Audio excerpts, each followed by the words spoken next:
All right, if we could quiet down, we'll go ahead and start moving this meeting towards to completion. I will now call to order the regular Vallejo City Council meeting for March 8th of 2022. Would you please rise with me and give the Pledge of Allegiance to the flag of our country? I pledge allegiance to the flag of the United States of America and to the republic for which it stands, one nation, under God, indivisible, with liberty and justice for all. Thank you. Please be seated. We take the roll, please. Mayor McConnell. Here. Vice Mayor Verdura-Liga. Present. Council members Adiola. Present. Brown. Here. Jew. Here. Loetta Diaz. Present. Meisner. Here. All right. Thank you very much. And do we have a report out of closed session from the City Attorney? Thank you, Mr. Mayor, members of the council. The City Council did meet in closed session at a special meeting immediately preceding this meeting, or at 6 o'clock or 5 o'clock. The council did discuss the following items. Conference with real property negotiators pursuant to Government Code Section 54956.8. The property is 2160 and 2166 Sacramento Street in Vallejo. City's negotiators, the interim city manager, the interim assistant city manager, and myself. The negotiating parties were Renaissance Family Center, Christian Help Center, Pastor Ray, board director for the Global Center for Success, and under negotiation were the price and terms of payment. With regard to that item, the council provided direction to its negotiators. With regard to the second item, item B, public employee appointment, pursuant to Government Code Section 54957B1, title city manager, there was no action to report at this time. Okay, thank you very much. I will make this announcement about the action item for districting, and that is that the public hearing for action calendar item 9, as A as in alpha, the redrawing of the election district boundaries will be held this evening at 8:30 p.m. Council will need to clear whatever item is before them at that time to take up the public hearing at 8:30 rather than 8 as has been in the past because of the demands of the district representative consultant. We will adjourn. We will take a short recess at 7:20 in order to allow the technical division to switch over and make sure we're all on board for the 8:30 presentation. And with that, we'll move on to item number 5, presentations and commendations. Mr. Malone, new employee introductions, please. Thank you, Mayor. So it's with a great pleasure that we welcome and introduce 11 new staff members to the City Council tonight. Each respective department head will introduce their new employees with a brief bio. First up, I want to welcome Chief Wims to introduce his new staff member from the police department, and Chief Wims will introduce the next speaker afterwards. Thank you. Thank you, City Manager Malone. It's my pleasure to introduce Valeria Bandera Gutierrez, police officer. Valeria was born and raised in the city of Vallejo. Prior to becoming a peace officer, she was a police explorer and a police cadet for the Vallejo Police Department. Valeria has a bachelor's degree in criminal justice from the California State University of Sacramento. She has also served in the Army Reserves. Please welcome Valeria Gutierrez.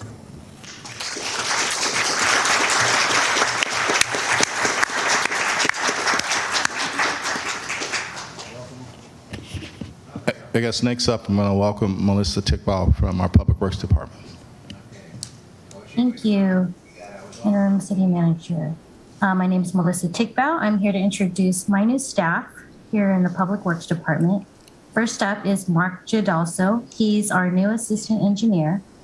He has 6 years of experience working on planning, design, and construction administration of underground utility projects, and he also has provided engineering support to capital improvement projects for several municipalities in the Bay Area.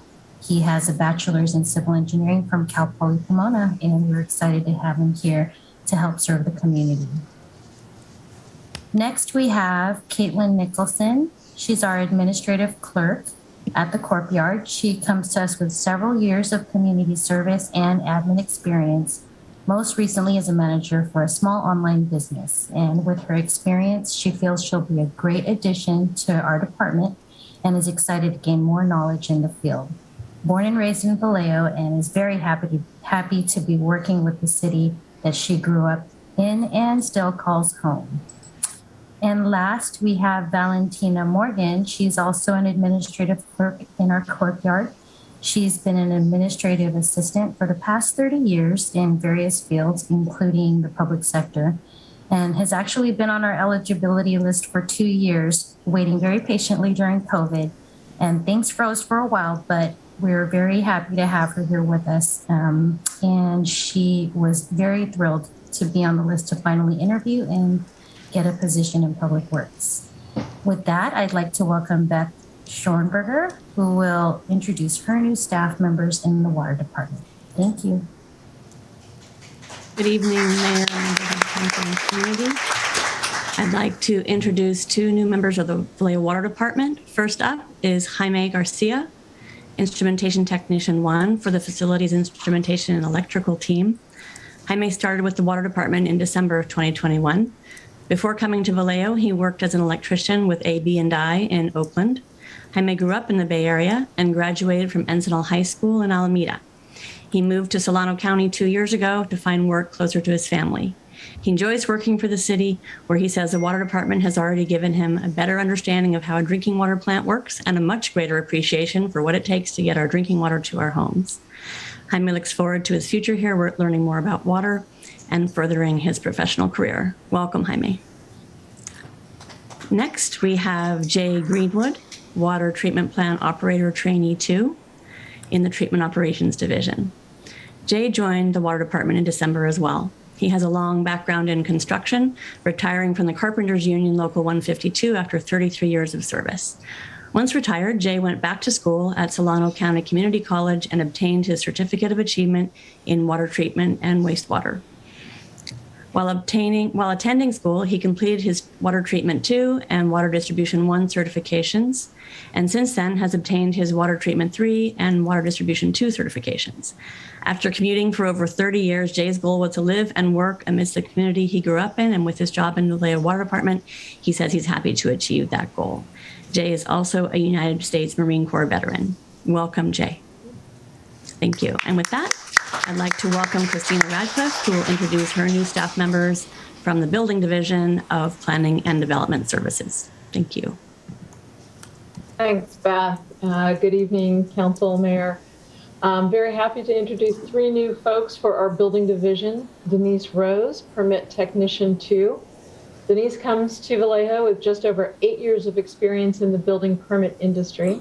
She has worked in El Cerrito, Vacaville, Emeryville, Napa County, City of Napa, Sonoma County, and most recently Fairfield.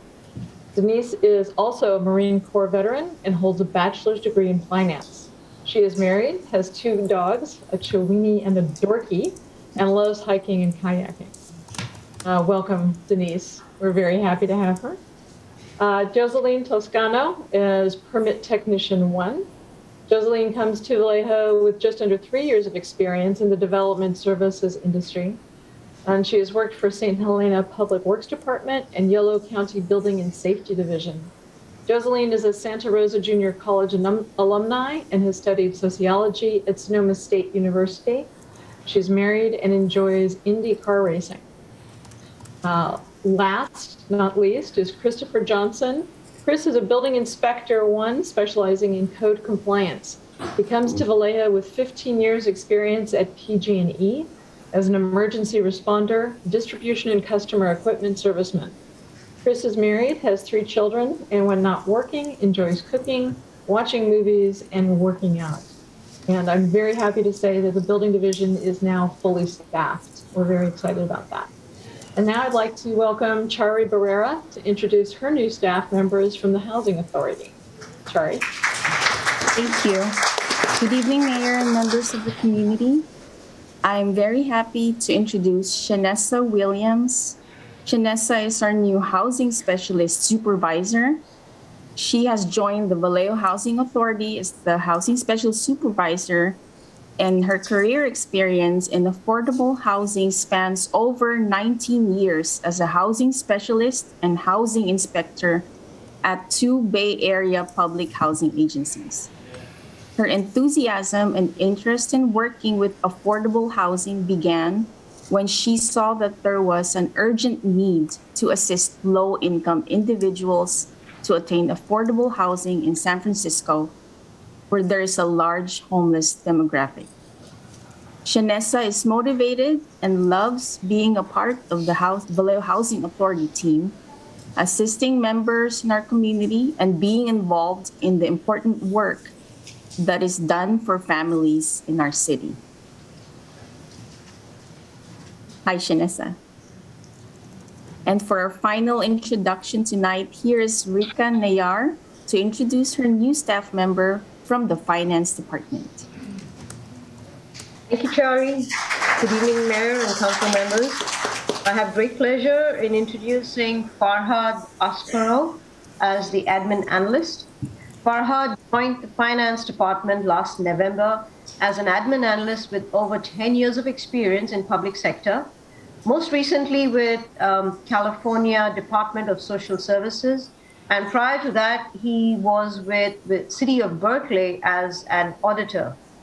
He has a BS in Finance and enjoys reading and spending time with his beagles. Has been a Vallejo resident since 2003 and is happy to work for his home city. He will be assisting us with grant administration and reporting.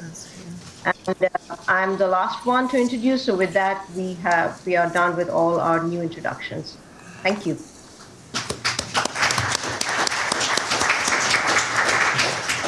Well, on behalf of the city, I'd like to welcome all the new employees to the city. It's nice to see your face and hear your backgrounds. And I know the citizens that are here this evening are looking forward to working with you and expecting great things from you as well. So thank you very much and welcome aboard. And with that, we will move on to item 5B, the GVRD Annual Report of Accomplishments. And do we have a presentation on that? I believe we do. You stand or sit, however you feel comfortable. Then that podium does adjust up and down. Okay. Can you hear me okay? Oh, yeah, I can hear. Thank you, Mr. Mayor, council members, and city staff. My name is Gabriel Lanous. I'm the general manager for Greater Vallejo Recreation District. I've been with the Greater Vallejo GVRD for 11 years. I've been the general manager for 5. I started off in the maintenance side in parks, and happy to be here tonight. It's been a while. So the first slide, oh, thank you. So GVRD board is we're a special district. 3 of our board members are appointed by the city council. Those are Gary Salvadori, Robert Persinio, and Adjoa McDonald. 2 of our board members are appointed by the county. One is appointed by Brown, and that would be Ron Bowen, Director Bowen. And then the other one is appointed by Hannigan, and that's Director Aliga. And it's a nice mix. It's different than the water department, or not the water department, the flood and sanitation, because they are a special district, but the council is the board as well. We're an independent special district, so that's how we differ. We have been around for 78 years. Next slide, please. And we have a master lease with the city of Vallejo. This was created in 1974. It was a 35-year lease. It expired in 2009 and will sunset in 2034. So whenever staff or citizens are talking about the master lease and if GVRD owns properties or not, we do own 5 properties, but most of them we maintain for the city of Vallejo. I think there's about 31 properties we maintain, which goes from the community centers, all 4 community centers, the pool, and our Cunningham Aquatics Complex, and parks such as Dan Foley, Blue Rock Springs, all the way to small parks like Grant Mahoney. Next slide, please. So I would be remiss if I didn't mention this, because there's been always some confusion as to does the city give GVRD money? Our revenues are basically from property taxes and what I call pay to play. So if someone wants to swim at the pool, they pay to swim at the pool. And we also have Measure K, which is about $2 million. We included this slide to show that way back when, and you can see where it kind of drops off after the Great Recession, we did used to receive funds. In 2017, under Mayor Osby Davis and that council, we did receive a grant of $250,000. This is just information that it's been brought up a few times, and we just wanted to clarify that. Some big projects that we've done this year, next slide, is the Cunningham Aquatics Complex. And this is only phase one. We spent about $1.8 million in improvements. The piping was antiquated. We had to rip up all the, well, basically it's a new pool. The heating, the chemicals, everything that had to do with that pool, even if you've ever been to that pool, the concrete around it was flaking and causing people to stub their toes and cut their feet. So I think it was 100 yards of concrete that we poured there too. And then we added a small little training pool, which has been a huge hit with children because it's just deep enough for kids to have kids to have swimming lessons there. So that's been a big improvement. And the city owns that property as well, so it's not like we just did it for our own benefit, we did it for the community's benefit. On a side note, we don't own the plunge. Everybody keeps asking about the plunge. That belongs to the school district. Mm-hmm. Next slide, please. Children's Wonderland. So the board, upon someone's idea, decided it'd be a great idea to have free admission for Vallejo residents for the whole year. So it used to be $3 for entrance. COVID has been a hard time. Kids wanted to get out, families wanted to get out, and so we basically waived the fees for the community to enter there. We also added, in the picture you can see a new Cinderella coach, and thank you for a couple council members who were there for that ribbon cutting, and a pirate ship. So we keep, Children's Wonderland is like a community center without a roof, because there's lots of activities, birthday parties occur there on weekends, and so it's a big benefit to the community. Next slide. So our activity guide, we've scaled it back due to COVID, but we publish it 3 times a year. We also have it online as well. We're trying to figure out a direct mailing list because some people still enjoy receiving the activity guide. A physical copy, I do too. So it's nice to continue that, and we really want to target the community. Thank you. Financial assistance. Financial assistance. So with Measure K, which we get about, was a supplemental property tax that the voters did a supermajority vote on that, which was 66.7%. It just passed by 85 votes, roughly. Part of that is to fix the infrastructure, the buildings, the pool, all those tangibles. But we also created $50,000 for scholarships.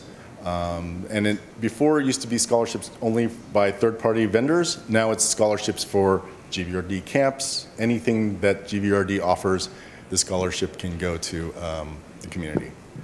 And we're thinking about upping that amount this year because with COVID, it was hardly used, but now we're seeing a demand. So that's good use of our Measure K funds. Next slide. So some small projects that we've done. For instance, we don't try to focus improvements only on one park in one neighborhood. We try to spread it throughout the whole city. So for instance, the basketball courts at the Crest Ranch were redone. I don't think they'd been touched since they were installed 20-something years ago. We've got huge compliments on that. Dan Foley Cultural Center, the flooring was redone and the ceiling was starting to peel. We redid that. We're going to add some soundproofing and other items to make it much better. Hans Park Disc Golf Course, we worked with the community volunteers to install that at Hans Corridor, which has been a huge hit. And it's one of those, I don't know, it's kind of hard to say that it means so much to see that different community members have come out to help us build it and make improvements onto a site that was rarely used, only for walking. And it shows that things in Vallejo can improve and get better. It's not that always it just has to be one little thing for just a few people. It's just spreading the wealth. Our financial allocation, next slide. So here's our revenue. So basically last year we were in the hole for about close to 600,000. But with special districts, we did a campaign to the state, and we were able to get, just like the city got some funding for COVID relief, we were able to get almost 600,000 to make up the losses. So basically a net zero. So pretty happy about the support from other special districts, and not only that, but the community too, writing letters and favoring parks. Parks have been really in the forefront this past couple of years because that's where people can go out. So summary, last slide. GVRD and the city have had a long, 78 years together, marriage, so that's a pretty long marriage. And I do commend the staff, working with the staff, the city staff, and even talking to council members and just their ideas and directions, and working with our board. We have a couple board members here tonight just to make improvements for not just our organization, but for all of Vallejo. So with that, any questions, comments, concerns? Well, thank you very much for that presentation. The comment that strikes me from our citizens is that the number of people who grew up here as youth and recall with fond memories their involvement and attendance at different things at the parks and GVRD. And those people are now fully active, participating members of our community. They're adults, and they have children of their own. So what you're doing is a tremendous job, and you have reached out to this community, and this community has appreciated that and respects for you for what you do. And in spite of having some competition in the back there, maybe you guys would like to speak a little louder so we can hear you. Thank you. Thank you. So any questions from any council members?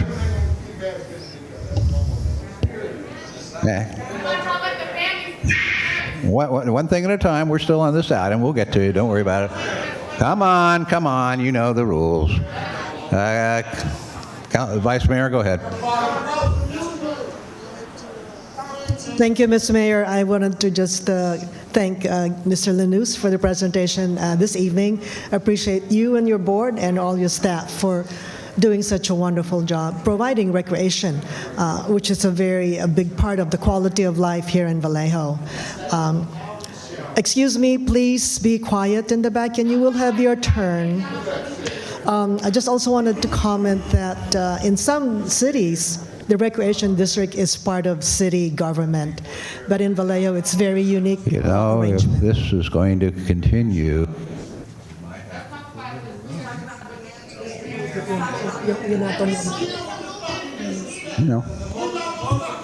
Listen.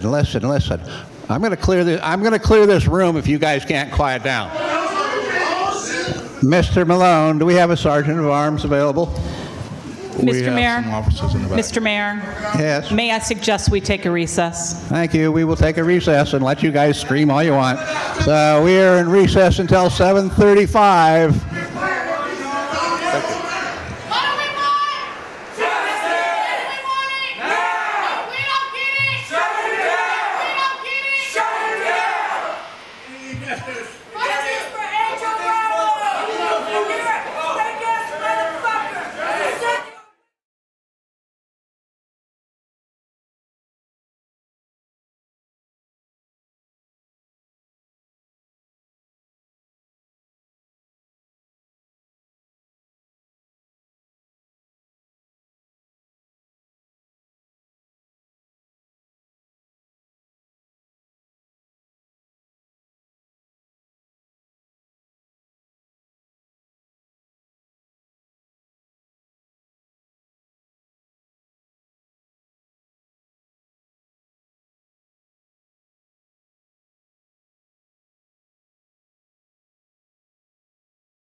as you choose to do. This is a public meeting, and we will get to everything in due course of time.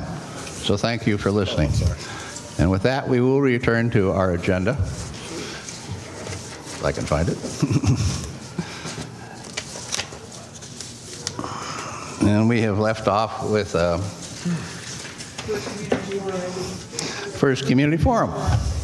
So, Naveed, will you play the 2-minute public comment tape? And while you're doing that, I will read the following. I will now ask Naveed to start the 2-minute clock for anyone wishing to address the council on items not on this meeting agenda, both in person and virtually.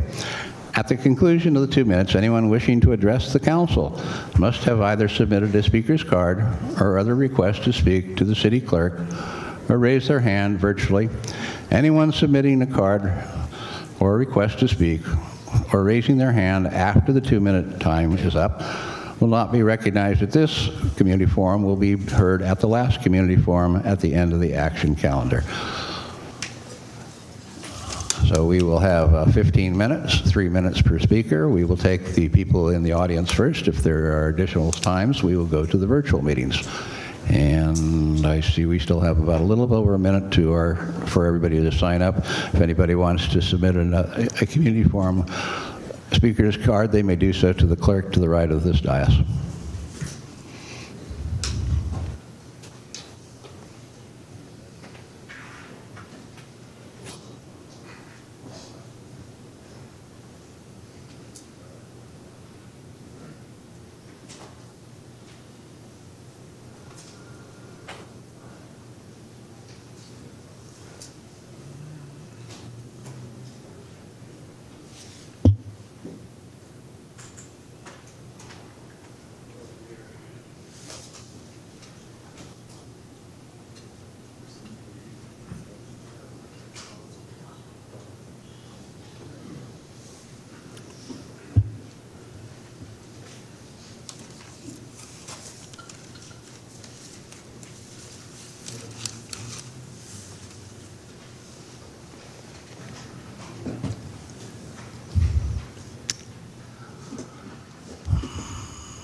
The 2-minute period to sign up for community forum is now closed. Can you tell me how many speakers we have for community forum? First in person, Vice Mayor? 8 cards, okay. Well, 3 minutes each would be 24 minutes. So are there objections from the council? If not, we'll let the eight people here in person speak for 3 minutes each. Please call the first 4 people, please. Vice Mayor. And we have actually 2 podiums. You can come up to the center one here, which is adjustable for height, or you can go over to the one on the side. Mr. Mayor, thank you. I'm going to call the first 3 speakers. We actually have 9 cards now. So first speaker is David Belef, followed by David Haldane, followed by Carr.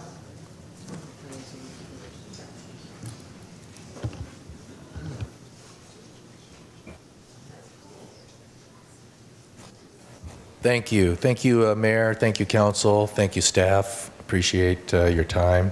My name is David Belef. I'm a 22-year resident of Vallejo, and tonight I'm speaking as a private citizen. Tonight I want to thank you again for what is sometimes a thankless job. I want to acknowledge that you all have other jobs, 9-to-5 jobs that you do before you even show up here. Most all of you do. So again, I know it's not easy to show up every day, do all that. I also want to acknowledge all the people in the audience behind me. In this room, there are analysts, financial people, urban planners, engineers, board members, commissioner members, and the general members of the public. They have a wealth of knowledge, and they know and research things about our city budget and the topics that we couldn't afford to research on our own staff couldn't afford to do it. So I want to acknowledge all the people who may be speaking later after me and giving their opinions and thoughts. I'm asking you to listen to their voices, no matter what the topic is. It is very difficult to get so much information and reports to sift through on your own for any person to do, but fortunately, you are not alone. you have all the wonderful citizens of Vallejo who really care about our city. As leaders, the most difficult thing you can do is to use the most powerful word in the English language. And for those of you who have children or have worked with children, you're very familiar with this. It often hurts to say it. It often hurts to use that word, but it is often necessary. I ask you to please recognize when to speak it aloud, to gather your courage, and to use this word very carefully and judiciously. That word is no. Knowing when to use that word is probably the wisest thing you can learn on your own. Thank you very much. I appreciate all that you do. Have a great evening.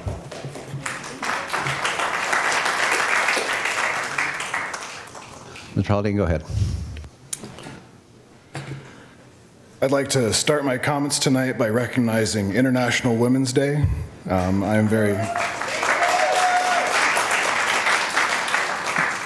I'm very proud to be represented by strong, capable women on council. I am so proud there are so many of you as well. I am proud to have met a lot of independent and strong women in the community recently who have taught me a lot about the city and about what has happened in the past. And I'm hopeful that I can raise my daughter to meet the powerful expectations that I see in this community, and that she can one day join you as a proud, independent, and strong woman.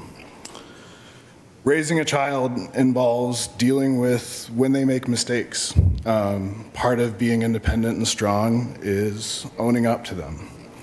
We have a rule in my house. If she makes a mistake and she comes and says, "I'm sorry, I made a mistake, and this is how I'm gonna make it right," you don't get in trouble. When you get in trouble is when you hide stuff, when you avoid telling the truth.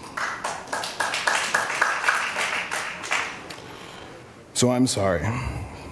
I was blind to the violence of a police department. I made a mistake. I didn't get involved sooner. I didn't demand accountability sooner. To fix this, I will get involved and I will raise my voice. And I encourage you to increase transparency and release what you can about the badge bending report. I think a lot of emotions were shown today about how the community feels about that.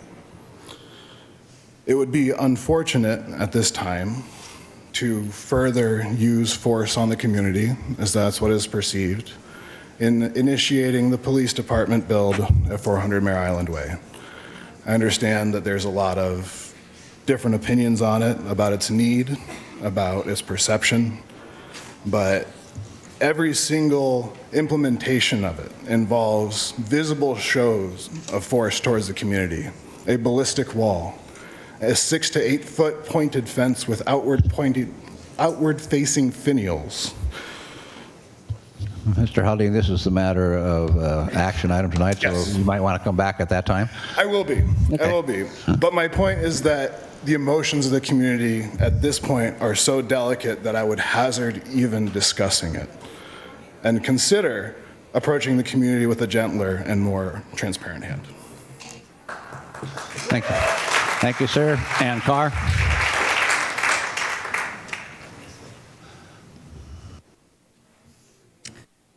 Good evening, Mayor and Council. Ann Carr here. I have to say, before I start what I plan to say, that my heart hurts to have heard the anguish and the anger on behalf of the families who've been affected by shootings and violence in the city of Vallejo. And I think that if you try to stifle that expression and not listen to those families, you end up with eruptions like this. And obviously there is litigation involved, but I think litigation is not the only approach, that there has to be a humane approach, and it needs to involve more listening.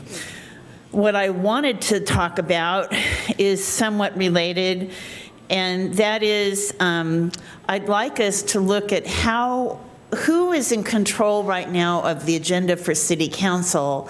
I frankly was shocked to see the item come up about the police headquarters loan, because the last time the council had given direction to city staff, it was threefold. One, understand full project cost. Two, provide us with alternatives, and three, do no further move-ins to that building.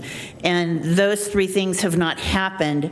And so it just makes me wonder who had the bright idea to put forward a loan that doesn't even cover full renovation without having done that. The second thing is that this is a huge project, and in my opinion, it deserves at least Ms. Carr, one special remember, meeting. this is an action item tonight. This is process related. It's an action item, but No. you can This address is it then. process. I want to speak about this. We deserve special meetings about major capital projects in general, and this is one of them. So the thing I would like to say is they say that democracy requires eternal vigilance, and I get that. You guys know I am an active citizen. I read those staff reports. I think I read more than, frankly, many people who are employed to do it. And it's a lot of work, you know. I get that, but it shouldn't be so hard. We shouldn't have to stand on our head to get attention. And one shouldn't have to say, oh, by the way, before you borrow a ton of money, and understand the full project cost. That is fundamental professional behavior. And I shouldn't have to ask that of the city. So I am really disturbed in a lot of ways. And putting on, you know, just cherry on top, what I don't know how to express it, anguish and the emotion has to come first. Thank you. Thank you, Ms. Carr. And Vice Mayor, would you please call the next speakers in order, please? Excuse me, yes. The next three speakers are David Marsteller, Jason Kitcheneff, and Kemper Stone. Before you start, do you want me to call all the 9 speakers? Okay. Go ahead, Mr. Marsteller. Okay. Good evening to all, everybody that has showed up. My name is David Marsteller. I am a proud Vallejo resident and a member of the Pothole Gate Vigilantes, which were the guys that went around filling up all the potholes. My business here is to make the council and staff aware of our intentions. We are currently in the process of non-profiting, and the Vallejo Pothole Gate in the process of non-profiting the Pothole Gate Vigilantes. It has come to our attention that the city has placed $500,000 aside for potholes. We, the Vallejo Pothole Gate Vigilantes, are requesting a chance to work with the city to bring awareness to our cost-efficient tactics on repairing potholes and to propose how we could best utilize those funds to benefit Vallejo. Because the Vallejo Pothole Gate Vigilantes is a volunteer group, we can get more bang for our buck because we're not paying for salaries. And also we need to make aware that pothole repair is a bandage. The real solution is tearing up all of the streets and repiping the ancient pipes. Oops, I'm gonna reread the part. We would like to also, I didn't put this part, because we got a little interrupted. But because we're volunteering, we have projected that we probably could do about $100,000 to $150,000 to covering up all of the holes in Vallejo. Again, because we're a nonprofit, we're volunteering, and we'd like to be able to present the different methods about going about repairing potholes and how much cost efficient it could be. And so we were figuring about $100,000 to $150,000 based on what we saw, and then we would utilize the other money to get trash cleanup momentum, hire a private security company to patrol our streets where the high risk illegal dumping is, and to leave this here in about 400 Mare Island Way. I believe we should sell that building, and if we're willing to borrow $30 million, why not borrow $100 million and build up the Amador block with parks, recreational stuff, community center, In Salinas, California, correct me if I'm wrong, Mayor McConnell, they had a brand new facility built for $50 million, and it has a 45,000 square foot police headquarters department and a 28,000 square foot community center. So I say if we're gonna go for it, why not go for the gusto and make something that all of the Bay Area could be proud of? I'm proud to be a Vallejo resident, and I think all of us should take a lot of pride in the city, and that is our mission as the Vallejo Pothole Gate Vigilantes, is to improve Vallejo and the quality of life of their residents. Thank you and have a great night. Thank you, Ms. Marsteller. Jason? Good evening. My name is Jason Kitcheneff. I live in American Canyon. And we've had a drama at the Board of Supervisors in Napa County last week. I won't bother you with the details, but hundreds of people showed up at that meeting, and public comment for that meeting took an hour and a half to get through everybody's comments. And I wanted to speak tonight and say that I dislike that the comments at this meeting would be cut off at 15 minutes or 25 minutes in tonight's case. And the majority of comments often get shunted to the end of the meeting, which, I mean, this is the people's meeting, and you guys are the people's employees, and the people's comments shouldn't be coming after the day's business. I think that restructuring the meeting so that everybody's public comments on non-agenda items comes before the day's business would prevent people from feeling like, you know, their comments, like they have to wait for hours and hours just to be heard. So I'd like to ask you to consider doing that in the future, not because people yelling intimidated you or pushed you to that, but because it's the right thing to do, to put the people first. Thank you. Thank you, Jason. Mr. Kemper, go ahead. Yeah, Kemper Stone. And you want me to? Go ahead and we'll call the remaining ones after. The Mr. remaining Stone. three speakers are Rick Perez, Askari Sowonde, and Robert Brekke. I think that's Robert Brekke, I'm not sure. Go ahead.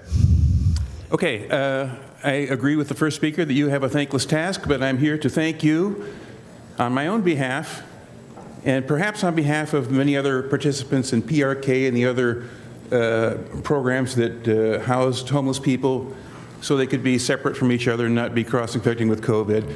I had a few issues with the program, but the generosity, I'm aware of the trauma and the anxiety and the burden that placed on you and also on the taxpayers. I feel a little guilty and embarrassed about that, but I want you to be aware that it was successful to a great extent and that last night was the last night of it, and I'm pretty well squared away now and happy to be that way. So thank you. I wish it could be done better. I wish it could be done a little longer, but I think ending it now is the best thing, maybe even a little sooner. The other reason I'm here is because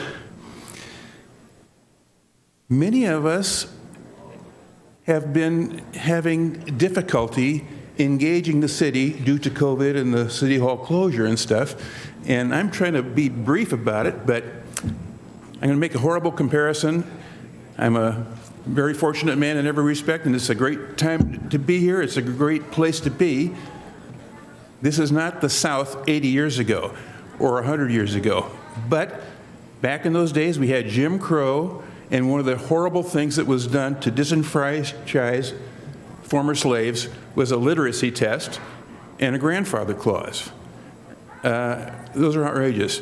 I'm in a situation now where I have been unable to participate in hearings involving my relationship with code enforcement because there's a computer literacy test, and you cannot participate in a Zoom meeting if you don't have a computer, you can't plug in, you can't figure out Zoom, you hate it, and even if you can get it working, which I did the first hearing, after an hour and a half of help from a librarian, I could talk into a little thing this big, couldn't see what was going on, didn't know, couldn't show pictures, do anything. So I'm going to ask that some of the hearings that people were unable to participate in for those reasons can be repeated, held, started over in a way that we can participate fully and have our, well, equal protection, and due process.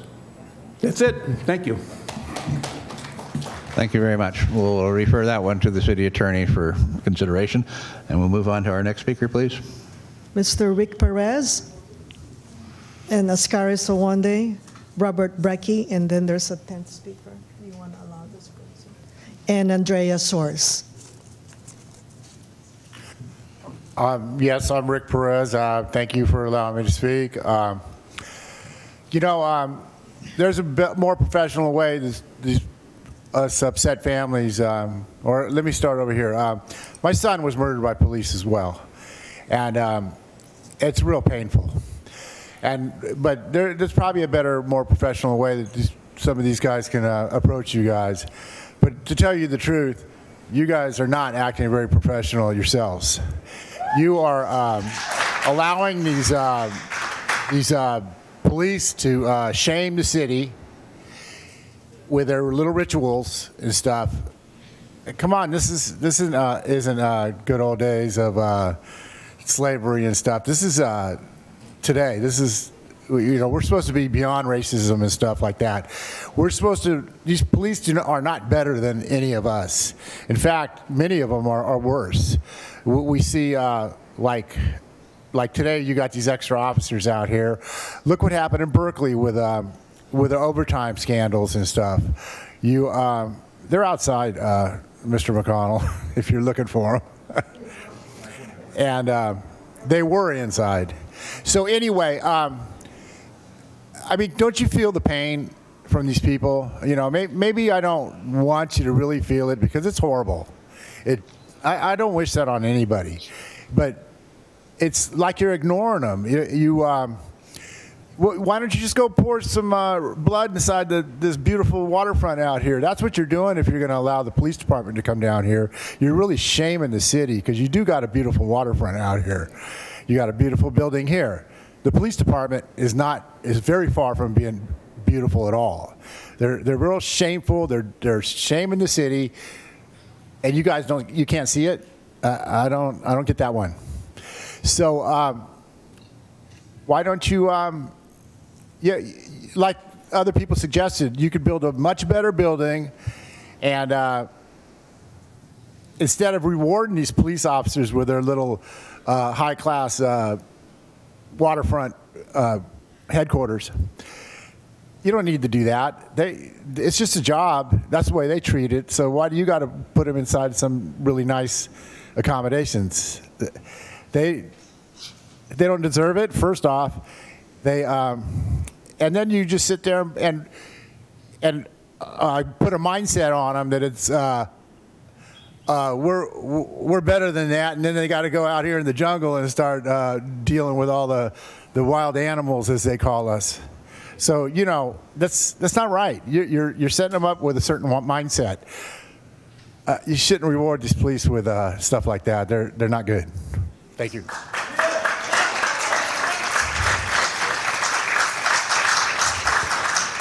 Mr. Perez, I want to thank you on behalf of the council for the work you and your colleagues have done in Sacramento towards reaching workable solutions. It's commendable. And of course, as we all realize, this does need to be a dialogue, not a monologue. And there is a time and a place for that, which I think we will be addressing in due course of time. Certainly not as fast as anybody would like it to be, but we do have to recognize that there is a process, there is a procedure, and we will get to that goal, I am sure. So again, thank you for all you have done in Sacramento, and I hope that you and your families will continue to do that work. Next speaker, please. Mr. Perez, is that you, Mr. Perez? Mr. Perez just spoke. So I have Askari Sowonde and Robert Brekke. But Askari first. Oh, I'm sorry. Sorry. And then Mr. Brekke.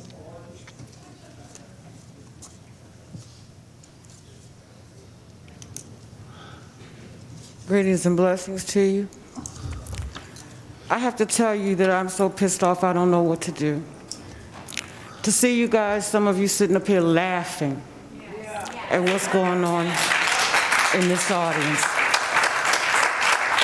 It is the most disrespectful thing that I have ever seen. And this is the second time that I've been here, and then there has been an uproar like this. These families are in pain. And if any of you had any of your family members in a car crawling on the ground, trying to get away to survive, and being murdered, senselessly murdered, as these families, people have, you would be begging, kicking down doors to try to get things done. I'm so sick of it. We keep coming down here and asking and begging and pleading and saying the same thing over and over and over and over again, and we are constantly dismissed. We are taxpayers, we are renters, we are all of the above. I have a daughter, I have 2 glam kids, and my 15-year-old son is in the back. I want to make sure that that brother walks away when he stands in front of a police officer. You guys are not listening. I am a commissioner. I'm not talking as a commissioner. I'm talking as a resident in this community that pays for her taxes. And I'm telling you, I've been here since '87, and nothing has changed. When is it going to change? I come down here, and I take photos, and I listen to these folks, my family, in pain. And y'all keep on doing the same thing over and over and over again. When is it going to stop? It's time to listen. What they have to say is important. Litigation is important as well, but put that crap to the side and start dealing with what they are going through. I'm so pissed off I don't know what to say. And in terms of this police thing down here, I went home one year and I said to my mother, what is that? In a beautiful area, a command center. What are you doing? You're going to spend $30 million, and you know you're going to ask for more than that, and who's going to end up paying for it? Us. I'm struggling like it is, like a fat dog trying to survive in this community. And y'all are making all the kind of money that you possibly can, and we're drowning. There's nothing here for our youth. There's nothing here for our seniors. There's nothing but murder. Stop it. Listen to them. Give them the time that they righteously deserve. The reason this is happening is because for years you haven't listened. Push them aside, cast them aside like they're absolutely nothing. It's time for change, and I'm sick of it.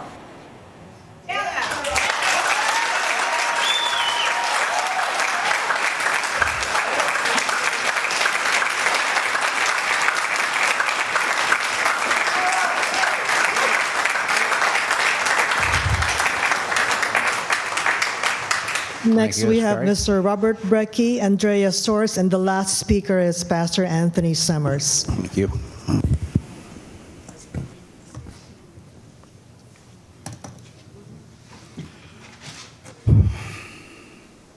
Well,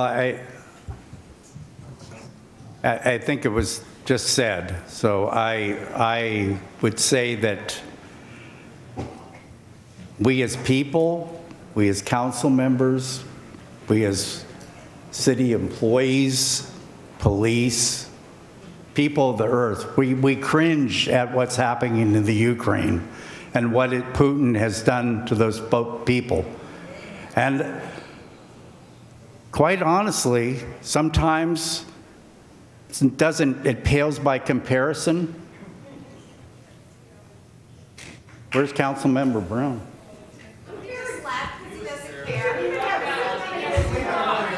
Anyway, it doesn't matter.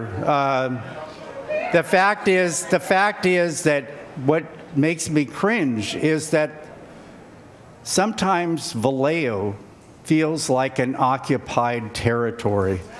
It is people living somewhere else that get a great wage, and it's a hard job. I don't take anything away from Mr. Malone or anyone else that works for the city, but it is imperative that the city work for its people.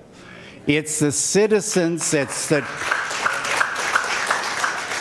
citizens, it's the children. We should be thinking about the children, and we should be thinking about possibly our grandchildren or anyone else's children and grandchildren. And the people behind the barbed wire or whatever that'll be along the waterfront, think about those families that never even heard about this project. But the last minute is for silence for all of us to think and consider and think about the people that have lost their lives in the city. So a minute of silence.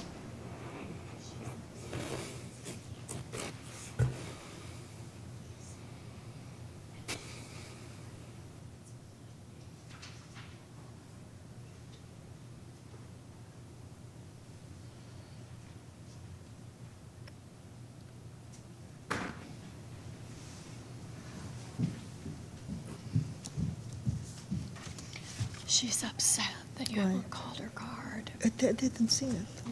But she's speaking on the police building. That's not there later.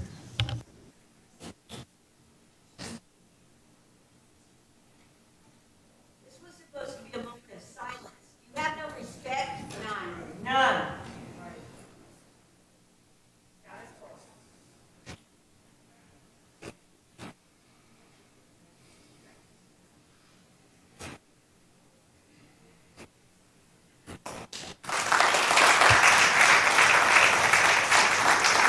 Thank you, Mr. Brekke. Andrea, Sorce. Yeah, thank you. I have a lot going through my head right now, and I think a lot of what needs to be said has been said by previous speakers. I'm not going to be able to be as eloquent and inspirational as Ms. Sowonde, but I want to reiterate the importance of listening to the people in this room, the people that were in this room earlier. For decades now, folks have not had a voice. And I think what bothers me the most is the magnitude of the issues that we're dealing with. This is not some sitcom where we're talking about what shade of red to paint a stop sign. We are talking about people that are dying, people that have died at the hands of people that we employ with our tax dollars, and people that have died due to the negligence of our city. 4 people at least died in Project Roomkey. We learned about another one this morning, and no one has had a chance to say that because we have a bunch of other things to talk about. But 4 people died in that program in hotel rooms under care of the city, funded by a program that was administered by the city, and no one seems to care. And I see an urgency in the people out here. I don't see that urgency from our city staff or our city council. This is life and death. And we're out here every 2 weeks on Zoom or live speaking with this urgency, and I have not once seen this urgency from council members or staff, the attention and care that it deserves. And people keep asking, who is in charge? Council is in charge. City council is in charge. You all have to take charge here and stop this madness. Hold people accountable. Hold our police accountable for murdering people and bending their badges. Hold staff accountable for failing to tell you about the deaths in Project Roomkey and convincing you to give $400,000 more to administer a hotel voucher program when 4 people had died in hotels under our care. Who is in hotels right now at this very minute, paid for by the city of Vallejo? Are they alive? Do we know that they're alive? This is what I'm asking you. This is the level of urgency that we need to see from City Council. We need to see that leadership. We need to see it from staff, obviously, but it comes from the top. It comes from council. Listen to your community. We're your bosses, but we can't compel you to do anything. You have to do it on your own, and we cannot wait until the next election. You've got to do it now. Thank you.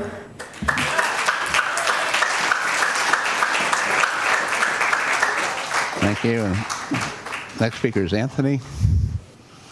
Oh, Ms. Pastor Summers. Yes, Anthony Summers. Pastor Summers, please.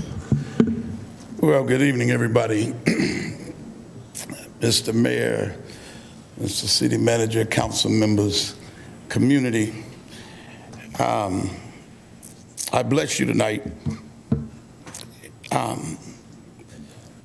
You know, the book that I study, it says to be swift to hear. And as I am experiencing and feeling the pain of the families who have lost family members, you know, I pastor in the Crest. I'm over there And I've passed this city for a day or three, and I've seen a lot. And I've seen a lot of pain. And in fact, it's interesting, though, because even tonight, it's such a two-pronged paradox for me, because when the police do something crazy as take a life, they should be held accountable, no doubt about it. But now I want to look at the community too, because I eulogized the young man just around the corner who was 18 years old just last week. And then another young man who was shot to death driving down the street because they said that he was driving too slow. But nobody has said anything about that. So where is the noise? Where is the support for this young man who was a college student, a grade A, straight A student, but nobody is making any noise? And so it's troubling to me. And so I just stood to say, whatever it is that's angering you, the word anger is a Norse word, it's anger, but it means to grieve. And so people are hurting, but you have to do something with your pain that's productive.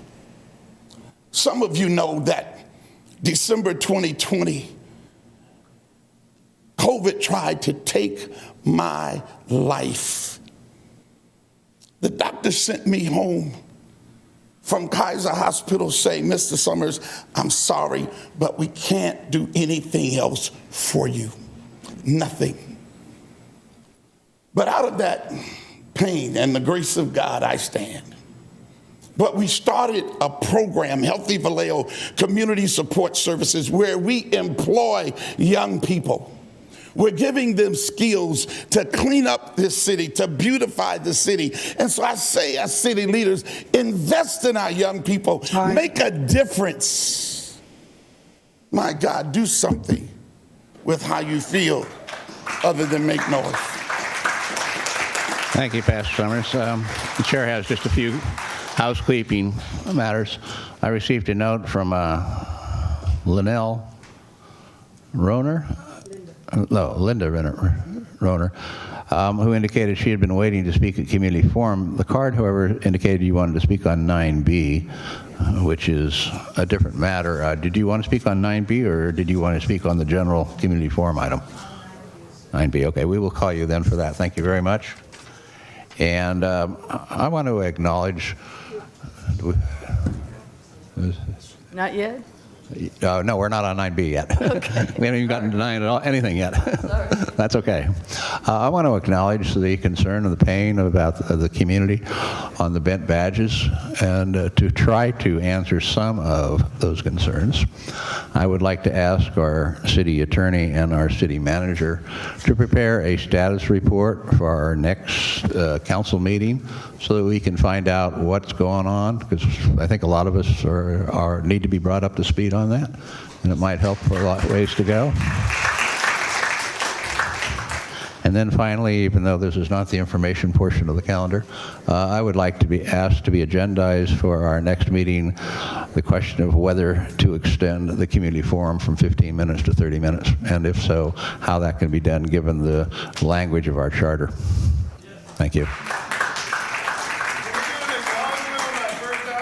And I'm sorry, I couldn't hear you.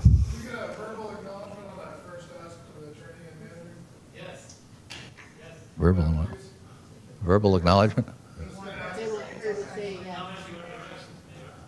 I'm not understanding what you're saying. The attorney or the manager acknowledge the mayor's direction. Oh. It's been asked a few times and not followed. I'm sure they will do that, because... all right, just for the record. Ms. Nab, we acknowledge that, please.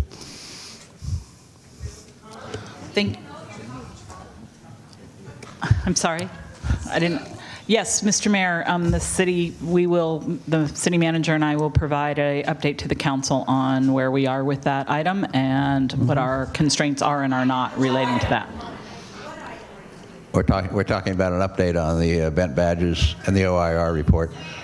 Okay, I'd love to talk with you out in the hallway, and if you want to do that, I'll be happy to go out there and turn the meeting over to the vice mayor.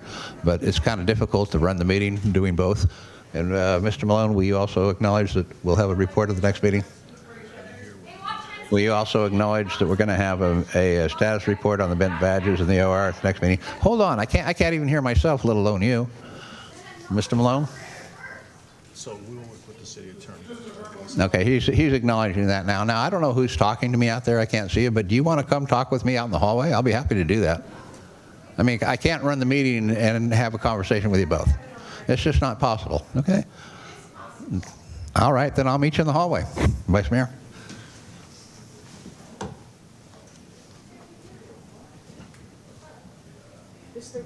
Mr. Reason, you'll have to wait until 9B for that item to be called. Okay. All right. So let's move forward with the meeting. Community forum. How many speakers do we have? I think that's where the mayor left off, if I'm correct. Madam Mayor, Madam Vice Mayor, online we have two speakers. 2 speakers online for community forum. Correct. Okay. I'm going to allow them 3 minutes each. Go ahead. Robert Mansongi, for those, go ahead. One moment. For those of you who would like to have their conversations, can you please, do it in the lobby? Because there are folks in this room that are here who are willing to pay attention and participate in a civil manner.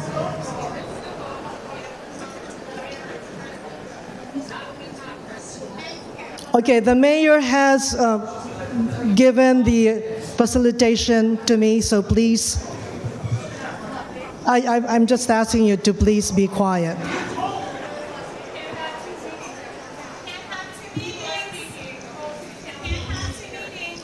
I'm going to allow the 2 speakers to speak 3 minutes, please.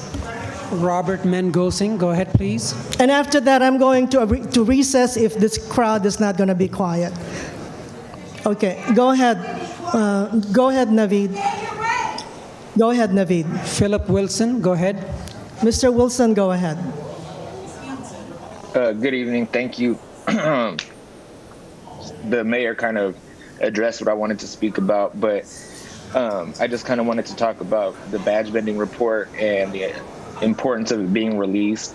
Like I said, or like everybody's been saying, action needs to be taken on this. Anybody that was involved with. Can we have him, Mr. Wilson, can you please just hold on for a few minutes? If you want this item on 9B to be discussed this evening, which is a very important topic, I am asking your cooperation, please.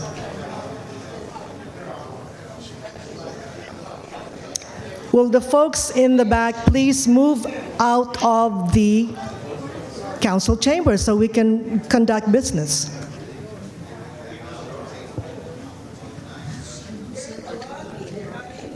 And that's fine. Thank you. Go ahead, Mr. Wilson, with your comments. Go ahead.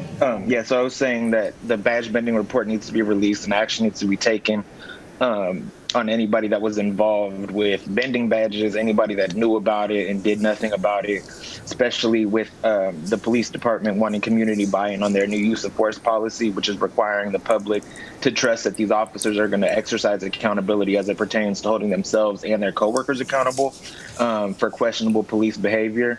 We had one officer who did have, exhibited courage and integrity by trying to hold his coworkers accountable by bringing the badge bending up, and he was harassed by his coworkers and, ultimately fired and pretty much ran out of town.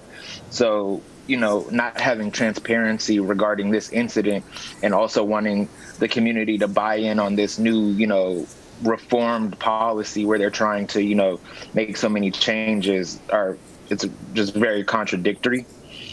So I appreciate the mayor, moving to have the city manager and city attorney come together to, get this report released to the community, because it's, I imagine that a lot of the people that were involved with that scandal are still employed within the department and even within the city.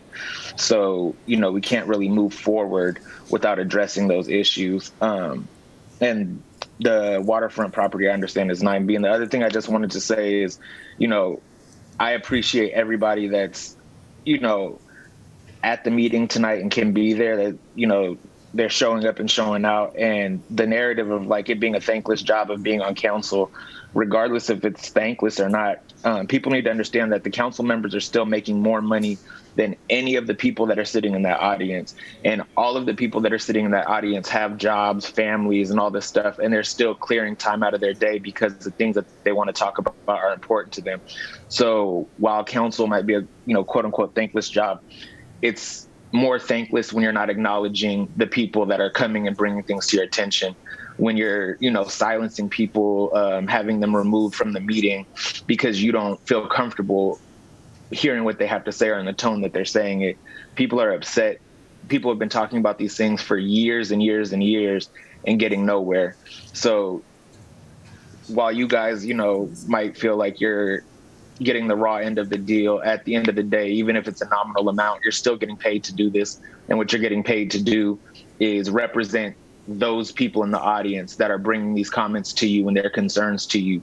So if you want it to not be a thankless job, listen to those comments, listen to those concerns, and take action on them.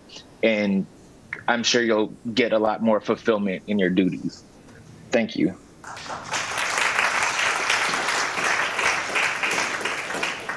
Second speaker. Robert Van Gosing, go ahead, please.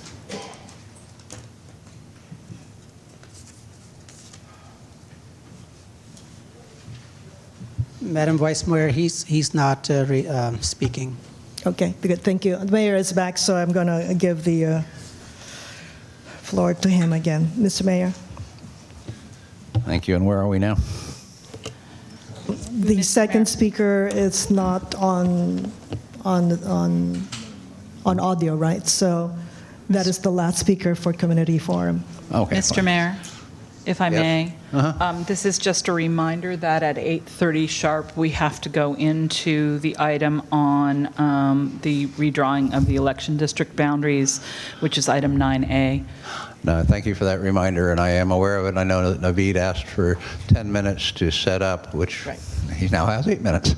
So we will take a recess until 8:30. Thank you. Thank you. Just by way of explanation to the public, just so you understand what's going on, due to redistricting law for setting new council districts within the city, we have to hold the hearing on that redistricting at a time certain, as indicated on the agenda, which is 8:30 p.m. this evening. So we don't have any legal choice but to move to that item next, and then we'll go back to the regular agenda after that item is concluded. Our apologies that this item has come up so late and that we have to move on to that item and interrupt the flow of the meeting, but the law requires us to do that.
We could reassemble and come back to order, please.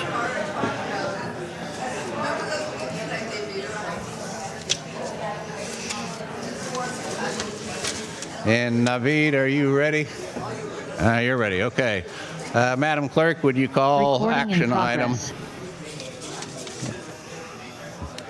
8B or 9B? Redistricting, please. Mr. Mayor, it's 9A. Okay, Of the 9A. action calendar. Well, call the Sorry. redistricting one anyway, okay? Yeah, exactly. So 9A is the conduct a public hearing and introduce a revised ordinance amending Chapter 2.01 of the Vallejo Municipal Code. That one. That one. Mr. Mayor, just a question. Don't read it. I have a question, Mr. Mayor. Don't we have to approve the agenda first before we go to that item? We have not approved the agenda. Thought we had done that already. No, you didn't because you never got to the consent calendar. Oh, okay. All right, then. We need to have the 2-minute comment period then, right? We didn't do that either yet. Right. I think we can go ahead and move into the item that is noticed for the time certain and then come back and do that. That sounds like a great suggestion to me. Let's do so. Let's go ahead with the redistricting item. And Navi, we're going to have public comment on this to start the 2-minute clock going on that. And we have a staff presentation at this time. Thank you. Good evening, Mr. Mayor. This item is to conduct a public hearing and introduce a revised ordinance amending Chapter 2.01 of the Vallejo Municipal Code regarding the redrawing of election district boundaries. And as I have done for all of the previous public hearings, I do want to note that Spanish and Filipino translators are available for this item only. The translation feature is only available for members of the public joining the meeting by Zoom and is not available for Comcast Channel 28 or live stream from the city's website. For Zoom attendees wishing to select either Spanish or Filipino, a world globe icon will appear at the bottom of the screen for the Zoom attendee. Zoom attendees can select their appropriate language and start listening to the translation. Zoom attendee will hear 20% volume in English and will hear 80% volume by the interpreter. We are asking speakers to kindly pause every few seconds. The interpreters will be speaking during the pauses in the Zoom room for anyone who selects either language so that they can catch them up. They will not be doing this simultaneously as they have in the past. So Mayor, members of the council, I'm Dawn Abrahamson, City Clerk. Tonight is the 5th public hearing on the redrawing of election district boundaries. As mentioned in the staff report, Council ultimately took action at its February 8th regular meeting to introduce an ordinance amending Chapter 2.01 of the Vallejo Municipal Code with draft map A as the final district map. Following that meeting, it was discovered that the city's demographer provided misguidance and the intended map lettering was misidentified as draft map A when the council intended to recommend adoption of draft map B. Based on council's direction to adopt the map that would impact the fewest number of individuals who would be switched from a 2022 election cycle to a 2024 election cycle, this matter is returning to you this evening for a 5th public hearing. It is important for the council and community to know that the redistricting process must be completed by April 17th with adoption of an ordinance selecting the final map no later than this date. There are 4 purposes for tonight's public hearing as outlined in the staff report. I'm not going to go over all of them, but I do want to note several of them. 1, reconsider and repeal the action taken by council at its Feb 28th meeting adopting draft map A as the final map. Following presentation by the consultant, I'll hear comments from the community. Provide direction to staff and consultants related to the drawing of maps, make a final draft map selection, introduce an ordinance with either draft map A or B as the final district map. Tonight we have Ken Harkens, who's been the city's demographer. He is with us in person this evening. and he will be taking over the presentation. So Ken, I will now turn it over to you. Thank you very much. Would you please proceed, sir? Sure. Thank you, Don. I appreciate the time. Mr. Mayor, members of the council and staff and public. First, let me acknowledge the mistake that we made last time. I own that. It moved very, very quickly, and when we reviewed the record, we understood the intent was to minimize the impact of voters, and I simply got it transposed, and my apologies. So we're intending to fix that here. I will go through the presentation. It's very similar to the last one. At any time, just let me know if you have a question. Naveed, next, please. This represents the schedule that you've been through. That brings us to the 5th public hearing. I should say we don't have in this slide, but a significant amount of outreach was done. A lot of public, a lot of media. The city clerk and the public communications folk have been great. We did a lot of outreach to groups. It's a tough subject for the public to get their handle on, to come out and sort of add to and support and participate in. But we did reach out and talk to a number of people. And so here we are today, and as the city clerk suggested, it has to be done by the 17th by law. Next slide, please.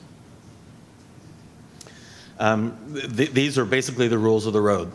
The first column there represents the federal law that governs the redistricting process. The first one, equal population, simply suggests that within a jurisdiction, districts have to be approximately the same size. Within 10 years after each census, you could have a lot of movement, a lot of growth, a lot of annexation, a lot of all kinds of things. Yours, because your maps were done recently, but they still had to be done with the 2010 data, and now you're dealing with 2020, is a little bit different than most, but each district has to be approximately the same size. The Federal Voting Rights Act also says that you can't draw districts that dilute the potential for a protected class, an ethnic or a linguistic minority, to dilute their potential to be elected. It does not give you a target percentage. It doesn't give you a number. It doesn't give you a guarantee. It simply says you can't be seen drawing a map that dilutes the potential, cracks through a certain group, and splits it into two so that they can't get their own elected representative. And third, the no racial gerrymandering. We often understand gerrymandering as a term that has to do with political partisanship, but in this case, you're not allowed to draw a map that circuitously moves around to capture populations and create a number. The courts have said you can't do that. That's the foundational federal law. Those are the things we have to follow in order to make a map hold. In the middle, you'll see the California law, the Fair Maps Act, that lays on top of the federal law, and those 4 items have to be comported with in a map. The first is districts have to be contiguous. It's important to note that this Fair Maps Act wasn't in place when you drew your maps to begin with. Maps have to be contiguous. They have to be touching. Districts have to be touching. Secondly, neighborhoods and or communities of interest as you define them. You try not to split them up. You know, a community of interest can be a senior citizen, it can be a socioeconomic group, it can be geographic, it can be all sorts of things. But it's up to the legislative body to decide how you want to define your communities of interest that you're trying to protect. Again, if you're trying to do it, but you can't meet the federal law with equal districts, then the federal law will prevail. And so you're going to try and match all of this stuff. The third one, identifiable boundaries. You have freeways, those are people-made boundaries, but you could also have water, which you do, that's a boundary, parks, shopping centers. You get to define how those boundaries determine your districts. You're well within bounds to say, we would like to do this street or this park or that shopping center. And then finally, compactness. There happens to be a way you can mathematically determine it, but in the end, it's one of those, we'll know it when we see it. You want to make sure that the map does not have districts that jump over one area that get to another. The third area we don't need to really focus on, it simply is there are other ways that other things that you can consider when drawing maps that are more traditional, but they're not legal, as long as you are defining them and explaining them publicly so somebody could see what you were trying to do with the maps. Let me stop. Oh, the question. I was going to ask for questions, but that's afterwards. So next slide, please. This is your current stat page, as it were. And the most critical elements here are that third row that says population deviation. Well, the first row is your total population is 126,484 divided by 6, and that gives you your target population of 21,082. I know we had a little mix-up. Thank you, Vice Mayor, for catching that last time. Basically, if you divide that number by 6, if you hit everybody had a district with 21,082, you'd have a perfectly zero population deviation.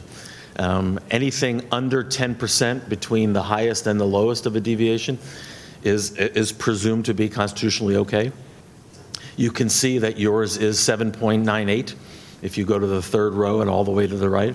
So you are already, according to the federal law, within bounds. You're at 7.98.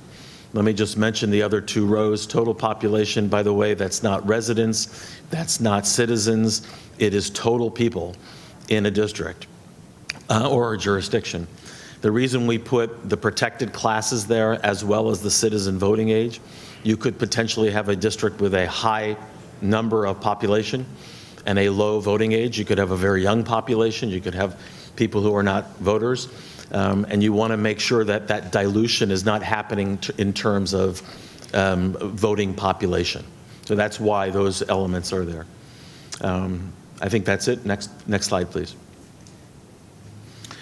The two maps, the next two maps are going to go through are what you've seen before. We've highlighted the area that of concern. Before this effort, map A, your current map did not have this little jagged edge that goes, that connects District 6, the yellow, from one side to the other. That we had to do because without that, your current district is not contiguous and doesn't meet the topmost priority for the state law. And so you can see the population deviation, again, the Vice Mayor made reference, the change is relatively minimal to your deviation. 7.22 is still within bounds. And all it did was just adjusted for the contiguity. That's all it did, simply. Next slide. B is the map that we took A and we said, look, is there a way to minimize those people who would otherwise be voting in 2022, and A actually pushes them to 2024. And as you remember, there were 26 people that we were able to chip off and keep in District 5, because District 5 is up in 2022. And so there's just a little triangle that was chipped off. That's the most we could do. And again, as we explained, if you look at what we call the Elvis head over on the right side of District 6, we looked at trying to bring 6 all the way around that side into District 3, and we couldn't do it and keep balance because the way the census blocks work, we would have had to take too many people to come around that side of District 6 and make it contiguous. We tried, but we just couldn't do it. And so the district, draft B is the map that it's the same as draft A, but it has fewer people that are affected from an electoral perspective. Now, as a result of the misstep last time, we had to give extra time for anybody who wanted to submit a public map, and we did, and we received a third map. And so we want to show that next. I want to call out a couple of things in it. Maybe next slide, please. This is what we're calling Public Map 101. This map is significantly different than the other two that you've just seen. If you'll see the red outlines, that is your current map. And you can see that first of all, I should mention, the map is not contiguous. Again, District 6 isn't touching. Secondly, you can see District 4 moves west, I think that would be right, into District 5. So there's a number of people that I think are on Sonoma Boulevard that would have been in District 4 who would have been, in District 5, who are now in District 4, right? Significantly as well, that little horizontal strip in District 5 was in District 4.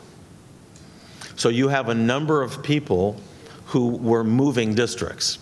Now, as it turns out, 4 and 5 are up in the same year, so they're not affected electorally from that perspective, but they are affected from a perspective of what district that they thought they were in, where they were living.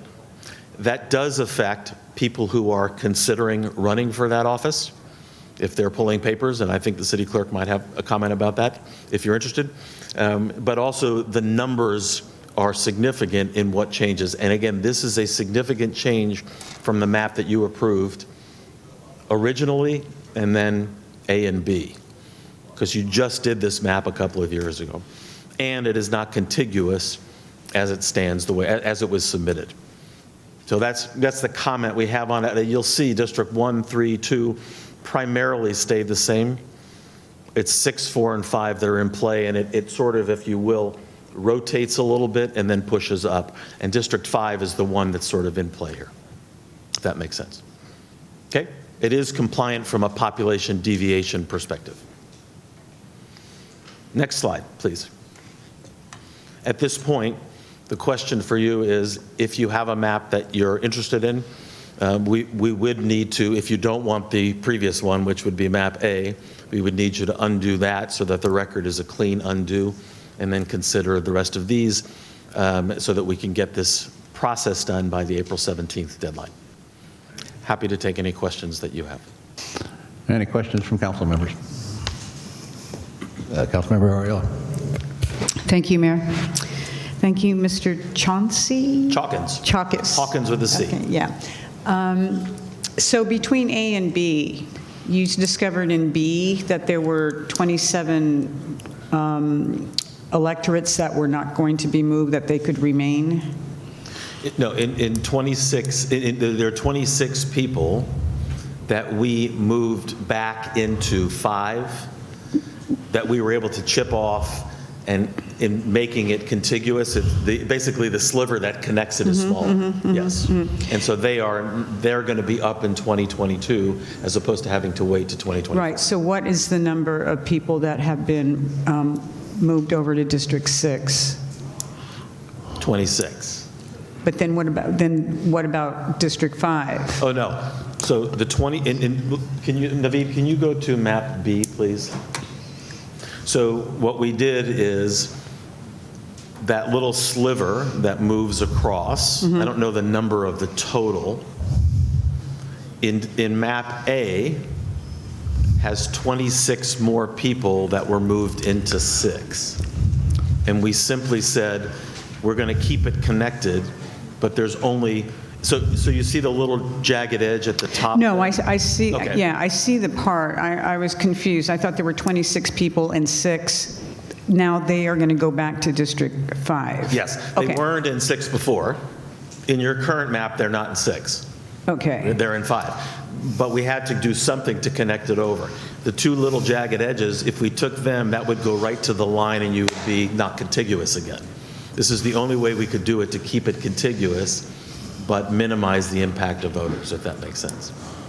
So again, your current districts right now are not together. We tried to bring 6 together. In order to do that, we moved that little strip over. And then when we heard from you, hey, we would like to minimize the impact of voter deferral is what it's called. The only way we could do it is keep 26 people in 5 and still have that bridge, that connected bridge. Understood. Does that make sense? Thank you.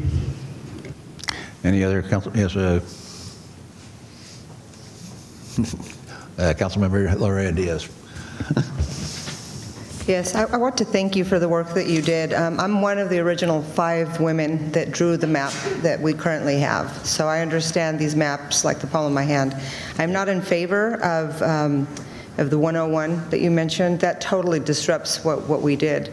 We worked very hard in making sure that the communities of interest were intact in the way that we worked with District 2, which encompasses the meadows and what is known as the crest.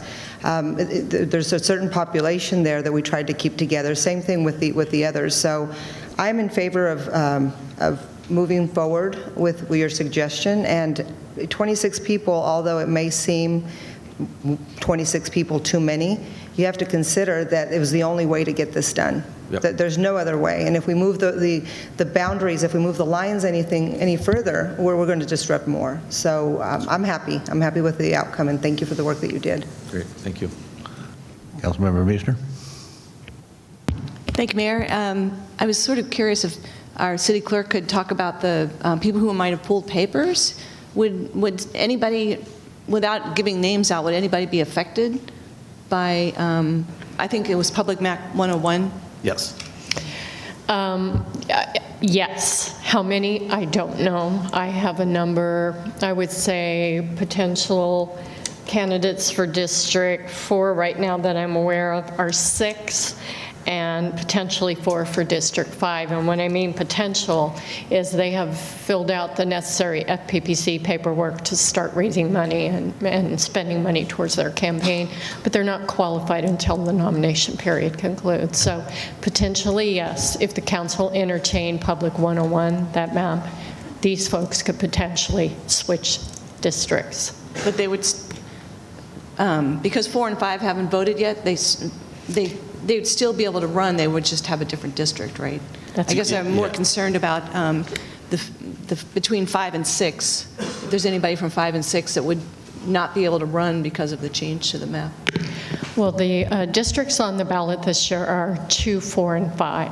So those candidates, particularly with Public 101, really we're talking about the potential candidates for Districts 4 and 5.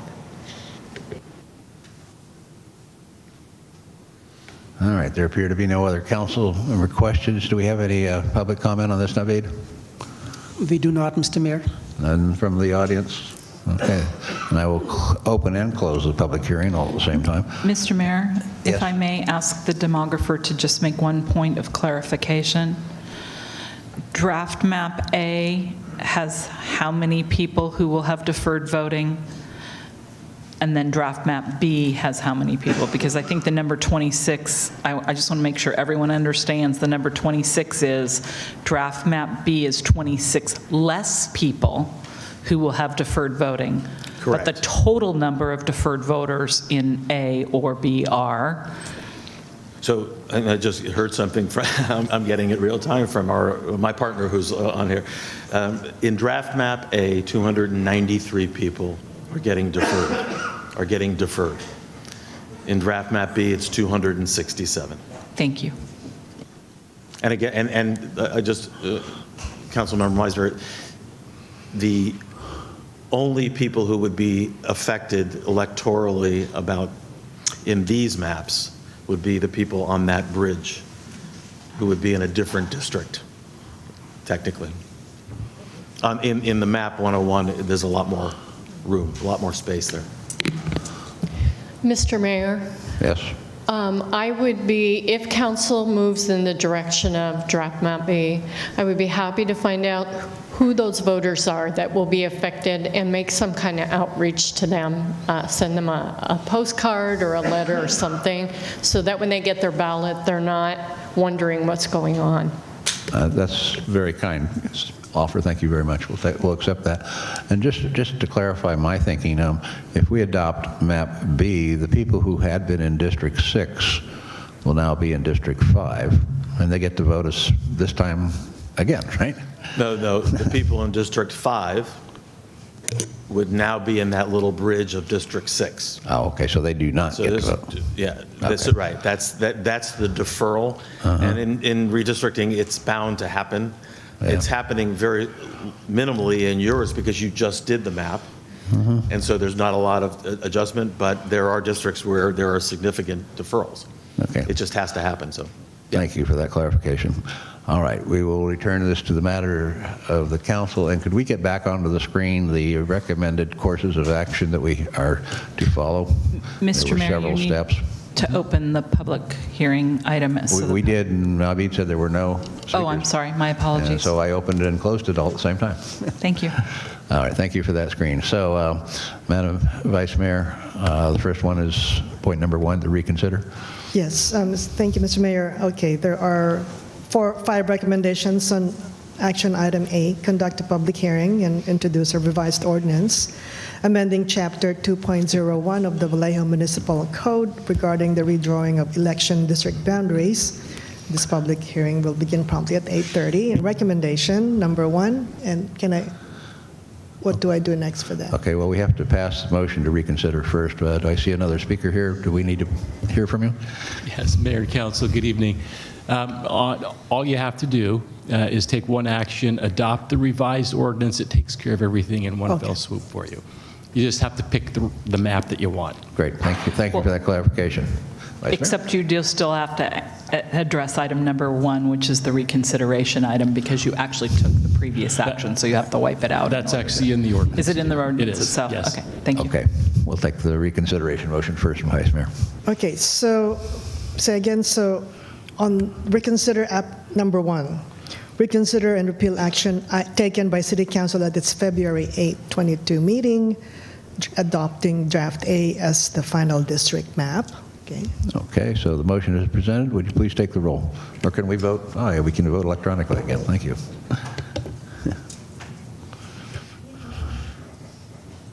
Did I?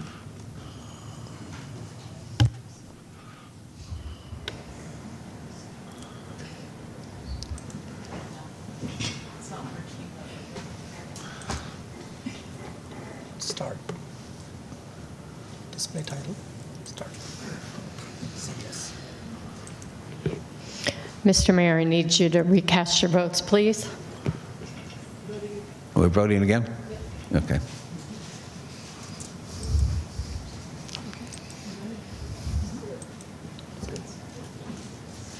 We're having some technical issues over here. Just do the Bible vote.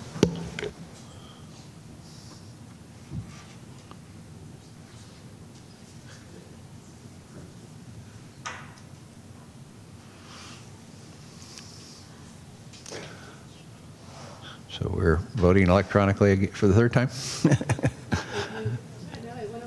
I think at this point, Don, why don't we just do a roll call? Yeah, I think so. Just do the roll call. Voice. Mayor, I'm afraid I'm going to have to do a roll call vote. So I will start at this end of the dais with Councilmember Ardiola. Aye. Councilmember Brown. Yes. Councilmember Dew. Yes. Mayor McConnell. Aye. Vice Mayor Verder-Aliga. Yes. Councilmember Meisner. Yes. Councilmember Luetta Diaz. Yes. Motion carries unanimously. Thank you. Now, we need to move on and provide direction to staff relative to the drawing of maps. I guess that means we need to determine whether the council likes A, B, or public map 101. Right. So the motion that I will make then is make a final draft selection and introduce an ordinance amending Chapter 2.01 of the Vallejo Municipal Code entitled City Council District Elections with draft B as the final district map. Okay, so the motion is to adopt draft B, as in boy, bravo. Any questions, any alternative motions? There are none. Would you please take the roll or vote or whatever we're going to do here? Councilmember Brown. Yes. Councilmember Dew. Yes. Mayor McConnell. Aye. Vice Mayor Verder-Aliga. Yes on B. Councilmember Meisner. Yes, B. Councilmember Luetta Diaz. Yes, B. Yeah, let's do And it. Councilmember Ardiola. B, yes. Motion carries unanimously. All right. I think that takes care of this item then. And I appreciate your assistance. Thank you so very much. And with that, we will move on to the next item, which is the Economic Development Bank, 400 Mare Island Way, the main event. Mr. Mayor, your next item would actually be to go back to public comment regarding the consent calendar items. I keep thinking we've done that. Okay. Vice Mayor, would you present the motion for the consent calendar and approval of the agenda? Do we need to, again, ask whether there's any public comment? I think we've done that. Yeah, on the consent calendar items, you have not yet asked for public comment, I don't believe. All right. Then, Naveed, go ahead and start the 2-minute clock running.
right, the sign-up period for public comment and approval of the agenda time Recording stopped. has now ceased. So I will close the clock. Do we have any comments on public comment or approval of the agenda? We have one person on Zoom, Mr. Okay, we'll call that one person. 3 minutes, please. Matt Kennedy, go ahead, please. You know what? I think I got the wrong item, so I'm going to be quiet and let you carry on with the meeting. Thanks. Thank you, Mr. Kennedy. You want to talk on 9B, 400 Mare Island Way, I'm assuming? Yep. Okay, we'll call you then. Thanks. All right. Thanks. Madam Vice Mayor, would you present the motion for approval of agenda and consent item? Thank you, Mr. Mayor. There's also a request to move item 9C, which is the appointments for the Surveillance Advisory Board, to move that to action item 9.1. So with that said, I move approval of the consent calendar and the agenda, moving item 9C, the Surveillance Advisory Board appointment, to action item 9.1. Okay, that's the motion. I don't see any lights, so please take the roll. Vote electronically. I hope.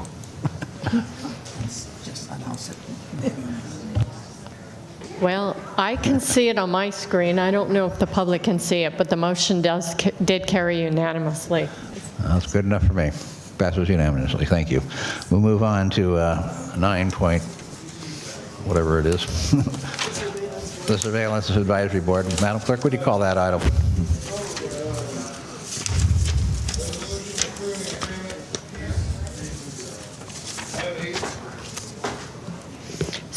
So, Mr. Mayor, are we moving on to the Surveillance Advisory Board appointment? Okay. Yes, we are. Okay. That shouldn't take long. So this item is to adopt a resolution making appointments to the Surveillance Advisory Board. Council did conduct interviews of applicants on February 28th and March 1st, and it is now appropriate, based on the 25 that participated in interviews, for each council member to make an appointment per the ordinance.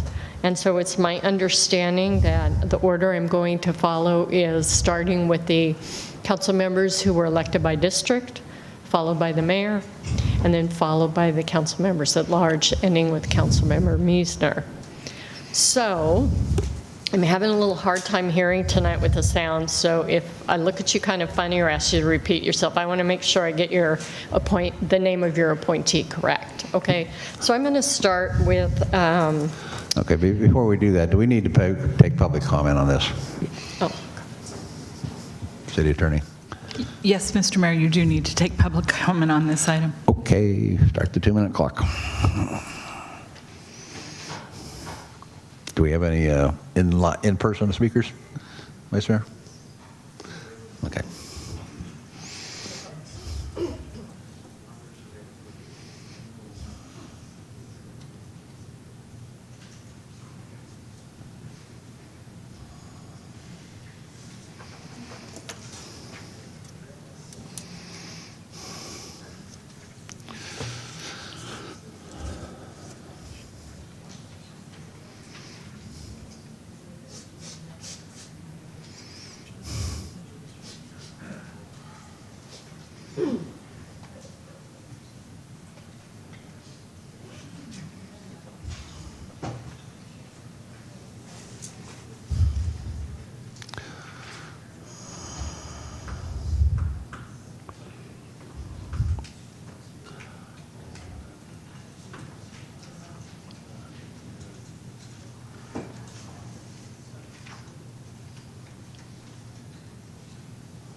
All right, the time in which the public can sign up to speak on this item is now closed. Do we have any virtual speakers? We do not, Mr. Mayor. Okay, and we have no in-person speakers, so we will go to the selection by each council member. And Madam Clerk, would you take the roll, beginning with the specific districts first? Okay, I will start with the Vice Mayor for District 1. Thank you, Mr. Mayor. I just wanted to let the audience know that I can only appoint those that live in District 1 and those that interviewed that live in District 1. So there were 2 applicants, and I'm going to appoint Mr. Michael McMillan. Okay, Vice Mayor, I heard Michael McMillan, correct? Yes. Thank you. Councilmember Loretta Diaz for District 3. Yes, good evening. I was very lucky. I had a large group of people that applied, so I want to thank all 6 of the people that applied to be on this advisory board.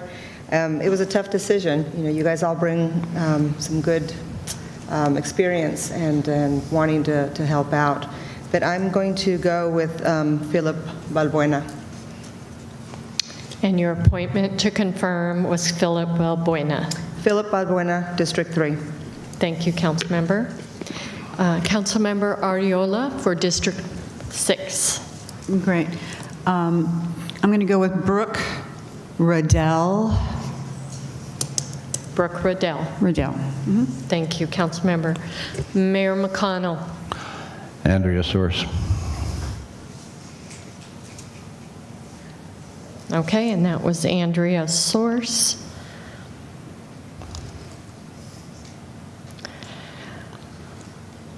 Councilmember Brown.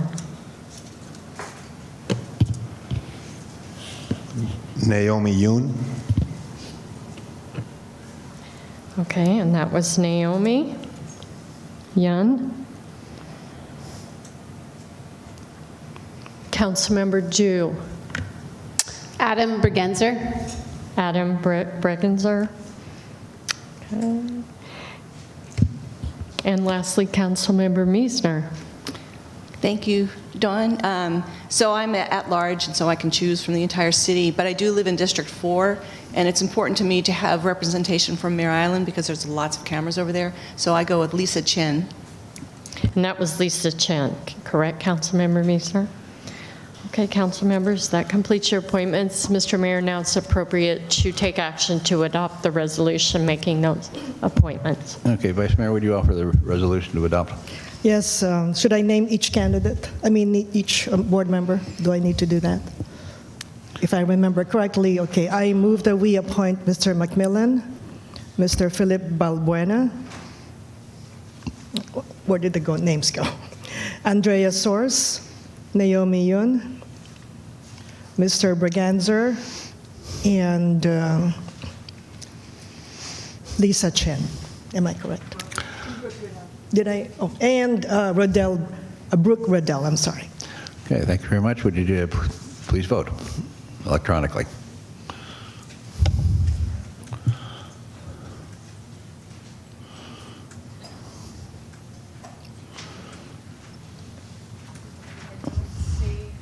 See the vote displaying. Do you see it? I'm going to have to do a roll call vote. Sorry, Mr. Mayor. So I will start with the mayor. Mayor McConnell? Aye. Vice Mayor Verder-Aliga? Yes. Councilmember Meisner? Yes. Councilmember Loretta Diaz? Yes. Councilmember Ariola? Aye. Councilmember Brown? Yes. And Councilmember Dew? Yes. Motion carries unanimously.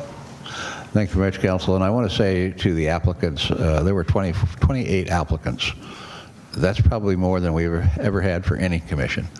And maybe it's because it's a new advisory board, and maybe it's because of sign of the times, but the overall quality of all 28 applicants was extremely impressive. And I implore you all who were not selected tonight to continue your involvement with this city to make it better, because you are the future of this city. So thank you very much for your time and your applications. And with that, we will move on to the next item. Madam Clerk, want to call that one? Adopt a resolution authorizing the submission of a financing application to the California Infrastructure and Economic Development Bank in an amount not to exceed $30 million for the design and construction of a police headquarters facility at 400 Mare Island Way. Okay, and we're going to have a presentation. Naveed, would you start the 2-minute sign-up clock for the virtual speakers? I know we have a lot of in-person ones. Go ahead. Mayor, just a couple open comments. So as we're waiting for people to sign up, Interim Assistant City Manager Davis is going to provide the presentation. We also have people available who assist with the financial plan to take questions, and our architectural firm that we've been working with on the design of the facility. So they're also available here to answer questions at the conclusion of Mr. Davis' presentation. Thank you very much. So what we're going to do, we'll have a presentation from staff.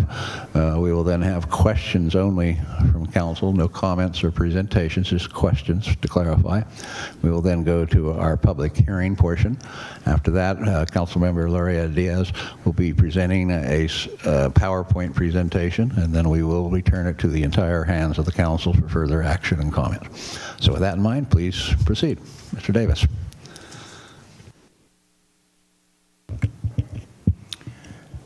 Thank you, Mr. Mayor, Council. For the record, Terrance Davis, Interim Assistant City Manager. So, as Mr. Malone stated, tonight's presentation, the primary action is to recommend that you authorize the city manager to submit a financing application for the completion of the design and construction of police headquarters at 400 Mare Island. So next slide. With me, I do have Bruce Playle with Indigo, who's our chief architect, who's worked with us on this project. And then also on Zoom, and Naveed may need to move her over to the panel, we do have Sarah Hollenback, who is with PFM. And Sarah is our municipal financial advisor. And so they will be available to answer questions and also share some information during the presentation. So tonight, the goal is to talk about the background of the current facility, just to refresh everyone's memory about where we are with the 111 Amador facility. We'll talk about the feasibility assessments that have been done over time, do a quick facility cost comparison, go through some frequent questions that have come up as we've talked about this project over the last few years. We will then, I'll turn it over to Bruce and have him go through a couple of slides just to show what the design looks like. And then we'll talk about the financing strategy and finally our recommendation. Next slide. So there's been a lot of talk about this, so I won't spend too much time, but just to refresh everyone's memory in terms of the current facility, which is located at 111 Amador. That facility, as our current headquarters, was built in 1961.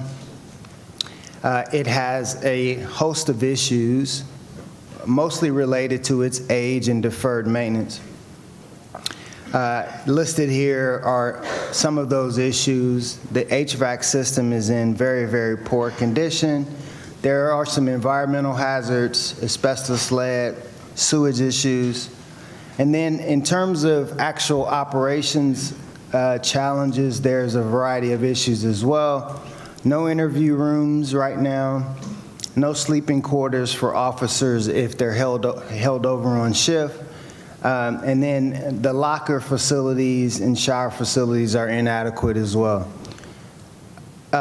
Really important, there's no backup generator there. There's a small generator that serves the courtyard, but that generator only serves our dispatch. So during recent PSP, where we had blackouts for up to 4 or 5 days, the entire station was black. It is also undersized in terms of what the operational needs are, which we'll talk a little bit more about later. There have been estimates over time. The last estimate was in 2017 to extend the useful life of the facility and address some of these issues listed above. And that number in 2017 was roughly $7 million. The range is listed here because that's a reflection of trying to adjust for inflation and escalation in costs of materials and labor. So we would need to do an additional analysis to determine the actual cost today. And since 2017, some things have deteriorated as well. Next slide. So there's been a host of feasibility assessments completed, going back to the one I talked about in 2017. And the history of the 2017 feasibility assessment was really a result of the 2014 earthquake that damaged the facility. And that's what started an assessment process. So through that assessment of earthquake damage, it was determined that there was some hazardous materials, and that kind of led to a process of a series of assessments and improvements being identified. Some minor improvements were made, include a fence was put in place and some other things, but by and large, those assessments didn't yield any action. In early 2018, the city shifted strategy, and we did a public safety complex feasibility analysis. So looking at a facility that would be for both police and fire, it'd be a large facility. And 2 locations were analyzed: the southern waterfront, western quadrant of Sonoma and Solano, and then Rolling Wood was also investigated. Those are both city-owned properties that we could develop today. The development cost was estimated at $95 million to do that public safety complex. In late 2018, the 400 Mare Island facility became available for sale, and the city made an offer, and that facility was purchased for $13.45 million in early 2019. Around the same time, we also had an architect do an assessment of the JFK Library to see if it could be utilized as a police facility, and that assessment essentially identified that it could, and the cost would be equal or slightly greater than 400 Mare Island. So the same architect, Glass Architect, did both of those feasibility assessments to see if those facilities could be converted. In 2021, additional options were evaluated. We looked at commercial purchase and lease options as well. Next slide. So these are a few of the examples in 2021 that we investigated. There was a facility that met the square footage on Broadway, Park Place Medical Plaza.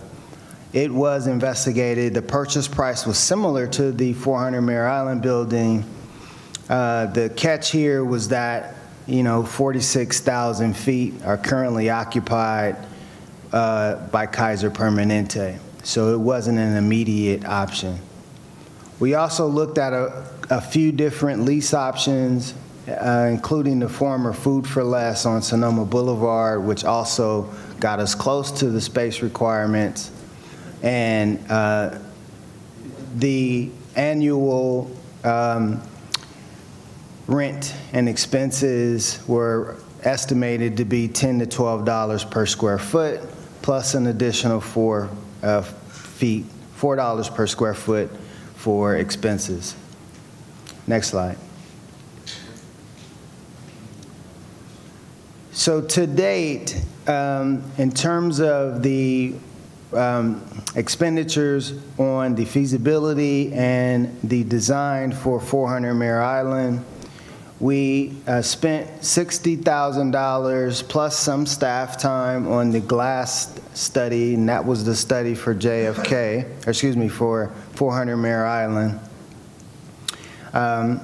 Subsequent to that, we did, through a competitive process, RFP process, select Indigo Architects, and they were issued a contract not to exceed just under $3 million, and that was to be done in phases, and typically design is done in 3 phases, 35, 65, and 95%. And so the first phase of that contract was $932,000, which that work has been completed and those payments made. The facility does generate revenue. Right now, the VA is a tenant, and they pay approximately $270,000 a year to the city. So it is revenue generating that covers some of the expenditures. The estimated design retrofit, which we'll talk about currently, is $30 million. And so we'll go into some more detail about that. Next slide. So the current financing budget, and I use the term budget because budgets are guides, but the current budget is for $30 million. The budget over time has remained in a general range of $28 to $35 million. And as a result of our financing strategy, we did do some cost cutting and value engineering to drive that number down to $30 million. And so you can see here that of that $30 million number, 15.3 is estimated for direct construction costs. General contractor overhead, which essentially is contractor profit margins, one way to look at that, is estimated to be $2.5 million. Escalation and design contingency, so that hedges against the market condition and allows for any contingencies that would occur as we go through the design process, are 4.7. Indirect costs, often called soft costs, or costs related to project management, construction management, permitting, and et cetera. So the construction subtotal is $27.5 million. There is a construction contingency, which is 2.5, which is 8% of the project. And that's on the lower side. Typically, construction contingency can range from 10 to 20%. So this is on the lower side, but we think we have a really good team and can deliver a project within that budget, which Bruce can talk about. Next slide. So there's been a lot of talk about various options, and one of the things I wanted to do with this slide is just provide a comparison of cost per square foot, not only for direct construction, but also for total project development, which would mean in some instances, like in the Rolling Wood example, there are public improvements, so you have to grade the land, bring in utilities, put in lighting, et cetera. So I wanted to show those total costs for project development, or in some instances, it could be acquisition of the property, which I listed here for the 400 Mare Island Way property. So going through the scenarios, and these are for comparative purposes, but taking the Rolling Wood property and building a city-owned site from scratch, direct construction costs is estimated at 65.1, which is 998. Total project development costs 74.6. That site, for those who aren't familiar, Rolling Wood is a open piece of land and needs public improvements that I talked about earlier. So that would be 1,141 per square foot. So I won't, I think, read all of these. Hopefully everyone can see the comparison, but this was just done to show the relative cost for each type of project. Yes, these are estimates, and we truly don't know the cost of a project until we go to bid, but we can use comparative data with other projects recently completed to get a relatively good estimate on the cost per square foot. So in this scenario, right now, the 400 Mare Island Way is the most cost competitive option. Now, there's a series of discussions that I'm sure we'll have tonight about the various factors that go into site selection. But in terms of cost competitiveness, retrofitting an existing facility that we happen to already own is very cost competitive as opposed to new construction from the ground up. Generally speaking, and Bruce again can talk about this, new construction today is going to range $800 to $1,000 per square foot. So if you look at the needs requirements for the police department at 60,000 square feet and do the math, that puts a new project in the $60 million range. And again, as we'll talk about later, staff's recommendation is that that is outside of our current financial ability for debt service. Next slide. So I just wanted to highlight a couple of frequent questions that have come up to maybe answer some questions for the community, because there's been a lot of discussion about the budget and why has it changed so many times, and how do we know that there won't be cost overruns? The budget has changed over time because we have changed the scope of the project, for one. So the original scope of the project has since been streamlined and reduced, so that budget has changed. In the beginning of the project, we talked about ranges of costs.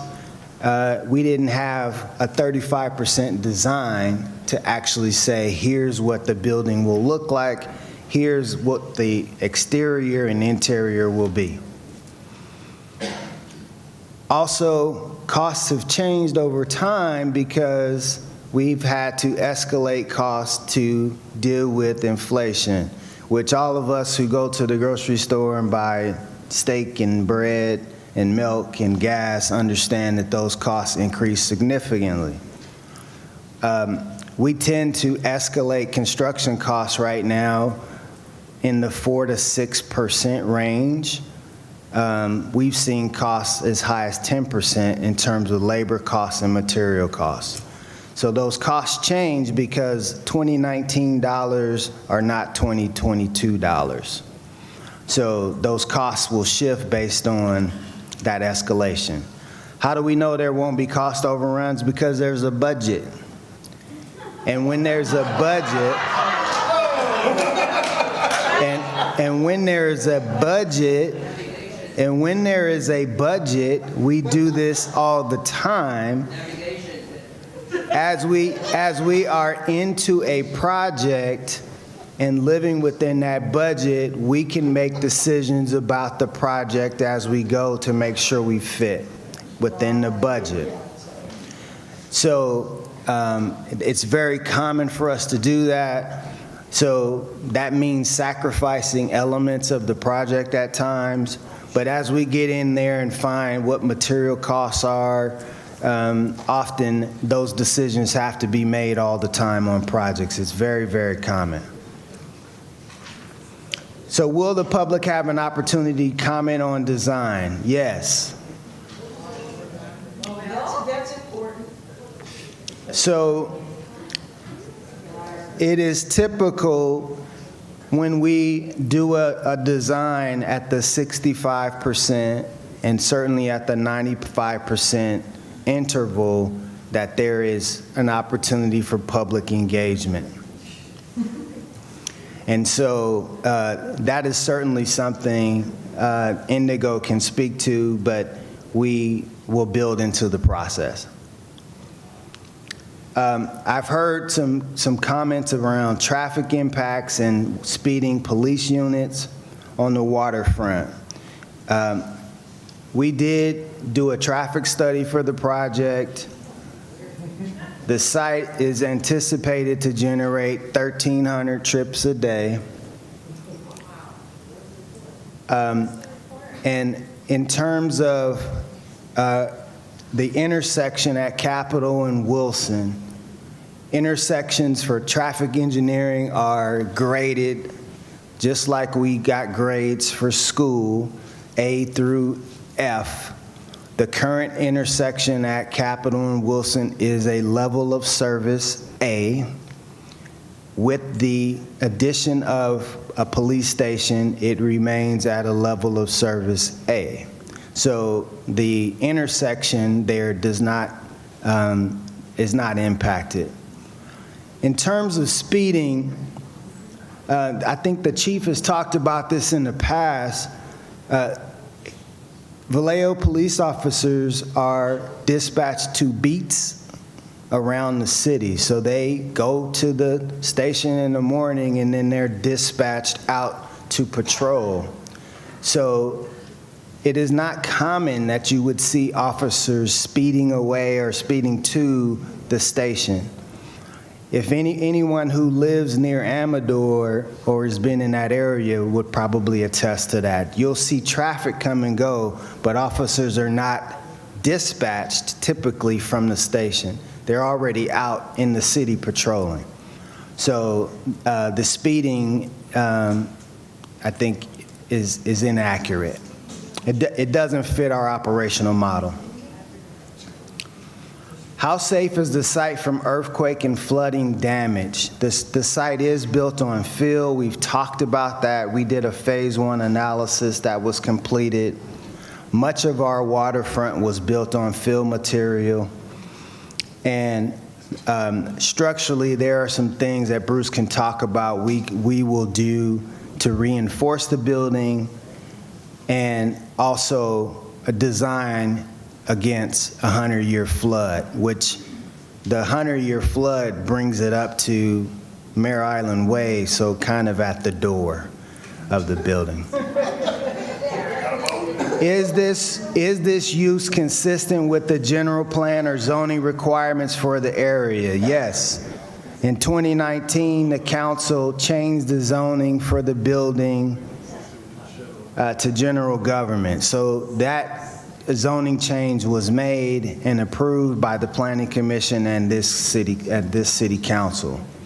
So it is consistent with the general plan and zoning requirements. Next slide. And with that, I'll turn it over to Bruce and have him talk about the site plan and some of the other elements. Good evening. Good to see you again. Bruce Playle, principal with Indigo, Hammond and Playle Architects. So just leveraging off what Terrance was talking about in the site studies, a main purpose of your public safety building is to survive disasters so that it can provide emergency services to the community. And this building will provide an earthquake protected dispatch center, 911 center, as well as emergency operations center. And the building was critical when we first started looking at it, that it could provide those services, and within reasonable budget constraints. So the first step in that process is to conduct a geotechnical investigation and a geologic hazard study. So that's a lot of words, but basically back in April of 2020, there were drill rigs out there that took borings of the soil on the site, and those were evaluated in a laboratory to determine, among other things, the structural values that engineer needed to use to figure the strength of the building, and also to determine the potential for liquefaction. There are maps that show liquefaction potential nearby, but it ends up being a very site-specific item, and after laboratory analysis, the site is found to have a low liquefaction potential.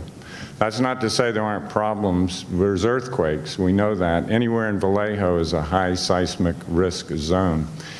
The other issue is there's bay muds and it's not the greatest soil, but those are expected and those can be dealt with the site work. And actually we're not doing much site work that would incur the need for imported fill and so forth.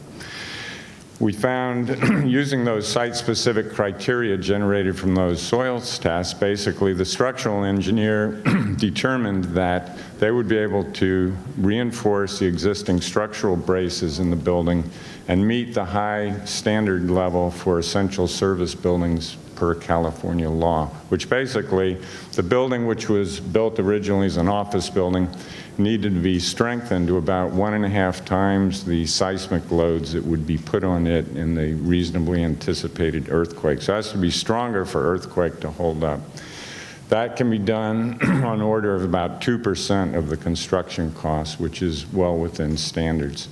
So all in all, the building was found, the site and building are found to be appropriate from a technical sense for an essential service building.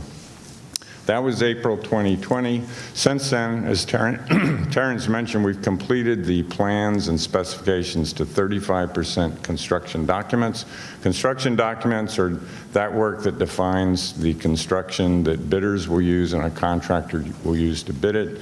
At this stage of the game, where the structural, mechanical, electrical, all the systems designs are well understood and enabled us to complete plans to that point as well as create an estimate. Now, since then, there has been the need to go through a value engineering exercise, and that's the subject of the slide in front of you. So this was the original design, and basically the pink areas show the major things that we felt we could remove from the project and still not materially harm the basic functionality of the project. So if you look at the left on the screen by Florida, for example, we felt that we could remove the addition of a driveway onto Florida, which we had envisioned to ventilate the parking lots from that side, and still have access off of Mare Island Way and Capitol. And that would also remove one potential impact from the neighbors on that side of the project. I won't go through all the items here, but the other main one to point out to you is on the right of the screen. We came up with the idea of, instead of developing the end of the site, the basic green area that's there today for public parking leading up to the entry on that end of the building, we instead could develop the existing parking lot, which is just above that pink area. We developed that existing parking lot for public parking and then avoid the expense of developing that corner, and we think offer something back, well, really keep what's already there to the community. So these are potential changes, and if we go to the next slide, please, we'll take a look at sort of the graphic effect of that. This just highlights the green space that would remain on the corner, and improvements could be made to it around the waterfront promenade side. And there's the parking lot shows up there that would be public parking, making it easy for community access. And then we have some ideas along the frontage of the building on Mare Island Way. Next slide, please. So this is I call it a seagull's eye view, if I may, looking down on the green space of the site from Capitol. You're looking at the new entry element just beyond on the existing postmodern style building. And we think that there's really a lot of potential for that public space could be left there in place. And you see the entrance to the public parking lot just to the right. Next slide, please. So here's a close-up of the new entry element to the building, which is intended to be a very, good public face to this facility, bringing the public visitor up to the second level, where key functions are, among other things, flood protected if that ever happened, for the EOC as well as dispatch, and the computer rooms, there would be segregated electrical systems for those floors. But this gives a look at how that public entry would front onto that green space, and the public entry, if you were to drive up, would be from the right in that view. Next slide, please. Here's another angle looking a bit down at that, a copper roofed, kind of maritime themed, if you will, abstraction that would change the tenor, I think, of the existing building quite nicely. And yes, that will cost money, but what it does is gets the visitor to the second level, provides an elevator, public side elevator for the building, and also avoids the need to do exterior improvements on the building to try to create some new image, new entrance to the building. Next slide, please. So this is a view looking across that public space, and you're looking along Capitol on the left and the building just beyond. Next slide, please. So now we've come around and we're, I think, on Mare Island Way, looking along what we might suggest is an improved frontage improvement there. This could be a straw bale undulating bench with new trees and landscaping provided. And as we proceed down a little farther that sidewalk, next slide, please. And from above, you can see there is the potential to create some new element between the building and Mare Island Way. This shows the idea of an outside eating area, maybe even a small retail space could be built there, a coffee shop or the like. Next slide, please. And this is a view looking as along the sidewalk in that area. So I think that's what I had for you at the moment. Again, we're available for questions, and I'll turn it back to Terrance. Okay, Mr. Davis, Thank you. anything further? So we're almost there. We do have Sarah Hollenback with PFM on Zoom. So from here, the last few slides, we'd like to just cover the actual terms of the financial deal that we're proposing. So next slide. So with that, I'll turn it over to Sarah. Great. Thank you very much. I hope you're able to hear me okay. Good evening, everyone. So we did just want to provide a bit of information, as Mr. Davis said, in regards to the financing that's being proposed for this project. The form of financing is proposed to be in what's called an infrastructure state revolving fund loan through the California Infrastructure and Economic Development Bank, or commonly referred to as the iBank. It's a state agency, part of the Governor's Office of Business and Economic Development, that was established in 1994 to provide public infrastructure and private development that promotes jobs in the economy. So this program, through which the loan for the project is contemplated to be structured, is one of a number of programs that the iBank offers. Next slide, please. So the State Revolving Fund Loan Program provides low-cost public financing to state and local government entities. Financing is available for a wide array of projects, of which public safety facilities are one. Housing is the only notable exception to what is otherwise a very long list of eligible project types. Financing is available in amounts up to $35 million with board approval, and loan terms can extend up to 30 years. The loan rates, and this is where the terms of the iBank borrowing program differ from what the city might otherwise be able to achieve through a public market, transaction as you've done, for example, for your water revenue bonds. The difference here is that the iBank, with its mission to help promote jobs in the economy, does allow borrowers whose unemployment rates and median household incomes compare less favorably relative to the state averages on those two metrics to borrow at subsidized loan rates. So you essentially receive the benefit of the state of California's high credit ratings, and then the iBank offers subsidies on the loan rates to specific to communities based on their specific demographics. Next slide, please. So we've run some analysis based on the $30 million project cost that was described previously in the presentation. And our estimate based on indicative rates provided by the iBank, which range from approximately 2.2 to 2.8% at the time of the indications, resulted in annual debt service that ranged from 1.54 million to 1.68 million. And again, that range is simply based on the range of borrowing rates that were indicated. It is important to note, and I'm sure all of you have been following the news and what with inflation and energy costs rising and conflict abroad, that has had implications for the financial markets, as you've no doubt seen.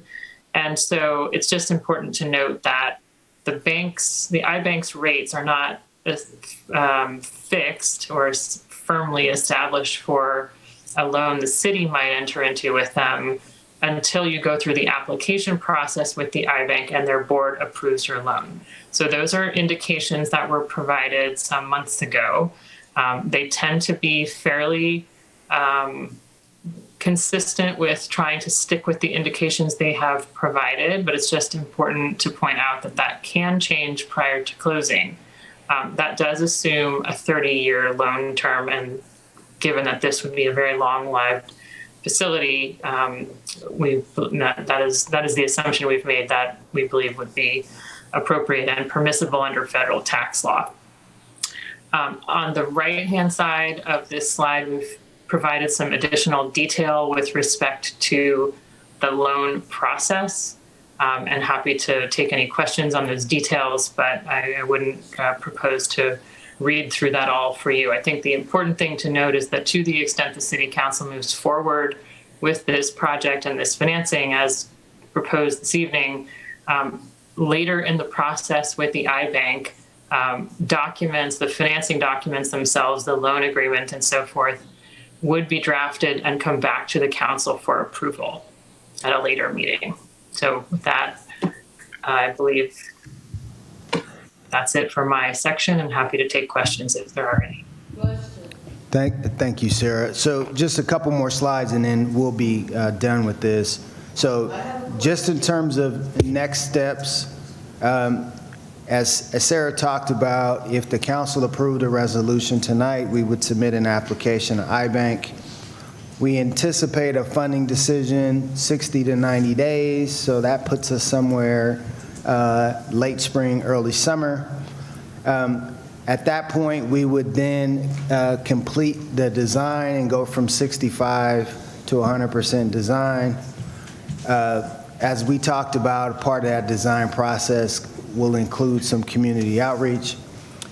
In January 2023, we would go out to bid on the project and begin construction somewhere around April 2023. And there's about 13 months of construction anticipated. So that puts us into May 2024 for construction to be completed. And at that point in time, we would be working with the police staff to relocate their equipment and their personnel to the new facility. Next slide. So the recommendation is to authorize the city manager to submit an application to iBank for an amount not to exceed $30 million to complete the design and construction of 400 Mare Island Way for headquarters for the Vallejo Police Department.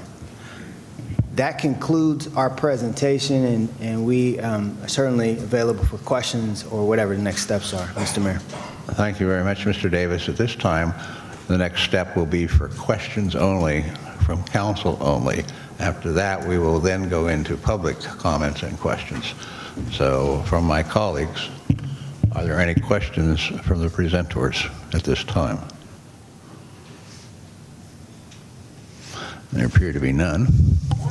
Oh, yes, sir. Vice Mayor, go ahead. Thank you. Question for Sarah. In terms of the loan, where are you? So right now, the current rate, interest rate is 2.2 to 2.8% interest rate. That is the current rate.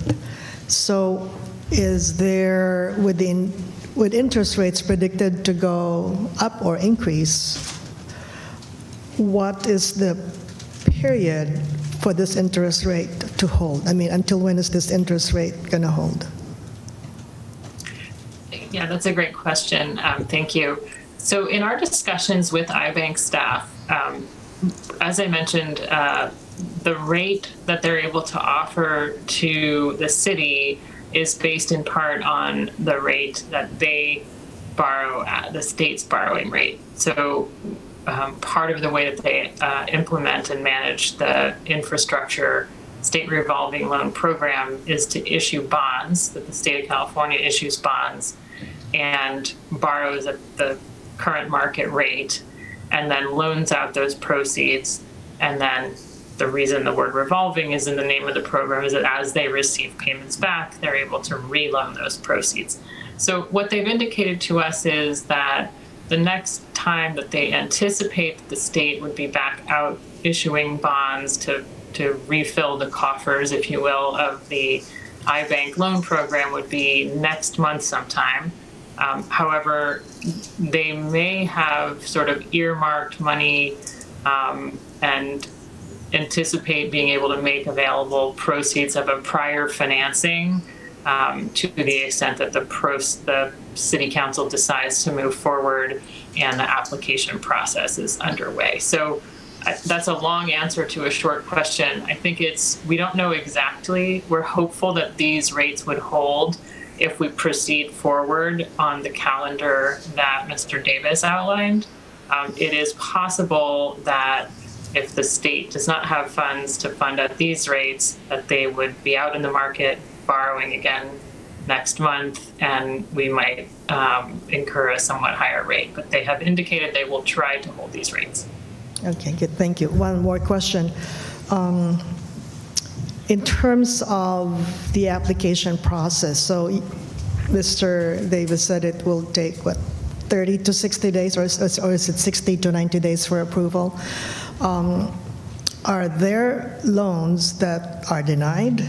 Or what are the chances of, if this resolution passes tonight, what is the chance that it will be denied? Or what are the chances of it being approved? And what criteria is used? And I know you mentioned briefly, what criteria is used for approval of loans in this amount for a city for this purpose?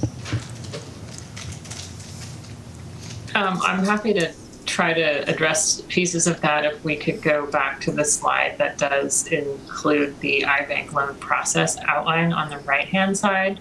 So the first step really is to engage in some dialogue with the iBank to discuss the project, to generally describe what the city's existing credit ratings are, and provide some initial information to them for them to give a very high-level staff reaction to, is this a project that we should consider seeking funding through the iBank? We've had those conversations. They're aware that the city has an outstanding general fund credit rating from Standard & Poor's in the investment grade category. I don't believe they've reviewed the city's most recent annual audited financial statements, but there were no red flags, thrown up in our initial discussions with them. As it describes here in the box, the first step is kind of that staff level review, and you'll be invited to apply, and then the application is formally submitted. So there's kind of an initial staff level review of the information that the city team has pulled together, and then a formal application would be made once you're invited. So they're not really able to say, you know, if you apply, we'll give you a loan at this point, because ultimately that is at the board's discretion, the iBank board. But given that you have an investment grade credit rating and, you know, it's an eligible project, we, I guess, believe it's appropriate to pursue this form of financing. There's always the other alternative of going out to the public markets, but that wouldn't come with a subsidy. So this seems like a more advantageous avenue to at least pursue. Okay. One last question in terms of financing. So, you know, in a regular real estate transaction, you know, you borrow and apply for a loan. So are you saying that there's like a pre-approval of the loan and then a final decision from the board and from iBank that, yes, you are approved for the entire $30 million? Is that plain and simple how I understood it? I think, yes, generally speaking, I think that's how I would kind of simply describe their process. The staff reviews it, and then ultimately it's like it goes to their board, much like, you know, staff makes recommendations to you as the council, but ultimately it's your final decision as the council what you do or don't do. I think the substantive review is, you know, largely completed at the staff level, and then it goes through a board process. Okay, and the entire process takes maximum 90 days for final approval. That's what they've communicated to us, that that's the general time frame, yes. Okay, good. That's all my questions for now, Mr. Mayor. Thank you, Sarah. Thank you. We're on council questions now, so please hold it. Councilmember Andrea Diaz. Yes, I have one question at this time, as I will be presenting my presentation shortly. This loan that you're asking us to approve today, is it attached to this property? Is it a loan that could be used to build in another location, or is this something that is being put through as something that you will build directly there on 400 Mare Island Way? I'd certainly welcome Assistant City Manager Davis chiming in if we would like to, but I can say that the project itself, the public safety facility, is what we've discussed with the iBank, and that does fall within their eligibility. I don't believe that they will have their application package does include information regarding the project and plans and so forth. I suppose perhaps an alternative location, you know, again, the criteria speak to broad categories of projects, but at the time the application is submitted, it will be more specific. So I don't know if the Assistant City Manager would like to offer any further reaction or response to that. Yeah, the only thing I would add is that the project itself is pledged as a part of, is the asset pledged for the loan. So I think in that regard, I don't know that we could apply for 30 million and then kind of change the asset. So I think the asset needs to be identified as a part of the loan application, is my understanding. Okay, so just for clarification, when applying for the loan, it's basically for 400 Mare Island Way, correct? Correct. Thank you. Any other colleague questions before I begin mine? Councilmember Ariola. Thank you. So to piggyback on Councilmember Laura Diaz, let's say you were talking about pre-approved loan. Are we guaranteed that this loan will be awarded to us? So if not, what is the alternative? What is our alternative plan? Do we reapply again and then ask for a $30 million loan to, say, demolish 111 Amador and build from scratch at the old police station? So what I would say is that there are a couple of alternatives. One could be that we, as Sarah talked about, we could go to the private market ourselves. So keep in mind that 2.2 to 2.8 represents a discounted rate. So we're getting the state's credit rating. I know most of the council know, but for the community's benefit, Vallejo is BBB rated. So it's highly unlikely we would get the same type of competitive rate. And so we could go to the private market for funding ourselves. That's one option. Or as you indicated, if we identified an alternative project, we could resubmit an application to iBank for an alternative project. That's what I was asking. Yeah. Aaron, thank you. Oh, also, you said the completion date was early 2024. What will the will the Veterans Administration still be housed there? That I understand they have a lease until 2027. Correct. Will they be evicted and homeless? So as it stands, the current design includes, kind of works around the current tenant, so they can still be there.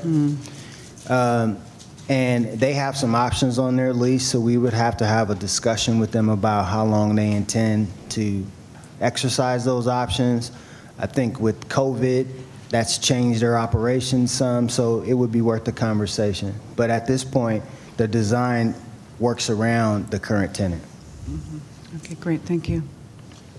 Thank you, Ms. Davis. I have some concerns that I'd like to find out about.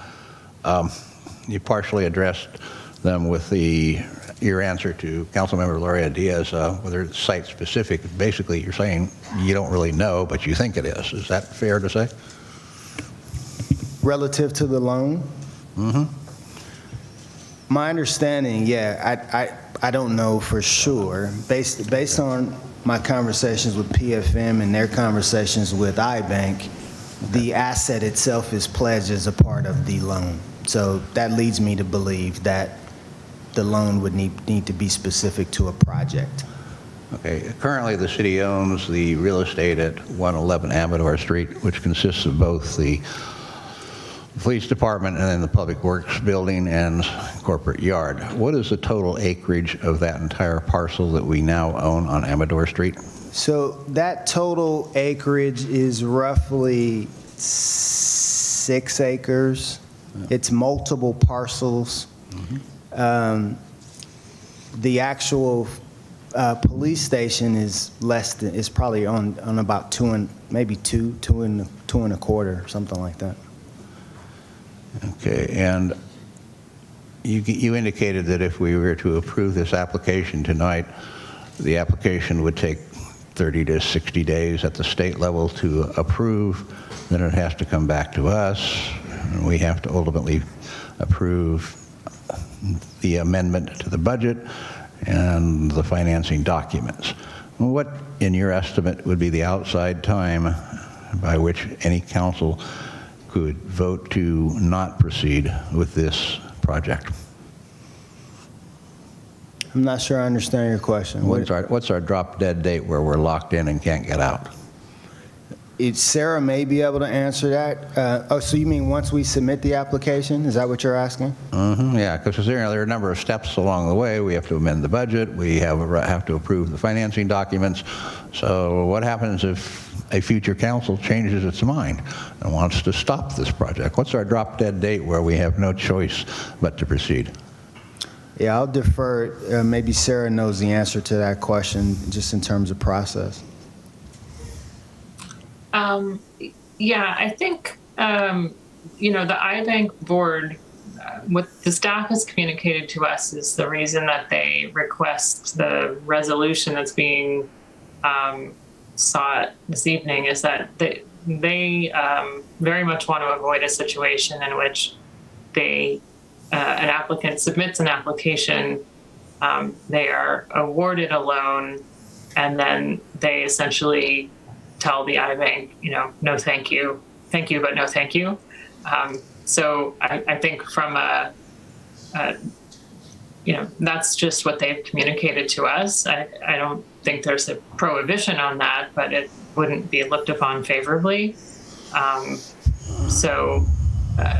they have to understand that as a public body with the documents needing to come back to you, there's only so much one can do in the way of a guarantee that the action that will be taken, at that stage of the process is what they might expect it to be. Well, that's all helpful and informative, but it doesn't really tell me what I need to know. I must have missed it, Ms. Hollenback. What agency are you with? I'm with PFM Financial Advisors. We're the city's independent municipal advisor. So you're employed by the city of Vallejo? No, I work for a company called PFM Financial Advisors, and we're a private consulting firm that works as the city's municipal advisor. Okay, thank you. And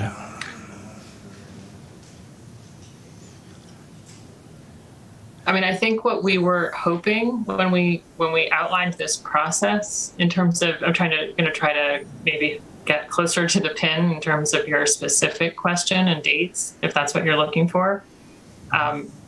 We were hoping that what the iBank explained to us is if the application were complete to them in March, they would hope to be able to approve a loan at their May or June meeting, and then thereafter the documents that the loan agreement in particular would need to be drafted, and that would be a matter of 4 weeks to 6 weeks, and then the council could approve that. So is that helpful? I think we're in midsummer.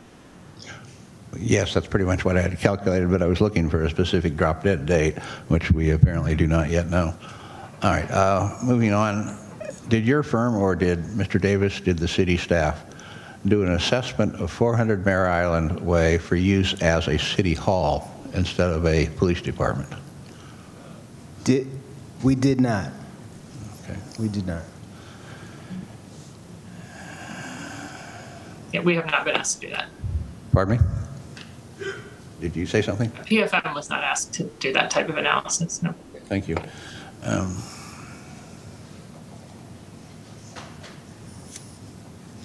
And the present size of 400 Mare Island Way, just to refresh my memory, is 69,000 square feet? 59. Pardon me? 59. 59, Yeah. okay. Minus town and VA. Yeah, minus the VA, of course.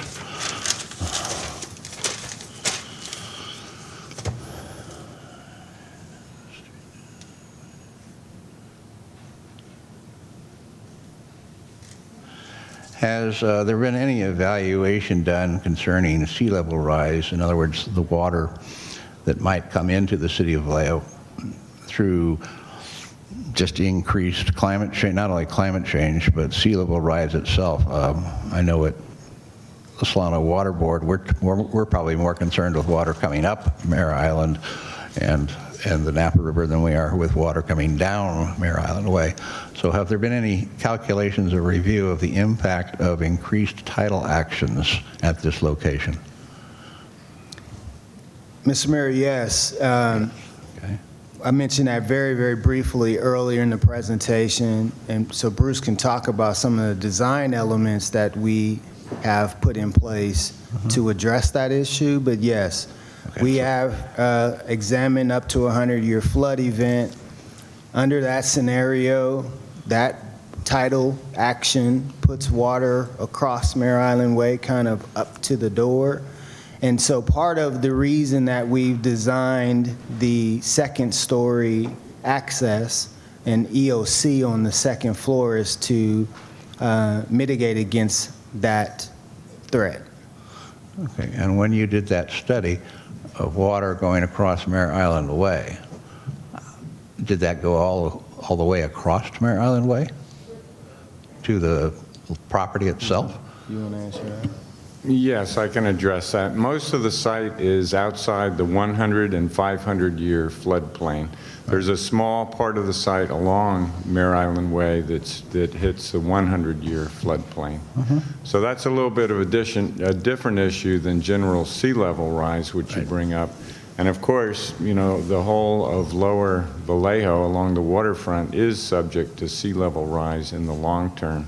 So that sort of goes beyond the scope of this meeting, I would say, but it is a valid concern. And you could see sea level rise affecting anything along what I might call lower Vallejo. There are, as Terrance mentioned, we do have some plans in the building itself to guard against that, which I can go into if you like. And did that assessment provide the depth of water on Mare Island Way, the street itself? Are we talking about, you know, half an inch? Are we talking about 4 inches? What are we talking about? According to the geologic hazard study, you could see 55 inches of water right along the waterfront, and this is in your general plan as well. So there's serious issues with. That's on the street. Well, I don't know the details of that map. I just know that that whole area does fall within a map that is designated in your general plan. So again, that is a you know, district-wide issue to deal with, and I think it's something ultimately, probably not this council, but future councils will be dealing with that issue. It's just there. Now, the building itself, what we can do about it now, we don't see the 100-year flood being a risk, but that we have designed the building in such a way that the second floor will be flood protected, and we have put all the critical functions on the second floor, as mentioned, the EOC, the dispatch, all those things that you want operational during any kind of an emergency.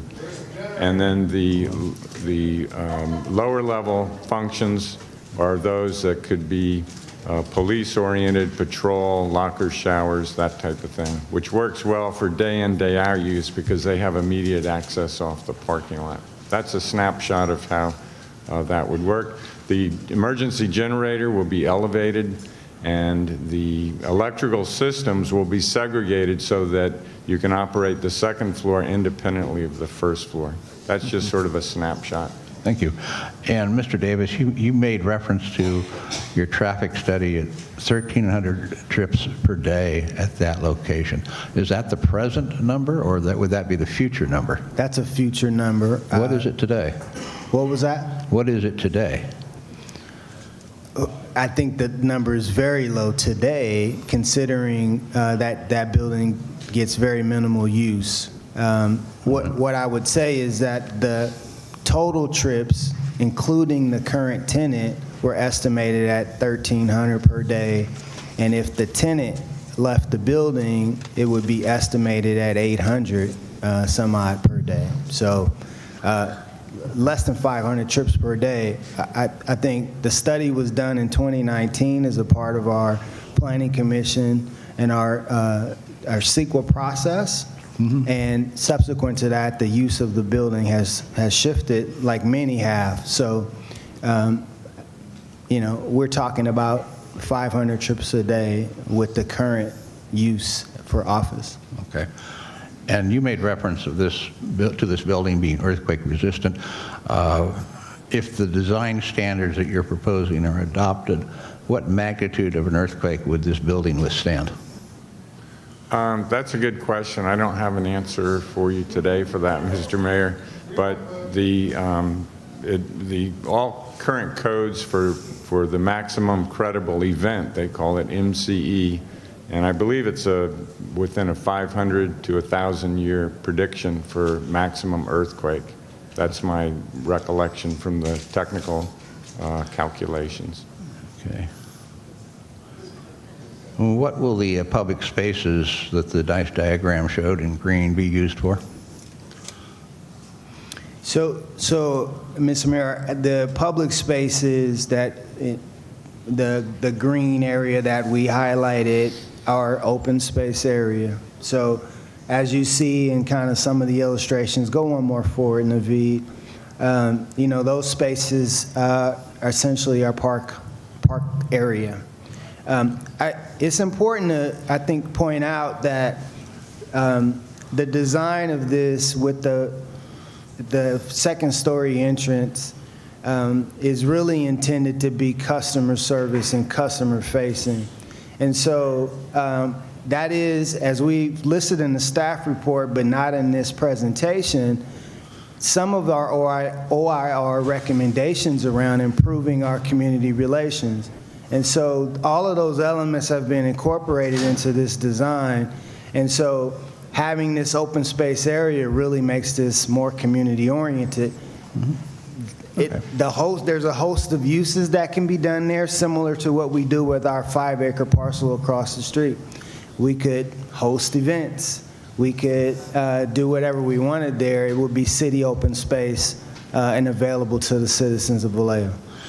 I might add to that, Mr. Mayor, those could be items open for discussion as part of the public interaction to follow. There's a lot of opportunity, not only for the green space itself, but I think the edges of that could offer a lot of opportunity. And this parcel that we own at 400 Mare Island Way, how many acres is that parcel? What was that, Mayor? How many acres is the parcel that we own at 400 Mare Island Way? I believe it's 4.9, I believe. 4.6, they say. 4.6 to 4.9. Okay. In that range.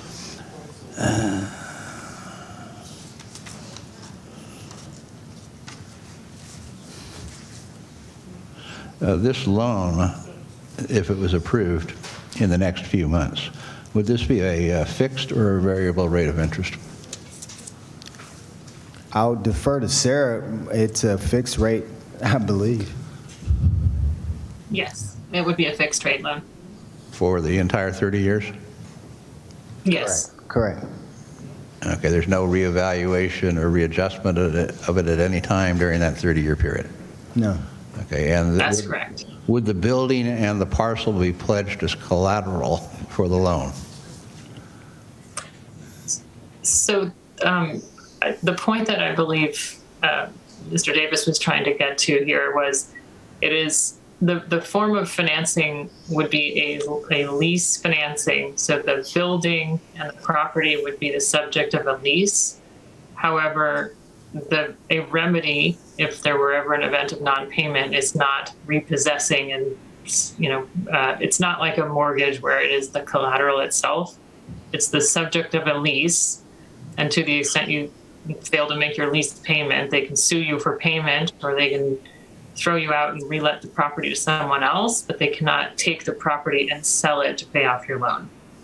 So if this is a lease, who will own the lease? The state of California? It would be a loan agreement with a lease between iBank? The city and the iBank. So the iBank would be the lessor, would be renting the property and the building to us until we paid it. Is that right? I believe that is the way the financing would be structured, yeah. Well, yes. Sarah, if I may clarify that point, hopefully. Maybe I can't, but I'll try. The transaction is typically one where the city leases the property to iBank and then iBank subleases it back to us. Correct? Yes, I believe that is correct. Thank you.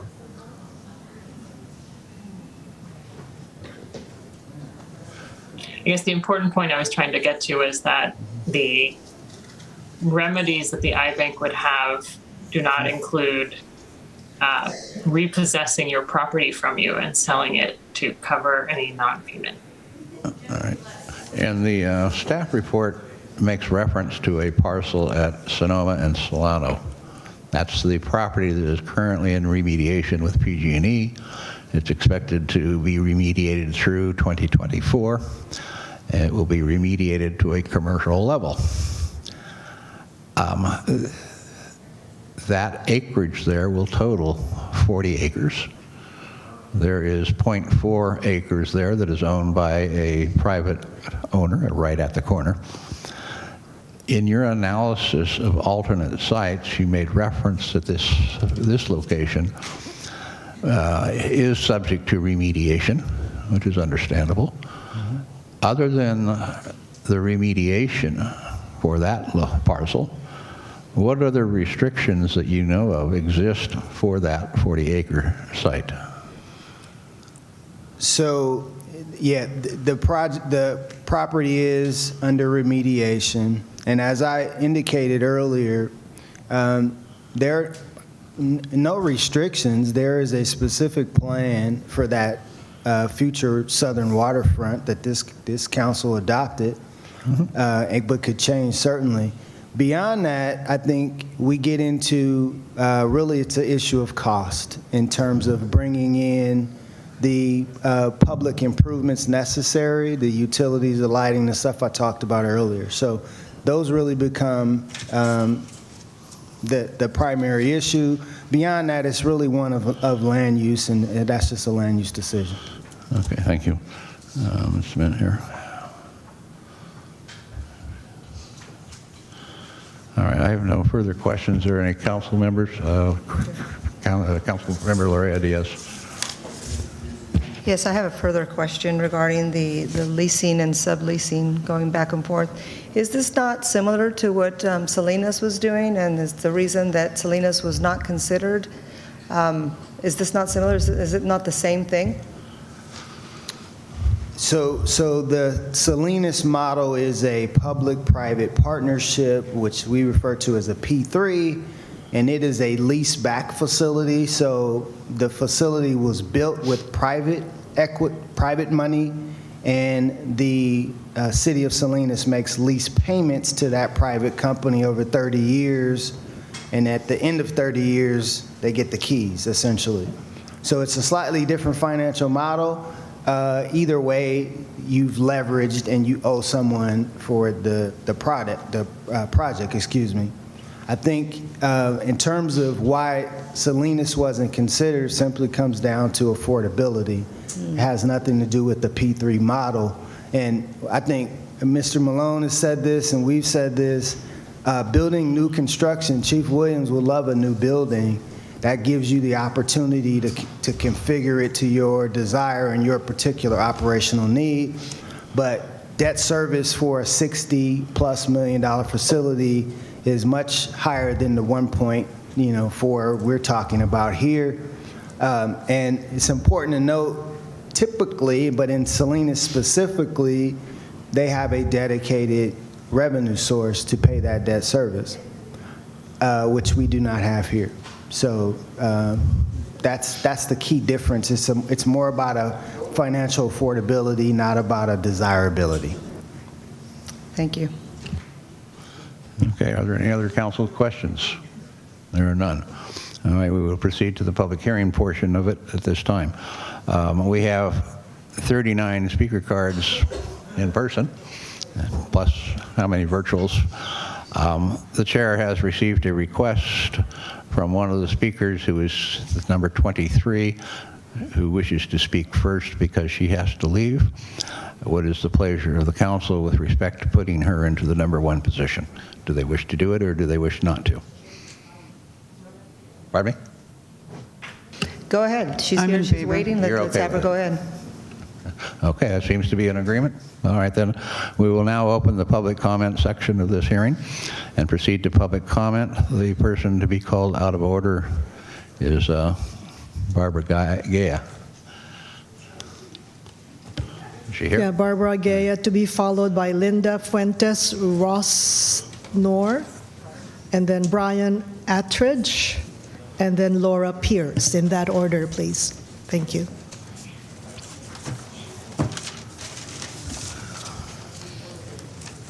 Okay, thank you. I thought it was going to be one of the first, not the first, so because I've just been frozen for 3 hours. I'm just like, I'm low blood sugar, and I just can't stand freezing like this.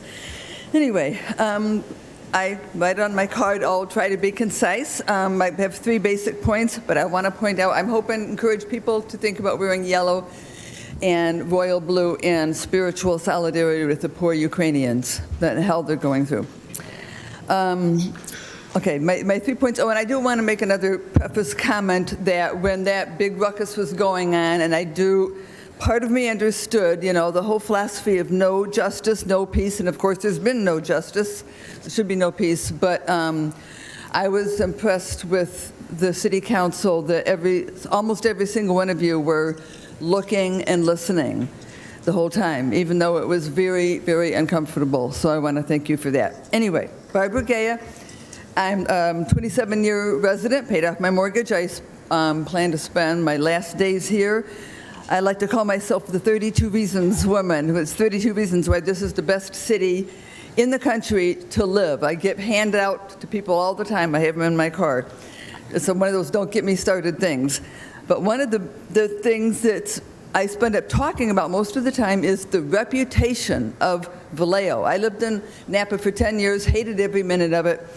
There was a gang that came in and shot up the emergency room. I lived in the hoity-toity heights of Benicia with someone for a while. Came home to a burglary in progress. I've always said a lot of crime goes where money is. And thank you for having us the choice of being able to stand here and talk to everybody instead of looking at people's back. I really appreciate the choice. So, with my 3 points are reputation, centrally located, and listening. My sign over there, I was going to bring it up, says, listen to the people. The first is reputation. I've been arguing for about 30 to 40 years about I feel safer in Vallejo than anybody else. But putting a police department down there on the waterfront, when people come from all over the Bayou for festivals and things, just drives me freaking crazy because it makes it look like we need the police right there because we're so afraid. I could go on and on about the psychology of fear, but your most fear comes to pass, and I'm just so tired of it. I feel safe as here as anywhere, despite the poor, response police. Okay, number 2, I want to think this feeds right into the psychology of fear, putting it down there. I think it needs to be centrally located, more like where it is now. I mean, I heard that part about when they come from the beach. They don't come from there. But I just think it's just not, it just makes no sense to me to put it down on a beautiful waterfront. We've had, thousands of hours of people. Barbara, thank you. Your 3 minutes are up. Oh, geez. Listens to the people who do the people like Carr. Listen to the ones who know what they're talking about. Barbara, you spent 2 minutes talking about other things. Next speaker, please. Linda Fuentes Rosner. Mr. Mayor, Vice Mayor, City Attorney, City Manager, City Clerk, and Council members. I just moved to Vallejo about 5 years ago from Pasadena, California, which is a beautiful city and well managed. I think that this is a bad use of really beautiful property to put the police department there. What should we put there instead? We don't have money. The police department doesn't have enough money to hire enough police, is what I've heard. Well, money can be made at that site. Perhaps a hotel or shops or cafes or even a convention center. Vallejo is the gateway to the wine country. People come here, they need a place to stay. They need the beauty of walking along the waterfront. That's what needs to be there. We need to be making money instead of pouring money out. Who's going to pay for that $30 million loan? The taxpayers, the property owners. I'm paying $5,000 a year for my property tax. Something's wrong. Something's very wrong. And also, I feel that I apologize, I like you, I've met a number of you, but I don't think you're listening to the people that are going to pay for this. I'm going to be 75 years old. This is the last lap of my life, and I don't want to be paying huge amounts of property tax. It's going to go over to my children and my grandchildren. We do need a better police department, but we need another place to have it, a central place to have it. That's all I have to say. Don't take the money.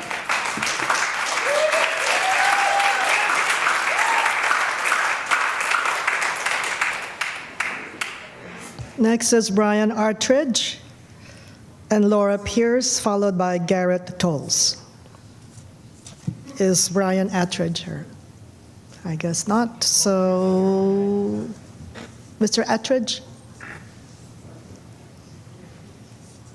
And then Laura Pierce, you're next, and then Garrett Toles. I'm Brian Harkens. Is that okay? Yeah, I called your name, sir. Okay, Brian Harkens. No, Brian Attridge. That's not me. Okay, sorry. So not here. Laura Pierce.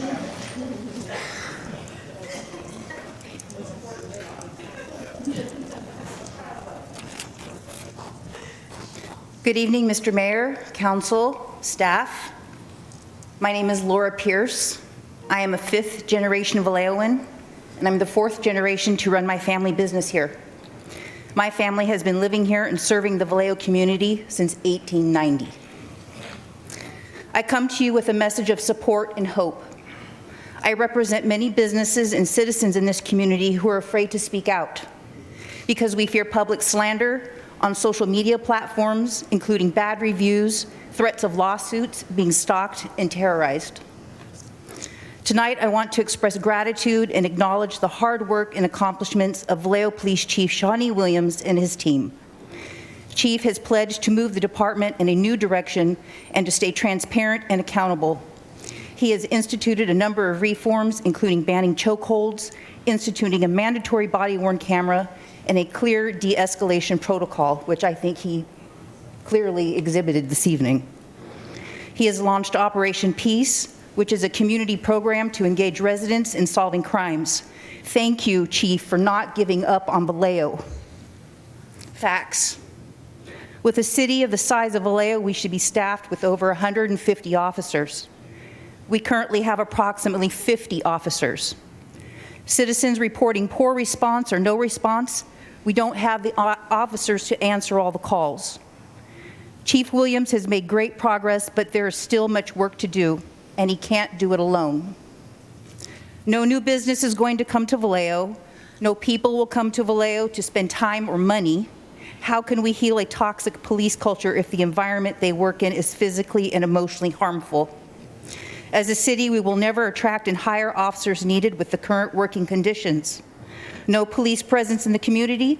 The criminals will continue to come here and dump their garbage, vandalize, burglarize, and terrorize our town. Until the police department is fully staffed, there will be no sustainable economic development, no tax base, no revenue to fund our department's needs. Council members, please support Chief Williams and vote yes on funding our police department's needs so they can better serve our community. Thank you. Garrett Toles, Carly Goebel, I'm sorry if I mispronounced her name, Carly Gable, followed by Bobby Fleming. So I actually do have questions for Assistant City Manager Davis, that's possible. I just wanted to know if most responses are going to be handled by officers that are out on their beats, why is this location so highly desired if the building itself won't affect the efficiency of the police department? Okay, this is time for community comments. It's not time for dialogue, so Mr. Davis will take note of that question and respond following the community questions and periods, okay? So did you have any other questions or comments? Well, I'd just like to say I believe the community has already spoken. It's a no.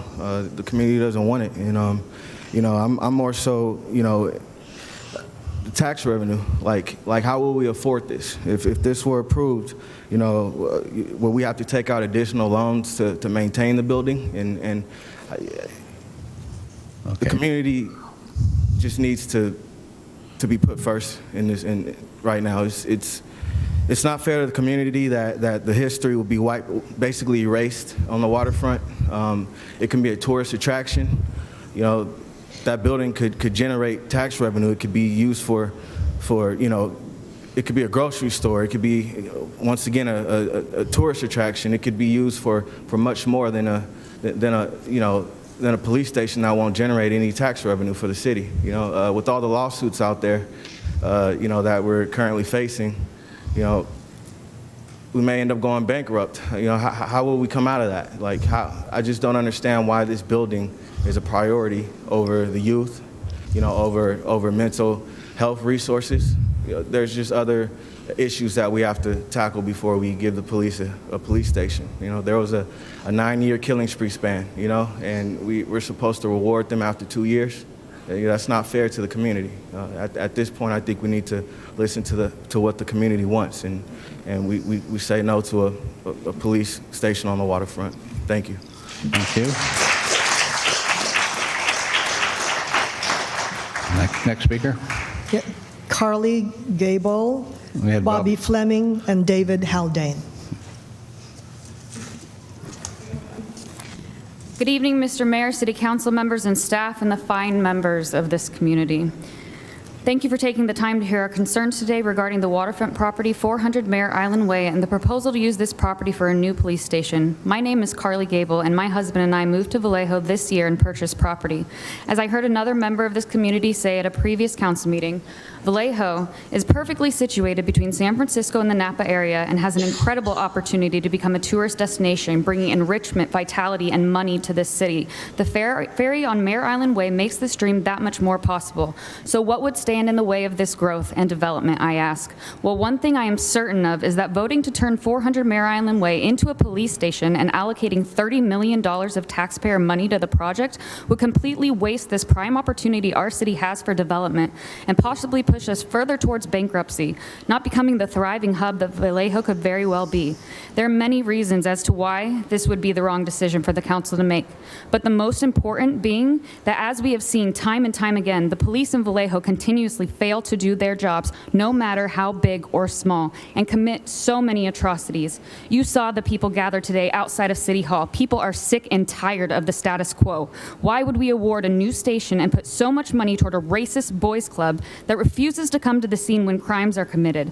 As was evident when a young woman spoke just a few meetings ago about her catalytic converter being stolen from her car and outside of Olive Garden, watching it happen and the police refusing to come to the scene, leaving this young woman stranded in a dark parking lot until almost midnight. Or as I saw last week when someone stole my friend's purse from her car as she was loading her groceries from Costco and the police refused to come to the scene or review the tapes. Small instances that still weren't handled appropriately. Not to mention, even more tragic, the ineptitude of the police in the case of Nitza Green. Their failure to follow up on evidence that could have shed light on the awful circumstances surrounding the death of this vibrant, happy young woman. Think about this for 1 second. If you or any of us failed to do their job time and time again, would you be rewarded or fired? Anton Barrett, Jared Huey, Mario Romero, Jeremiah Moore, Denise Huskins and Aaron Quinn, Joseph Ledesma, Carl Edwards, Ronell Foster, Santiago Hutchins, Jose Villalobos. These are just some of the victims of this department. I, as a taxpayer in this city, am appalled that my hard-earned money is even being considered being given to a project for the police department, considering people are dying. Taxpayers in Vallejo have already shelled out nearly $12.7 million in civil rights lawsuits in the last 10 years to people who have been abused, assaulted, and killed by this department. And that isn't even the end of the suits. The cases of Angel Ramos, Adrian Burrell, Willie McCoy, Sean Monterosa are still in the process of being reviewed, and a lawsuit brought by McCoy's family seeks to place the department under court receivership for its pattern and practice of civil rights. Thank you very much. Are we going to continue to reward them? No. Hold them accountable. Everybody gets the same amount of time. You're not special. We will remember how you vote tonight. Mr. Kenish, you're up. Thank you.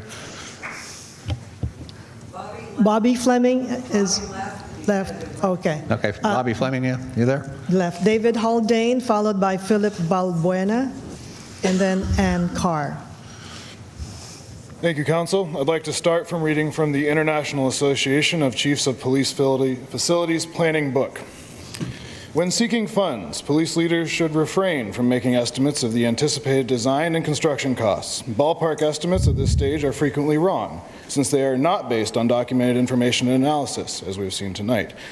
Estimates at this stage also become liabilities for the police executive and the department. Whether they are too high or too low, the department should take the position that the facility costs are not and cannot be known until the planning process is put in place and completed. Many projects have been jeopardized or adversely curtailed in scope by someone presenting a ballpark figure that becomes public or is used by leaders to gain approval for that exact amount. I think that explains a lot of the back and forth and discussion we've had tonight. I would not hesitate to represent the emotions represented by some in the community tonight. So I'll begin speaking specifically to the technicalities of both the plan and the loan. What you see in the value engineering estimate, I would encourage you to look at very closely. The selling points of this project have all been made optional alternates. The reduction in square foot cost is $200 to $300 per square foot. Some of you are commercial real estate agents, some of you own properties, and I'm sure you know that the reduction in cost of $200 to $300 per square foot would be a significant program change. What it removes is the community-facing enhancements and all the selling points made by the police of the Sally Port, which would be a very funny thing to put if you weren't intending on putting a lot of traffic through there, as well as the entrances and the reinforced wall, which we have just seen proposed to be replaced with a human shield. I think it is unlikely that Chief Shawnee Williams would like his officers exposed to Mare Island Way, given their community reception and the armaments that the community contains. The cost of this project is $1.6 million per year, realized through salary savings in the police department. That's 4 to 6 officers. We need more officers, not less.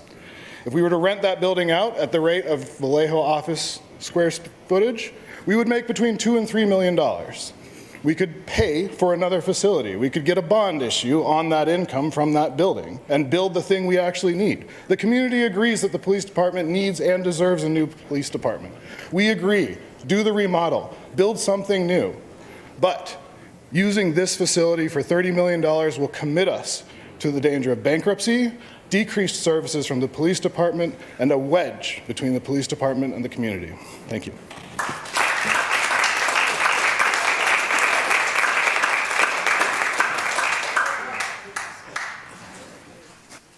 Good evening, Council. That was well thought out. But looking at the reviews, and I know a lot of effort went into doing the research on that, but there's a lot of questions. First off, in regards to Amador, because my understanding is Public Works is still going to be using that location, so regardless if we decide to continue to use it as a police station or not, we're still going to have to spend the millions to redo it. Otherwise, what are we telling our folks in Public Works? They're not as important than people in public safety, is my first thing. The second thing is we have to learn from the history of building projects. You take a look at the Millennium Tower in San Francisco that is now $1 billion over budget because they decided to save and cut corners. And here we have instances where you said you saved up to $5 million on this specific budget to get it down to $30 million, which I find very hard to believe because just a year ago this month, we were here, or at least through Zoom, where the previous city manager was stating he wanted to take a loan of $35 million. Of course, that didn't happen. What did happen was the highest inflation we've seen in 40 years and the highest energy costs that we've seen in U.S. history. So I don't understand how all of a sudden we don't need $35 million to retrofit, we only need 30. The other thing that's concerning is if we're doing this to benefit our police force, to improve our police force, to lower crime, well, we know crime is based and is symptomatic of poverty. So how come we're not focusing on the navigation center? How come we're not completing that? That in itself will lower crime without having to spend $30 million on a new building. I understand eventually the police department will need a new building. There's no doubt about that. We just need to do it the right way. We need to do it in a way that's efficient and that's honest. And if that means moving it to rolling wood, then that needs to be something that's more. We talked about remediation of that property, making it prohibitive, but we're also talking about purchasing it for the navigation center at one point. So we're going to be doing that anyways. So whether we're doing it for the police station or for the navigation center, it's going to occur. So we're making these self-inflicted roadblocks when we don't need to. Again, I understand they're going to need a new building. It just shouldn't be on the waterfront. So thank you for your time.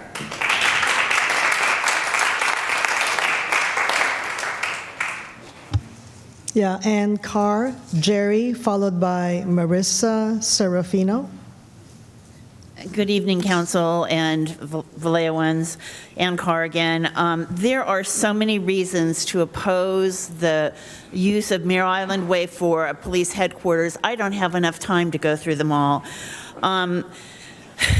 First of all, and I think maybe most importantly from just a financing perspective, what has been presented is we are going forward with phase 1 of the project as if that was the total project. What I want to know, and I think what council needs to insist upon, is how much would it cost to build out all of the things that are supposed to go into that police station, so that you're truly comparing apples to apples. Because if you're comparing phase 1 versus a total project cost, you're not looking at the whole deal. In terms of due diligence, I'm really disappointed that no one has truly looked around at other locations within the city and also other departments. With a simple Google search, for which, by the way, I don't get paid and I don't get benefits and I don't get a pension, I found that Brentwood was able to build a 56,000 square foot facility for $29 million. Salinas has a 69,000 square foot facility for $62 million. So why am I, as merely a citizen, able to find this and somehow our city staff is not? I would like to see them do their job. Also, I would like to see better leadership, and frankly, on the part of council and city staff, because I think they've polarized this issue into one of either we go with Mare Island Way because apparently that's the only site and only in building in town, or we have people in crummy facilities. That polarizes the issue needlessly, and it's toxic for the city. We need to be building consensus, and I think many of us can say, yes, obviously, the police need to be in safe working conditions, but Mare Island Way is not the way to go about it. We can't afford it. There's an economic hit. Liquefaction alone is a deal breaker. And by the police's own needs assessment, that's not a big enough facility neither for today nor for their future. So why on earth are we looking at hitting and undermining an economic engine in a town that doesn't have many economic engines? And the other thing about this is Chief Williams talks about 21st century policing, and one of the biggest elements of that is community engagement. You are not engaging the community and you're not listening. So right now, the only community engagement is after you've already gotten the loan, and we pick the paint colors? No. Let's look at building consensus and being positive. Thank you.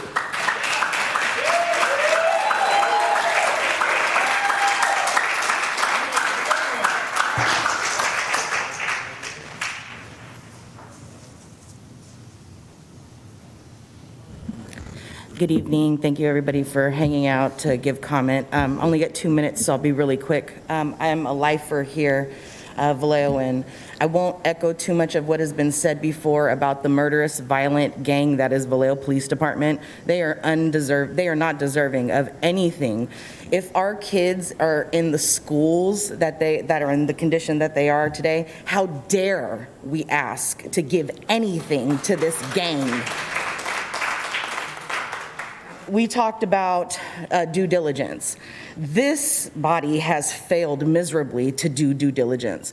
Bay Area Adapt came to us and talked to us about the sea level rise last year. Maybe none of you were present, and maybe none of you have any of those notes, but we know very well about sea level rise coming directly for our waterfront, our fairway, right up to the door, the flood lane going right up to the door.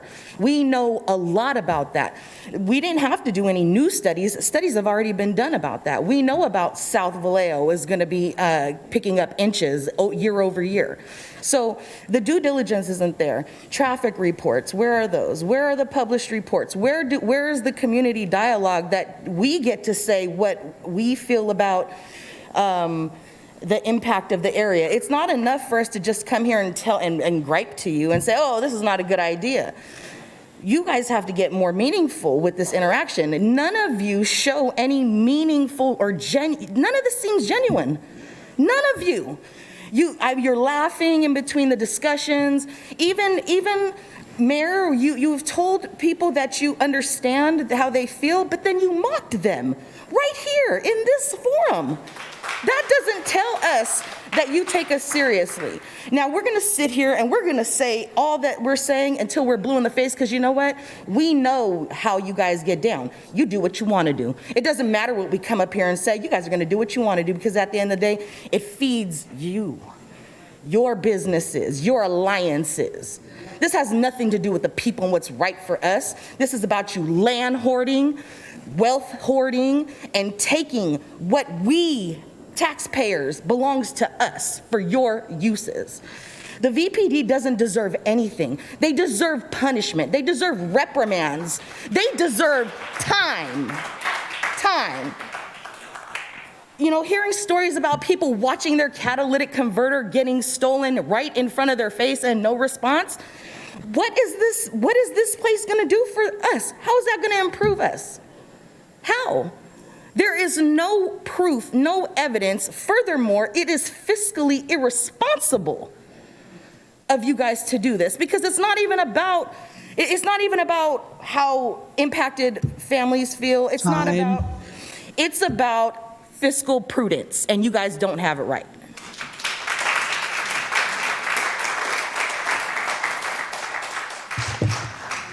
Next is Marissa Serafino, Chris Kelley, and then Alicia Sadler.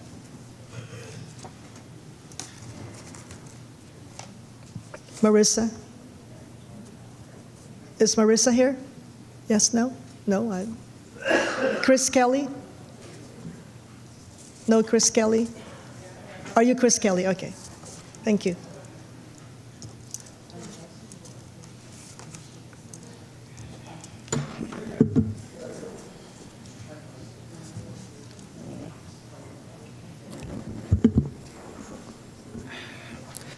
Good evening, City of Vallejo.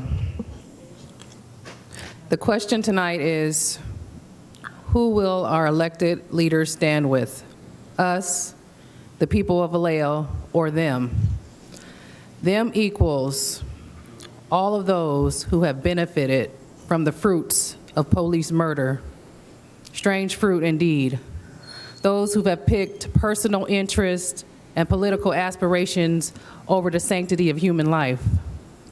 The cold, hard, and cruel fact of one little city with a big murdering police force. Facts are facts, and it is a fact. You choose to sit in that seat. You raised your hand and asked to represent the people of Vallejo, and here you sit. If you fear the words and wishes of your constituents, then you don't belong here. Why the disregard of the people on this horrible option for a police department when next year they will be asking for another $30 million for a VPD boat dock and yacht to avoid traffic while responding to calls in South Vallejo?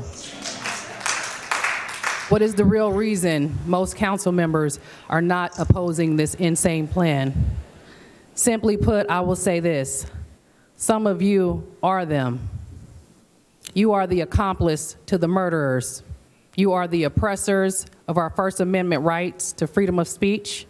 And by having a rogue standing army called VPD within an arm's reach, you can have a whole force of badge-bending killers waiting to harass, abuse, and kill anyone who speaks against you in these chambers. A personal Gestapo and firing squad, so you can be comfortable like you were in 2012 when my brother Mario Romero was murdered, along with so many others before him and after him. Some of you are very happy with having them close because you know what you have done and you know what you continue to do. Voting yes on this loan will clearly prove a lot of your intentions and part of your agenda, such as keeping victims of police crime, underrepresented, unhoused, disabled, and those aggrieved by you away from City Hall. I just want to say to Vice Mayor, I really don't take time to really, give personal attacks on people. But today, I saw more rage in your face when those monitors hit the ground than when all the bodies have dropped under your watch while you have sat there. I saw the rage that I have never seen in almost a decade. Time. And it's sad. So I hope you guys get it together.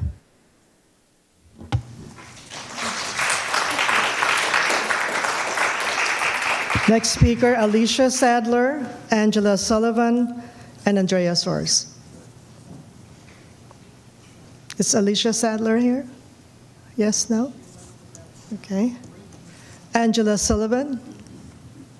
Are you Angela, ma'am?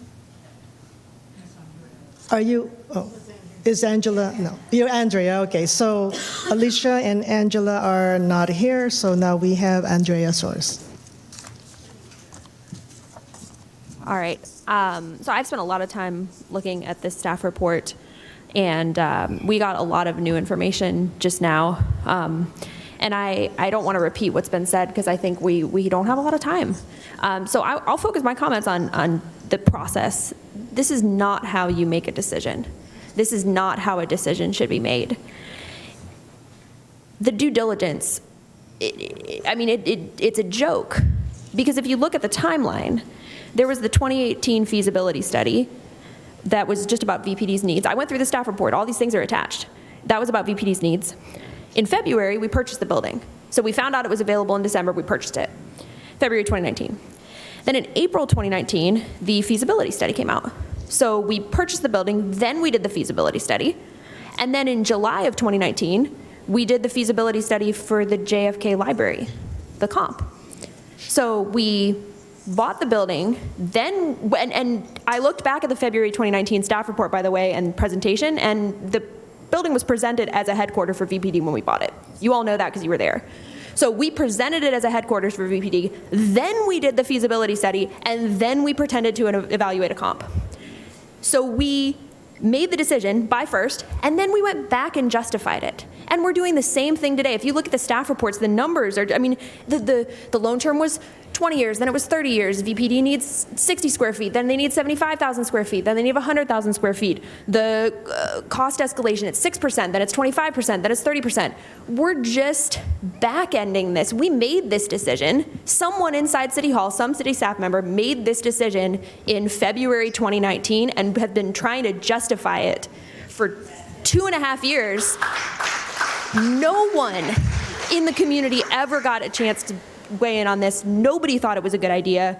We have so many reasons why this is just the worst product. Folks have talked about the waterfront.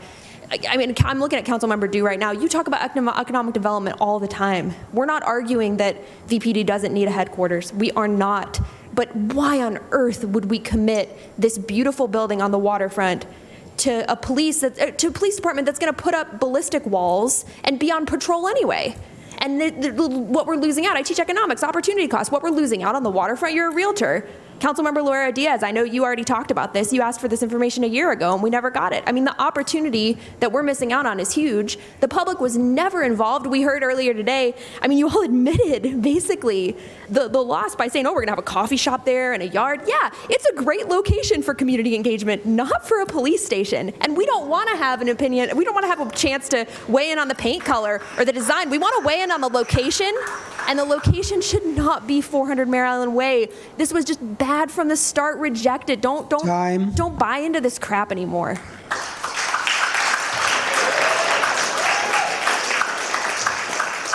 Next, the speakers, John Lewis and Antoinette Sadler.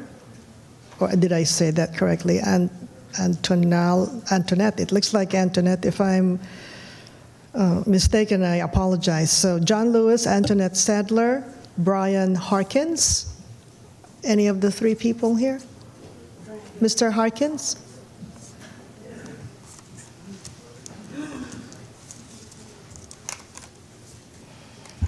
That's my name. I'm Brian Harkens. I've been in town a while.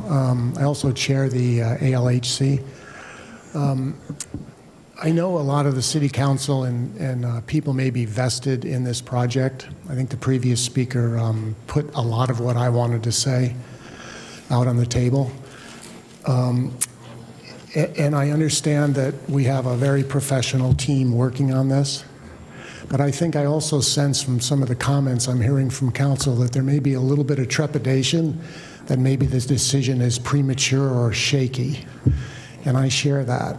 I'm retired, but I've had 30 plus years of project development and project management. And every successful project I've been involved in has a needs assessment, I call it a design basis, with a development of alternative projects to meet those design bases. And then all those alternatives are compared in a single effort. And that's usually done at 1% of the project cost or before. It's a very, very important decision, a very important activity. And with the due respect for the professionals, I'm sure they talk about that a lot in their daily workings because it's just part of what professionals do. But in due respect, I didn't see that tonight in the presentation. To make my point in a minute, I'd point out that we started the presentation with a discussion of like 8 or 9 listed bullet points. And at the bottom of that slide was $7 to $9 million to solve those problems. Then we jumped to a project which added needs from the fire department combined with the police department, and that was $95 million. And then we jumped to the 400 Mare Island Way, and we seem to notice that that particular alternative has special site considerations, many of which are public appearance and water level and seismic limitations that are site-specific. So if I were on the dais and I could ask you to do one thing as a council, this has probably already been done, but I really urge you to see that presentation slide that takes all the alternatives in an apples and apples comparison and shows how each of those alternatives solves the needs. And I didn't see one of the needs being public access, as if this is a library. That's a need that's this site-specific adds the cost on. But I would urge you to do that exercise before you make this decision to vest this alternative. Thank you.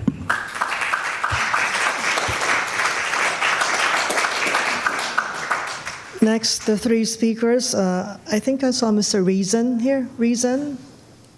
Is he still here? Mr. Reason. Robert Boyce, Jason Kitcheneff, and then Ann Adams.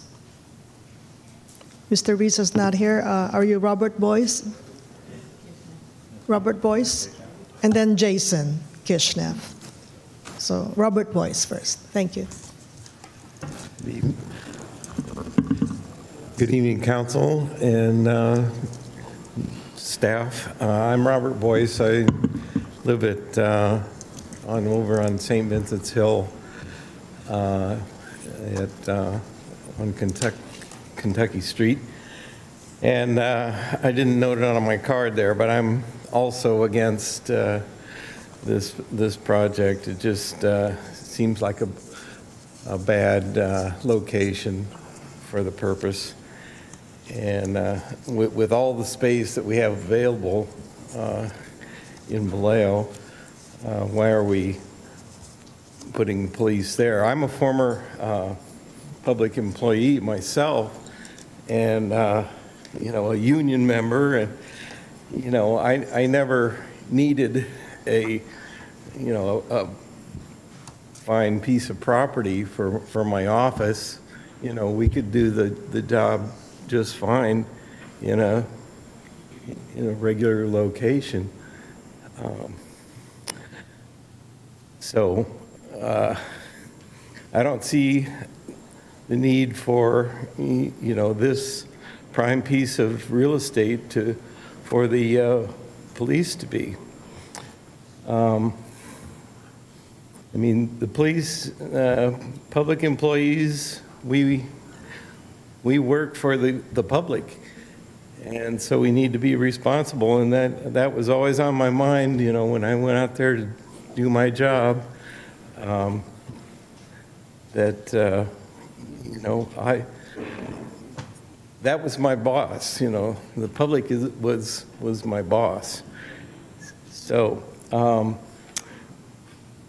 the criteria for this just seems more for convenience and for the, you know, the cost, the economics, and appeasement of, you know, the union. We're just under the thumb of the unions, and we just need to take that. We can't be constrained or let them take advantage of us this way. Okay, the last thing is, I wonder what is the elevation? Do our consultants know the elevation of the bottom floor of that building, and how high above sea level that would be? Tell you the actual height above sea level, and then we can get an estimate of time. And we know sea level rise. Thank you. Jason Kitcheneff, Ann Adams, and then Marion Kearney Brown. So many speakers left, I get 21 minutes, right? I wanted to chime in on the waterfront police building as well. I think it's a bad idea for a city that is struggling to repave its own roads due to poor leadership in the past to take out a loan on a future project that has already been voted down and for which we don't yet know the final cost of. It could be $100 million, it could be even more. And the city's gonna lease it from the bank and lease it back to the bank so that the bank can lease it back to the city. The city just has too many lawsuits. Many of them for police violence and abuse of authority, including terrorizing the surviving family members of their victims. And a corrupt DA has allowed this problem to fester, who seems to think that police breaking the law is always justifiable. I think we need tourism on the waterfront, not terrorism. I asked the council...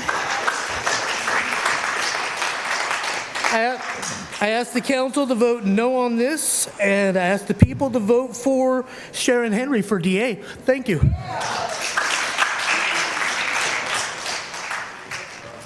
Ann Adams, are you here? Marion Kearney Brown, are you here? Thank you. Thank you. Good evening. Most of the points I have on my page have been made. So I'm just going to go back to a comment that was made when affected families were outraged in this room. And the comment was, there's a time and a place. And I agree, there's a time and a place. And this is the place. And the time, I think, was the middle of 2012, when some of those same people were here, outraged. And so the clock's been ticking since that time. That year, 2012, nearly, as you know, nearly half the murders in Vallejo were committed by police. So there are issues, and the police department being inadequate is one of them. But badge bending is another.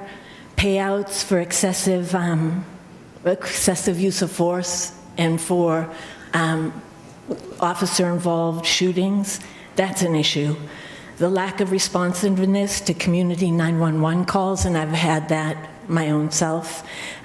People being afraid of calling the police, that's definitely one. We had a former tenant break into an office I was renting, and he was mentally ill. And in a normal town, you know, I'd call the police, but having a mentally ill, delusional person and calling the police here, I didn't want to be responsible for anything that might happen. So, and on outside, there are family members, young men whose brothers or cousins have been killed, who are terrified of the police in this town. These are all issues.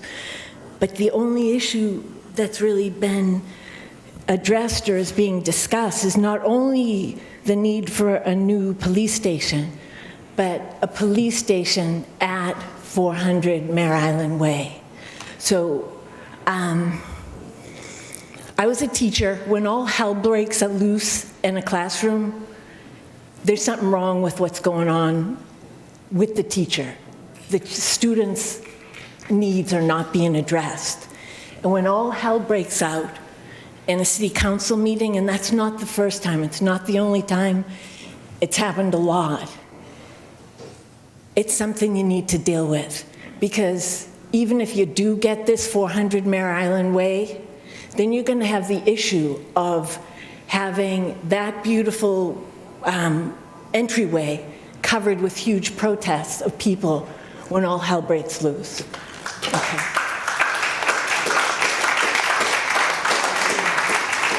Next is Gretchen Zimmerman, Matthew Finkelstein, Susan George, and Michelle Adolph. Ms. Zimmerman? Is Ms. Zimmerman here? Oh, okay.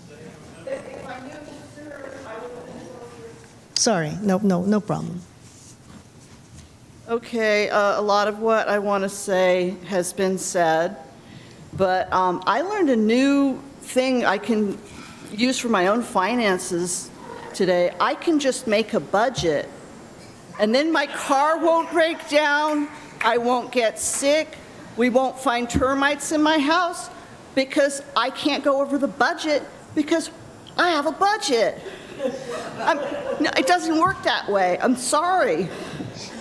I'm looking at the staff report, and for phase one, we're only talking about phase one and comparing it to the cost of finished projects. The staff report says additional interior, exterior, and parking improvements are desired for the facility. However, given funding limitations, those will be considered at a future time. So we're comparing phase one of a project to finished projects, and that's crazy. Why? I mean, we can't read? Why would you do that?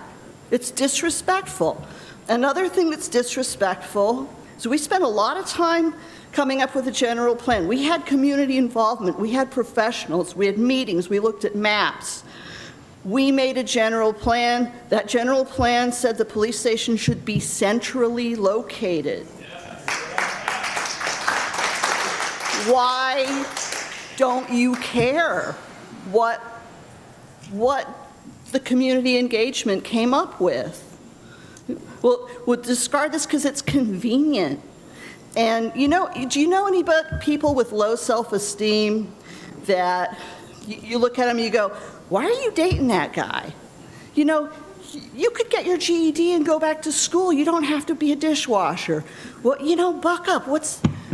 And they have a self-talk, a self-image. Yeah, I'm not smart, I'm not good. Well, Vallejo's got self-talk. I'm high crime, nobody wants to visit me. And then we do things that reinforce that. Yeah, I'm high crime, I guess I better put the police wherever they want to go. And then we'll be stuck with it. We're going to have a police station right on our waterfront where we could have better economic development, like real opportunity, but that's going to be there for the next 50 years. It's a big police station with big, ugly walls shutting off the view of the water.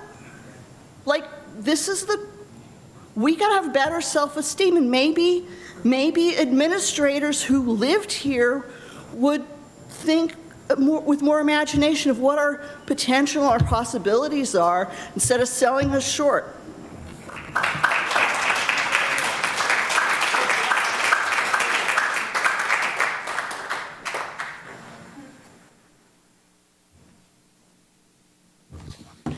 Shalom, everybody. I didn't think that I'd be saying this tonight, but I agree with the guy with the Free Palestine shirt on. Congratulations. This council has gone some way in solving the Middle East crisis. I'm reminded of an expression that my father constantly continues to tell me. When you're in a hole, quit digging. We are definitely in a hole with this police department, and the hole just keeps on getting holier. Not that kind of holier. The dig deep down lawsuits that are coming down the road, holier, that we cannot afford to pay, holier. Holy moly. What are we going to do about that? Well, the one thing we shouldn't do is go hundreds of millions of dollars into further debt as a place to put those people so that they can have a nice view while they continue to bankrupt the city. There are fundamental problems with the police department that are going unaddressed. And this building isn't going to make that go away. It's just going to give them a nice place to write postcards from when they talk about it. You guys, you didn't look at any additional properties except for the one they mentioned? That's not a search, that's a pretense, right? That's a pretense. That's not a real search for, there's no due diligence there. You can definitely do better. There's more properties, you need to look at them. I want to say that, like, what we saw tonight, with people throwing screens around, like, if I lost a family member and come to find out that the people that did it are getting beachfront property, dude, I'd want to throw way more than just a screen at you.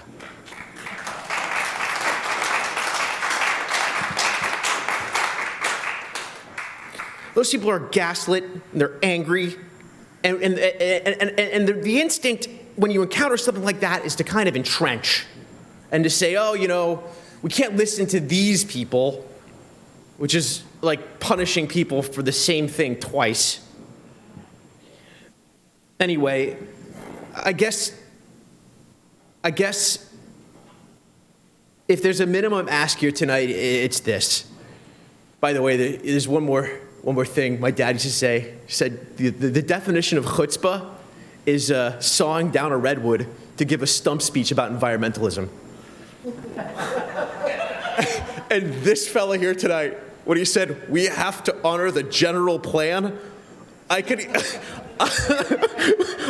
hear the ghost of the general plan screaming from the other side, no! Anyway, the minimum ask is take more time to think about this. Don't decide anything tonight. Just minimum ask.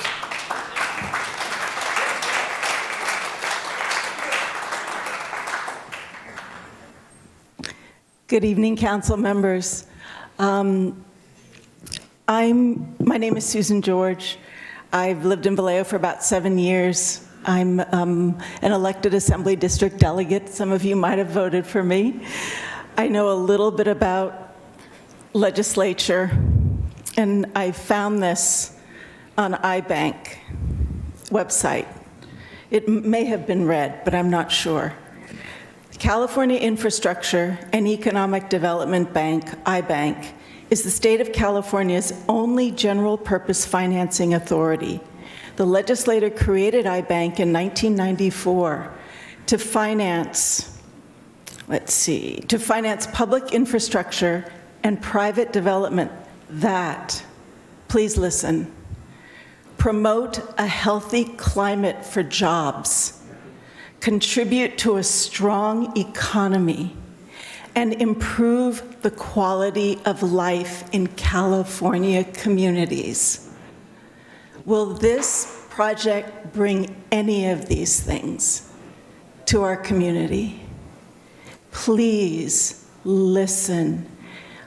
I appeal to your sense of community responsibility, of due diligence, and of transparency to not approve a $30 million loan on this tonight when we are hearing a presentation that we should have heard months, if not 2 years ago, because there's so much there to look into, to learn about, to question, and I hope you will do this. You know, I remember driving in my car a few years ago. I can't remember the year, but I was listening to the radio, and it was about the Iraq War and this invasion, and I kept saying, no, this is a really bad idea. Why are they moving forward with this? But I just kept hearing just all this propaganda and information that it was, and I realized, oh no, this is already a done deal. It really doesn't matter what I have to say. It really doesn't matter what my voice is telling me and how I want to communicate this out of concern. I ask that you please, and of course it ended up being the biggest boondoggle probably in the history of our world economy. I'm not saying this is the Iraq War, but I'm saying there are similar things at play here. Please stop, examine, listen. Time. Thank you.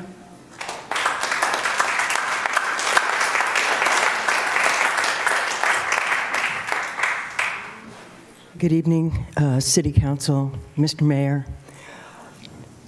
Hi, guys. First and foremost, we elected you. You work for us. We are the community. You work for us. We've asked you to look into this. We've said, no, it's not the place to be. I don't want to go have coffee at the police station, or do I want to sit in a green space by the police station? No, thank you. It's not where I want to be. As coming from an abused home and being abused myself, that is the last place I want to go and have services. I don't want to go to the police station. It needs to be someplace else. This police station needs to be someplace else. We have lots of properties. Why aren't you looking at them? Why is 400 the place to be? Because it's not. It's not the place. I mean, we got water rising. Are they going to have boats? You know, the second floor won't get wet? Well, that's good. What happens to the first floor? You know, where the services are, it's 55 inches. That's almost almost as tall as I am. You guys are crazy. I mean, you're looking at me now, but I watched people laughing tonight.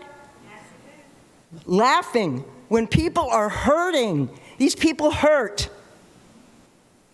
We have a police department that has been murdering people without impunity. They're still working. There's officers who have killed people, murdered them, and are still employed here in Vallejo. Why is that? BPOA? Ring a bell? We got to start taking control. I thought you guys, you know, we have a city manager who evidently is running the show. You guys don't have any control, is what I keep getting told. You make the vote, but he's the one that has the control.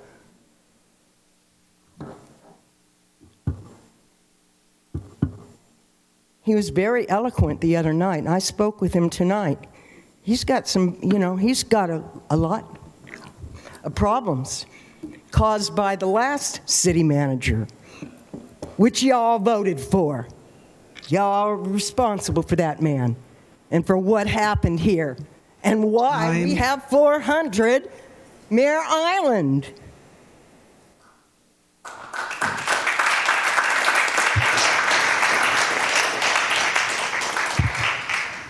I think that was Michelle Adolph, am I not mistaken? You're Michelle, right? Thank you.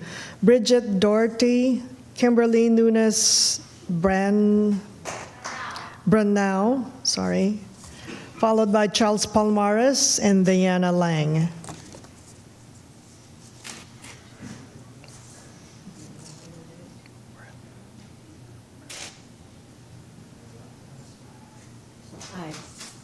Can you hear me? Okay.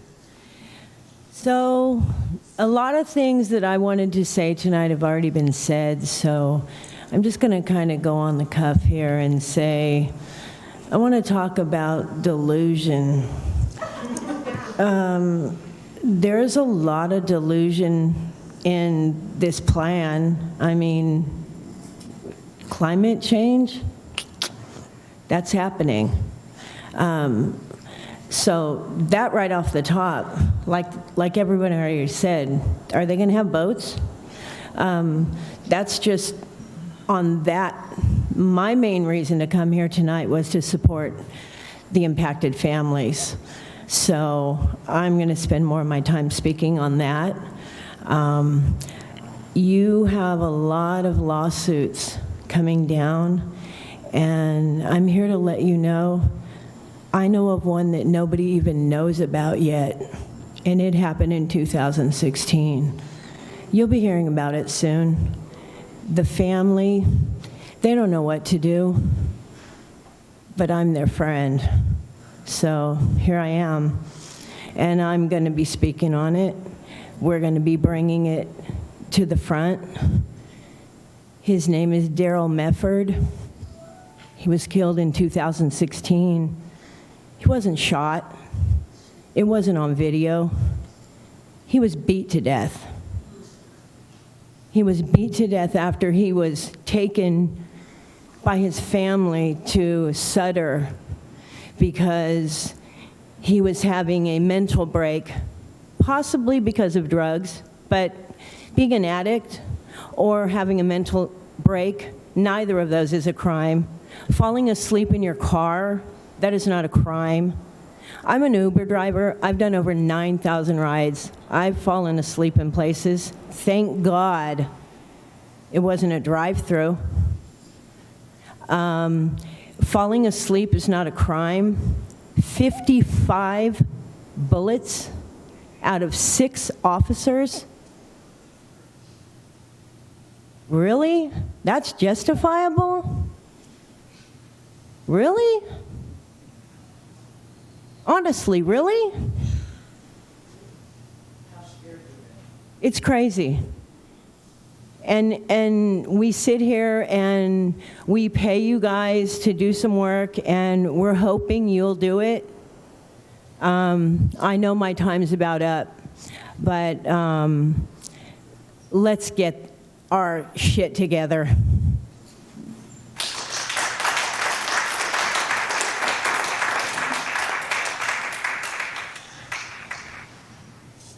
Hi, everybody. So my family and I moved to Vallejo about 9 years ago. My first experience with the VPD was about a month after we moved here, and it was probably one of the most traumatic experiences that I've witnessed in my entire life. My son, who was about 3 years old at the time, and I had just pulled into the 7-Eleven off Magazine and Lincoln Road. We went in, grabbed some snacks, and as we were exiting, we witnessed 4 police squad cars surround a man on his knees with his hands up in the air in the parking lot. Their guns were drawn. They kept yelling at him to get down on the ground. He was crying, "Please don't hurt me." Before he could even get down prostrate on the ground, multiple police officers proceeded to beat this man senselessly, all in front of my 3-year-old son. I was yelling for them to stop hurting this man. They told my son and I to get out of the way. My son was terrified and inconsolable after seeing this incident. That was our first impression of the Vallejo Police Department. I had to have that conversation with my black child, and y'all know what I'm talking about, don't you? That he cannot trust the police, especially the VPD. How he has to behave when encountering and interacting with the police. And that advice isn't even a guarantee with how the police are going to treat him. That he could very well die when confronted by them, especially the VPD. Do something about the VPD. They are lawless. It feels like they are untouchable. That is unfathomable. They rule this city because you allow them to. They need to be held accountable for their atrocities. The city allots the majority of their budget, of the city, to the VPD while they kill, brutalize and terrorize the community of Vallejo, while they devastate families and intimidate those who stand up against them. What makes you think that it's going to cost our city over $30 million when they are costing taxpayers millions of dollars towards litigation and settlements to those affected by their terrorism? They're being rewarded for killing people. They're being rewarded for bending their badges in commemoration of killing people. There are plenty of places throughout the city to retrofit for a police station, not the waterfront. Step up. Stop rolling over. Listen to us. That's all that we're asking you to do. Just really consider what we're saying tonight. Consider what we've been saying for years. Just do the right thing, and you know what that is. Thank you.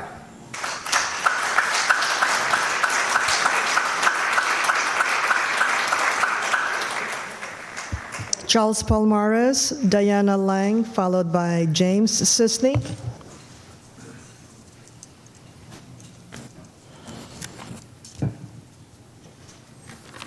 Just give me a second.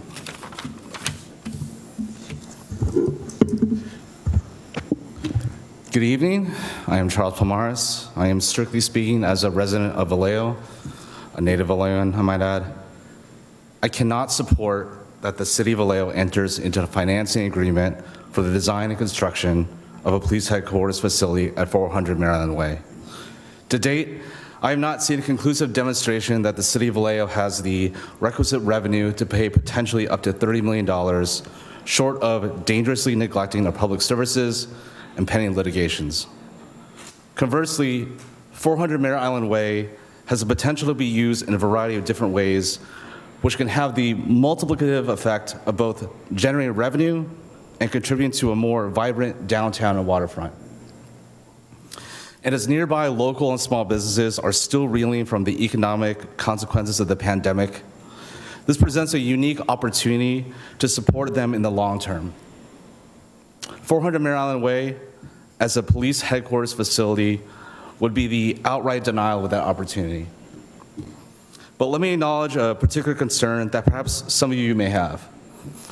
Would your opposition to this financing agreement and, in effect, this facility precipitate lower morale and a decrease in retention within the Vallejo Police Department? To be fair, the Vallejo Police Department absolutely needs a new headquarters facility. That much is undeniable. But morale and retention, whether we are referring to the private sector or public service, is largely predicated upon the culture of that workplace. And in case of the Vallejo Police Department, I firmly believe that the culture can still shift toward a more positive, responsible, and even accountable direction for the department and the community, without having to use this specific property. So I recommend the following: the formation of a subcommittee or a working group comprising multiple departments in order to determine how to maximize the potential of 400 Mare Island Way, and separately acquire a police headquarters facility that meets the short-term and long-term needs of the Vallejo Police Department. Secondly, that this subcommittee or working group should carefully receive and consider community input, especially any alternative solutions. And lastly, at the very least, put a pause on deciding on this resolution before you tonight and request an analysis of how the city of Vallejo would pay that financing agreement in both the best case and worst case scenarios. I'll leave you with this. The options before you are not ideal, but I implore you, both objectively and dispassionately as possible, to take the route that is a little bit more messy, a little bit more work, but ultimately will be more sustainable, democratic, and overall beneficial to the community. Thank you.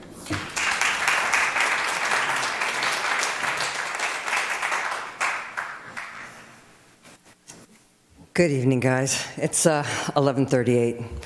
Bless you all for sticking in there. My name is Deanna Lang, over 21 years here. Okay. Again, we deserve a better process. I think we can all agree this has been fairly flawed. Again, We, the taxpayers, have to spend our time being here in the people's chamber telling you the obvious. This is the wrong-headed boondoggle brought on by our disgraced former city manager. Why are we doubling down on this? You just heard very eloquently what Charles had to say. I'm going to offer you another thing. Real estate, it's been amazing, and values have gone up. Sell the damn building. It's 400 Mare Island Way. That property is only improved in value. Let's get back the $5 million that they stole from our reserves, which we need to have, because guess what? Things like COVID happened. All right, then you take those funds and you go to the place on, 1761 Broadway. You're talking, it's going to be available actually towards the end of 2024. You can start work on it because there's a lot of that will be available in advance of that. Take those funds, reinvest it in there. Those are on major corridors. Broadway, Sonoma, you've got 37, you've got Redwood. That makes sense. Having a police department, the headquarters is way on the west side of town on minor tributary roads, doesn't make sense. The optics are horrible. You want to talk about economic development? That's a bonehead move. Do you think that makes us look like a great city? I don't think so. The little tourism that we've been able to cobble together with Mare Island and our downtown is actually going to suffer from that. Okay, you talk to people who actually live near Amador and people who work down there, they say the cop cars go screaming in and out of there. So that's actually the truth. So I had to, okay, and last but not least, freezing cold in here, and then moving things on the agenda in front of an issue where tons of people have come to speak, so it makes them less likely to stay and have their voices heard, is not okay. It just isn't. That issue could have stayed in the back of the agenda after people had a chance to speak. The people who showed up, people who show up and pay attention, are being dissed for a commission that is not a major commission and could very easily be behind. I found that disrespectful. I feel like you're trying to get people not to stay and be part of this process. This isn't our job. Time. But it is our town. Thank you.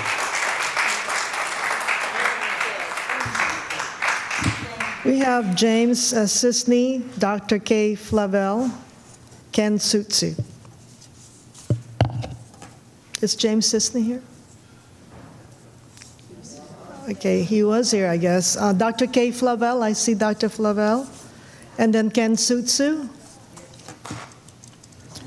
After Ken Sutsu, Amy Morton.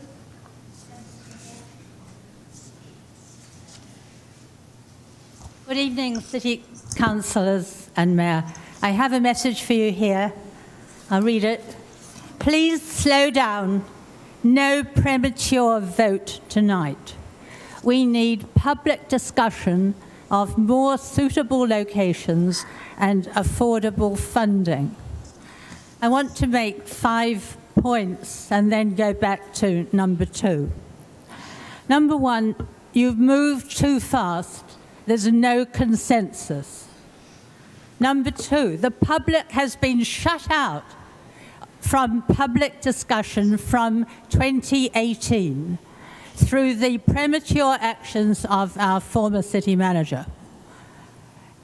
Number 3, this is contrary to the vision of the general plan, which claims that our waterfront is our primary economic asset. It's also totally contrary to the vision of the people of Vallejo. And we have said that again and again.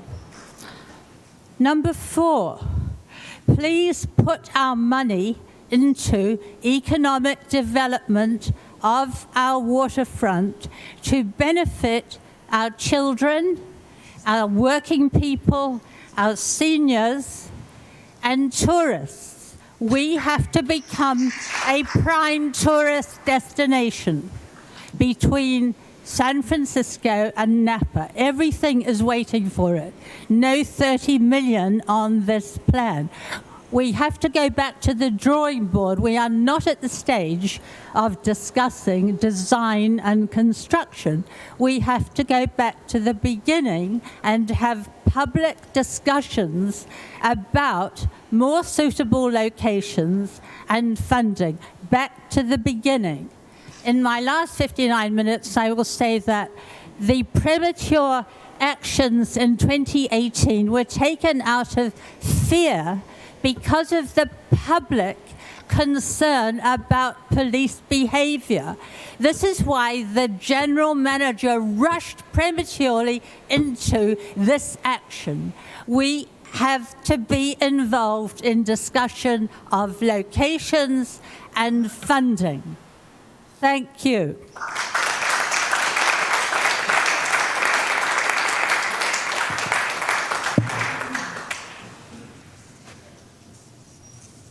Good evening, everyone.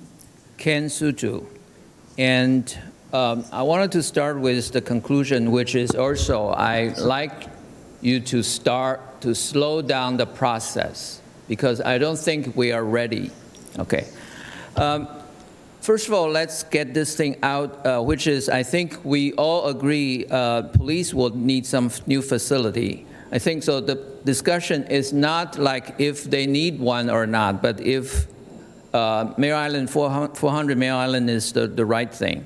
From today's discussion, I think it's very clear we are not there.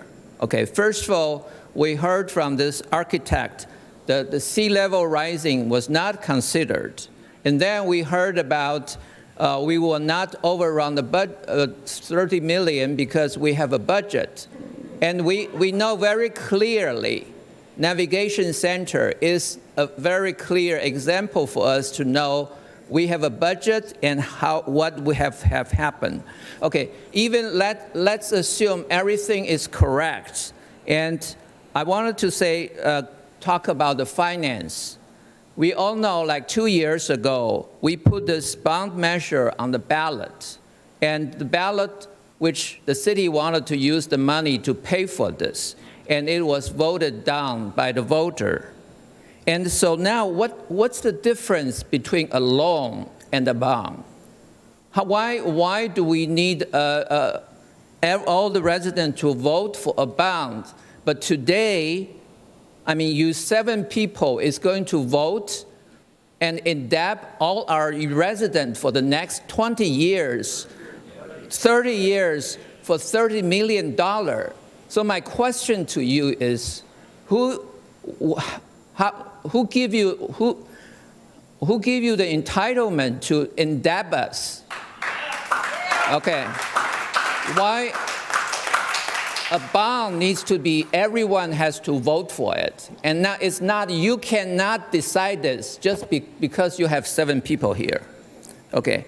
And also, it's not because if there's a loan available to us. It's not like if we can borrow something, it's like if we can pay for it. I mean, this reminded me like all those credit card offers sent it to us, like you can use it, but who is going to pay for it? Not people who are thinking about short term. Okay, they just want things to be done right now. But because 2 years later, they will be away. They will not be in Vallejo. We stay here, and you, city council member, you are resident. You have to make a decision. It's not just for whoever here is suggesting this to you for the 2 years and 3 years to get this done. We are here for the long term. Thank you.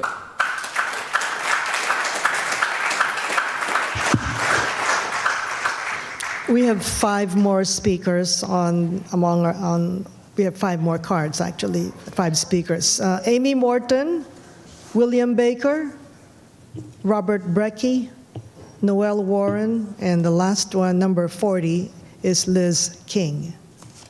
So is Amy Morton here? William Baker? Are you William Baker? Okay, go ahead, sir.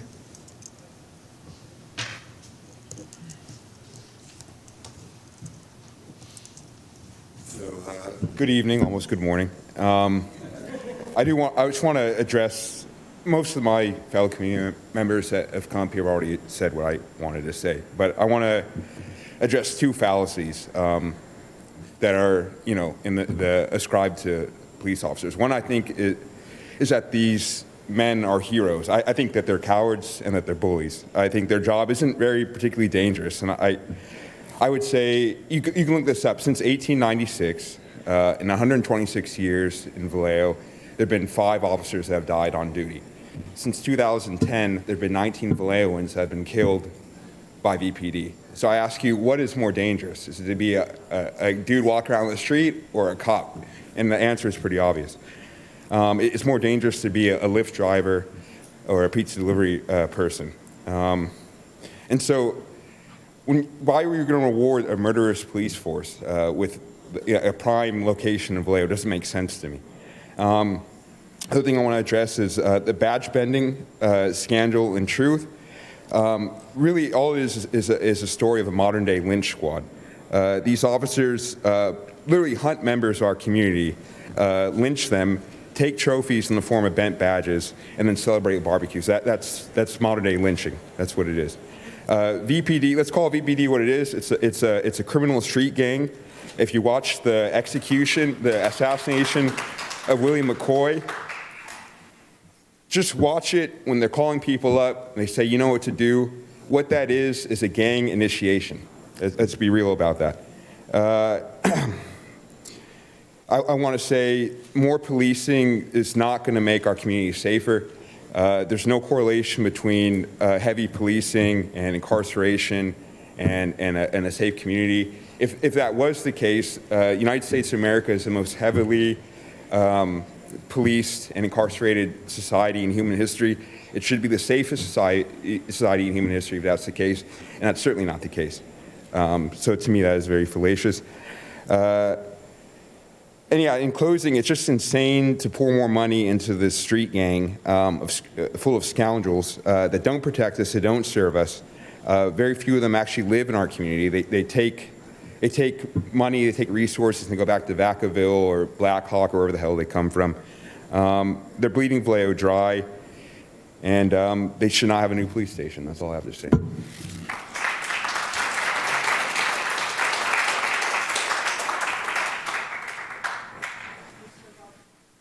Sorry. Robert Brekke?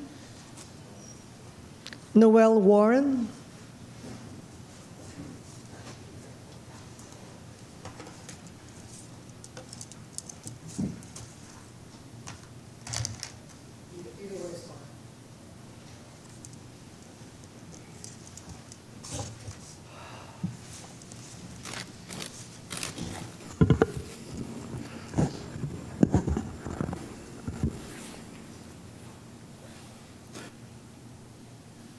Council, mayor, city manager, city employees, architects, community members, council members.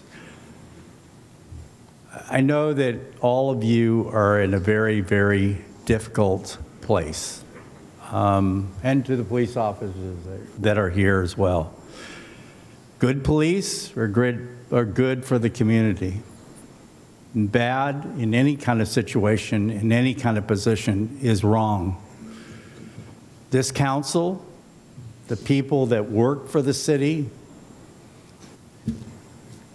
were saddled with the deceitfulness of Greg Nyhoff.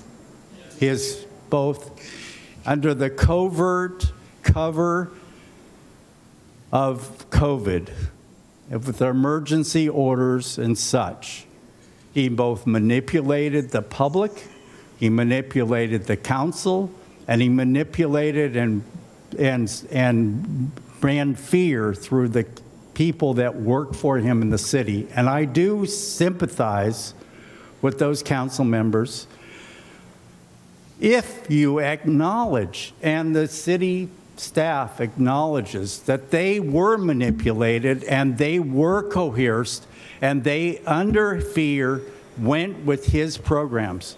And the city, and under his direction, certain members of the city police force enforced his fear I talked to several lawyers outside of this room just this evening that have been threatened. I know several people that used to work for the city that were threatened.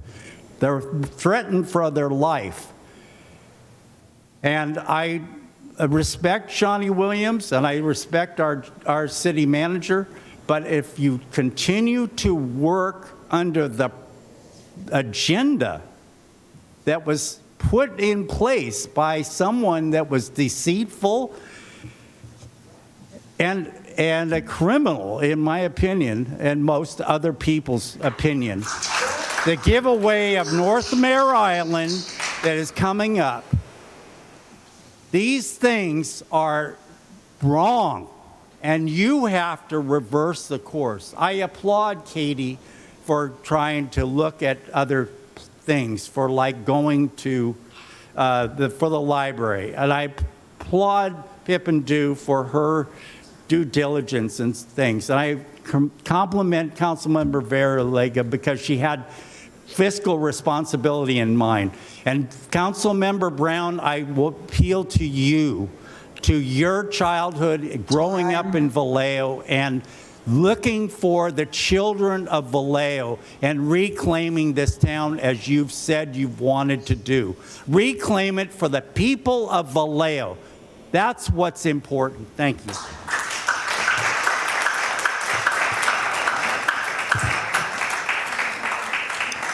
Last two speakers, Noel Warren and Liz King.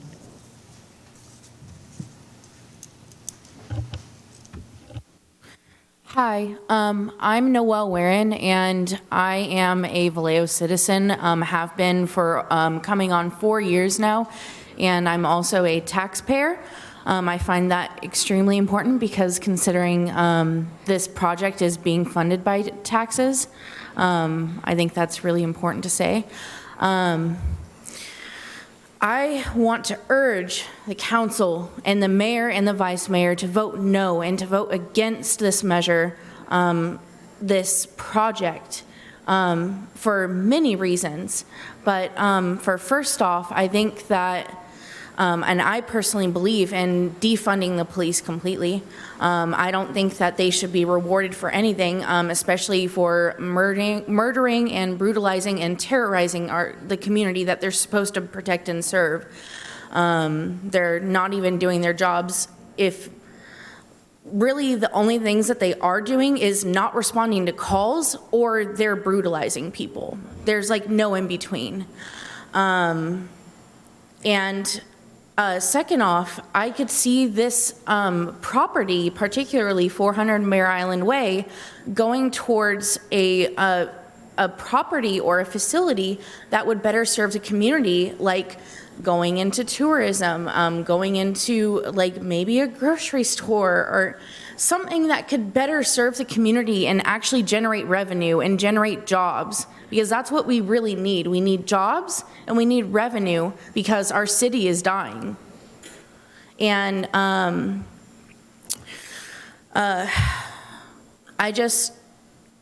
I really just want to emphasize, especially that this whole process is just going by so quickly, and I don't think that everything is being taken into consideration, especially with the acknowledging the rising sea levels today. That was really concerning. That only the second floor would be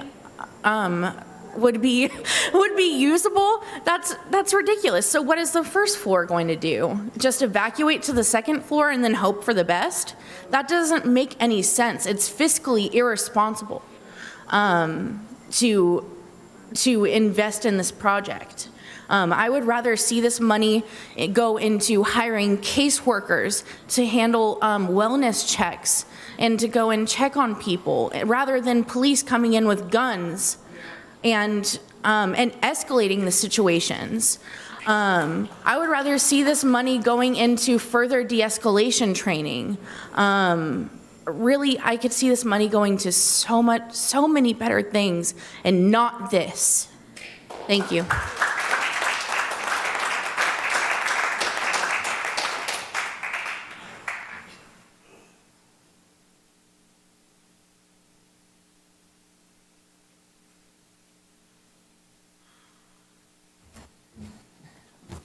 My name is Liz King. Good morning.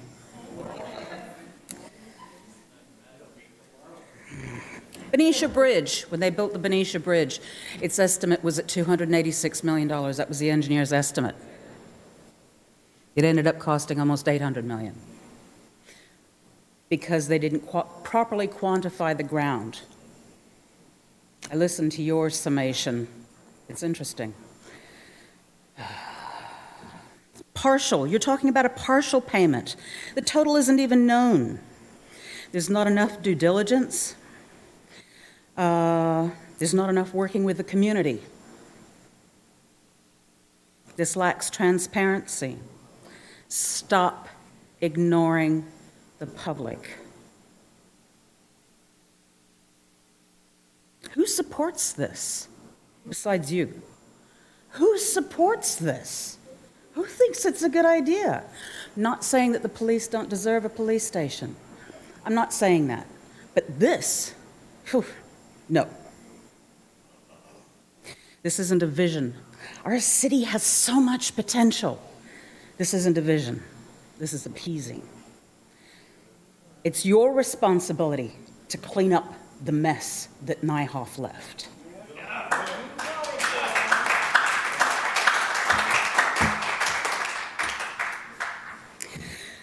Please come back with a better plan. Please come back with people who can adequately answer basic questions.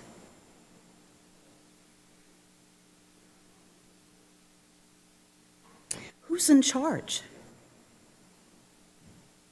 Who's in charge?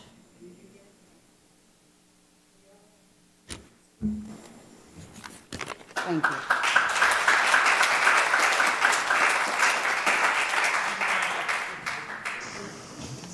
Do we have any other in-person speakers? Do we have any virtual speakers? Yes, Mr. Mayor, we have 9 speakers. Okay, 3 minutes each. We will call them in order, just like we did with the people in person. Go ahead and start calling them. Liat Meitzenheimer, go ahead. Yes, good morning. I've been a resident of Vallejo for 37 years, and out of those 37 years, 25 of them I've been waiting for a waterfront development. 25 years. We went through many, many discussions through City Council. We sat through long nights. We had community input. And then a community group had to come together and put their own money together to sue the developer to get a better plan. Because then again, the city wasn't listening to what the people of the community wanted. We went through the same thing with the general plan update. None of those discussions ever envisioned a police department on the waterfront. Yet, here we are. There's a group, that's trying to make sense of all the decisions that are made in this city, and those are the taxpayers. You can't answer the questions for the taxpayers. Maybe the interest rate won't go up. Maybe we'll have another part of the plan that'll come into effect. Where is that money going to come from? Throughout the city, when you have a discussion, a thorough discussion with the community, you get widespread support for those projects because the people feel like they were heard and they had input into those discussions. I was a supporter of the Waterfront Coalition, and they had a motto. They said, we only have one waterfront. Get it right the first time. Once you put this on there, there's no going back. We sat through many times where we're hoping that we don't have to go back to the past where we're going to go into bankruptcy. Every year, every budget, we've heard from the city manager and staff that we're really close to having our budget unmet because we don't have enough money. But yet now you're encumbering this city, the taxpayers, and future council people with a debt that you have no way of paying. And there's no stopping because this is only one part of the plan. We don't know when that next plan is going to come out, but we know that you're going to come back and ask for some more money. Why the rush? We need to have more public engagement. We need to have people coming to the council, to meetings in the community, and listen to what we're saying because we are the ones that are saddled with this debt. We are the ones that have to pay for it for the next 30 years. Get better information in order to make a formal decision. Don't vote on something that you can't answer the questions to the public it has. We're just saying we want you to slow down, have more discussions. There's no rush for you to do this. Don't encumber future council people with a debt that they're going to have to figure out what other services are going to be cut by the public. Because every time you cut the budget, it's the community that loses. So please, give it more time. Don't rush to decisions.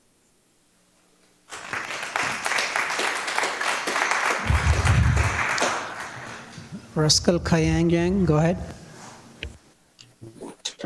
Good morning, Mayor and council members.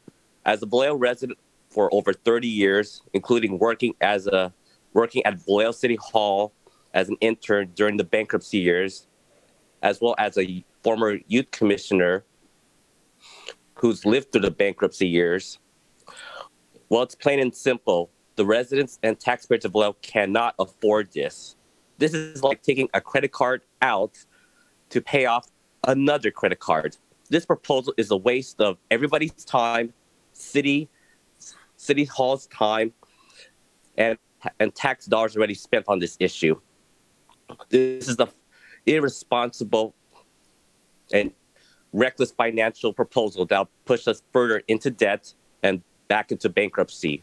Why did city staff put this proposal on the agenda in the first place, despite clear direction from City Council last year?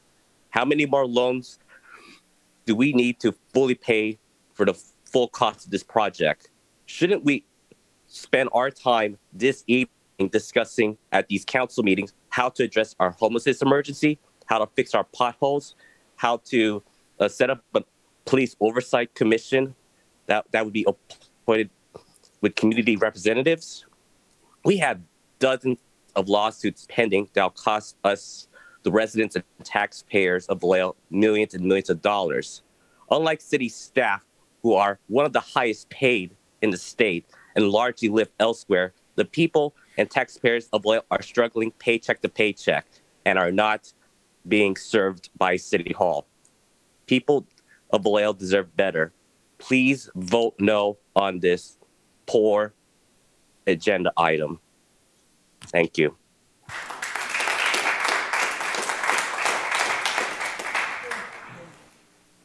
Kristen, go ahead, please.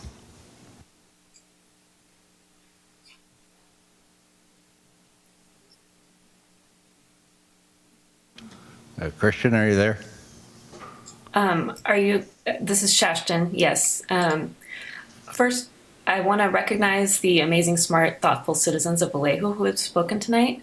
Since the protests of 2020, a lot of people who had not done so before recognized the toll racism and inequity has had and is having in our society, and the toll police brutality, harassment, surveillance, and incarceration has disproportionately had on Black and brown people and communities. Those newly enlightened people joined with activists and folks who have known and lived these inequities for a long time, and together we called for a redistribution of funds from police and jails into public services that actually help people and reduce crime. Public services that would positively impact all of us. This radical and beautiful alliance of people filled me with hope for our future. But today I look at the huge amount of money being requested of us for a prime waterfront building for a police department that a large part of the community does not trust and who many fear. And I compare that to the failure of the city in building the navigation center for unhoused folks, and I'm baffled and disappointed. How is this where we are now? I'm baffled and disappointed that we are here after so many reasons have been presented in the past and via emails to you about why this location is unsuitable. The whole misguided process has deepened the mistrust between community and the city and VPD. And I ask that you start over and engage the community in figuring out how to proceed. Let's build something suitable.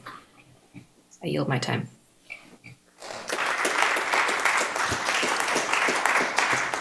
Kathleen Dihep, go ahead. Good evening, or good morning, Council, Mayor and Council. Kathleen Dihep here.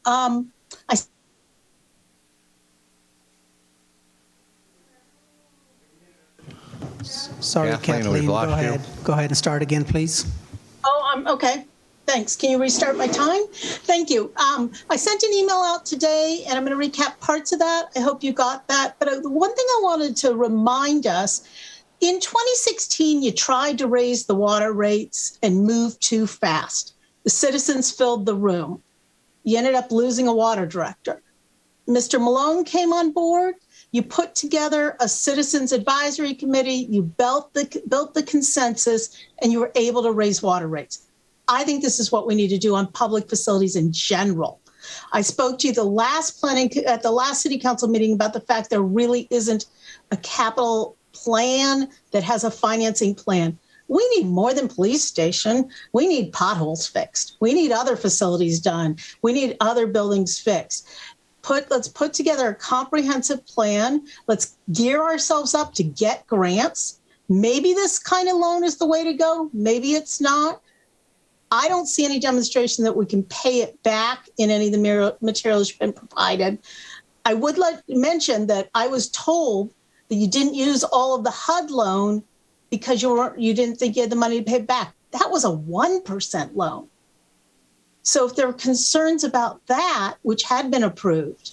So I wanted to really suggest, let's get a citizens group, look at all the facility needs, understand, why do we need a centralized police station? Maybe we need substations. I also want to admit, I was somebody who stood up and said you were doing the right thing to buy 400 Mare Island Way. You got it really cheap. I would suggest you look at City Hall's needs, the housing authority's needs, the library's needs, and you think about restacking all of the buildings. You could probably move the police into what was the Joseph room and the ground floor, move other City Hall white collar functions into 400 Mare Island Way, much cheaper, move faster, and get to a better outcome. Personally, I think having at least aspect of the police more integrated into the City Hall Civic Center, I get uncomfortable when I hear people talk about the police and the city. Police are one of your departments. Having them closer at hand may be a good thing, but I don't know that this is the right place. I think we need to make that case. I only have a few minutes left. Your resolution, your packet, is not just to apply. What was in the resolution was this was the last action the city council would take. It gave the city manager the authority to execute the loan if approved. Perhaps you changed that at the Diaz, but what Mr. Davis put up as the action was only to apply is not what was in the published packet. So I hope you can change that tonight.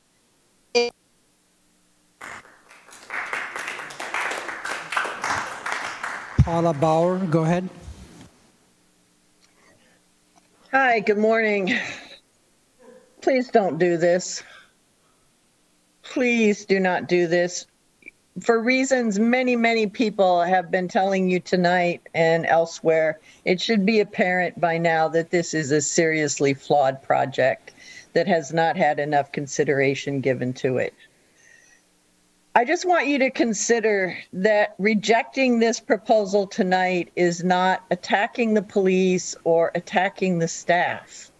It's just doing your job. You know, I'm on the County Planning Commission and we get staff reports and staff recommendations all the time. I mean, for everything we hear, there's a staff report and a staff recommendation, and we don't always approve them because that's not our job. Our job is not to rubber stamp what staff has asked us to do. Our job is to be the voice of the community and to consider questions and issues that staff might not have considered. And it's not adversarial. It's not,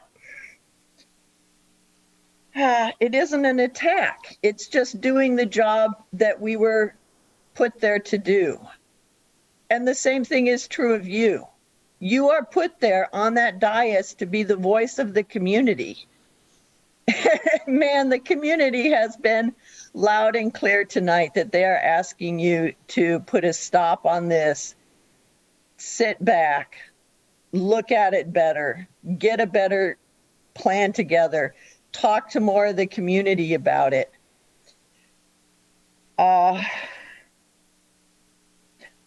please just don't do this. Just don't. Don't let this be your legacy. Some of you have been up there for 8 or 9 years. I can guarantee you, if you vote this thing through, that is the only thing people are going to remember about your time up there. Don't do that. Don't make this your legacy. Thank you.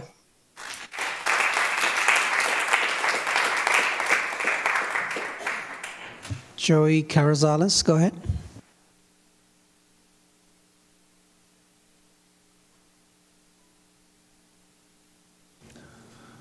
Julie, are you there?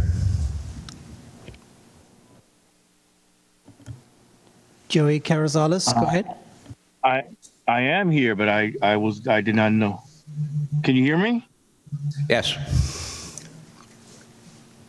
I'm here listening, and I can only echo what has already been said, not only with the police protesting and against the Vallejo Police Department, but that's a tragic story that has been told many, many times, and being unable to listen to the general public is a tremendous travesty.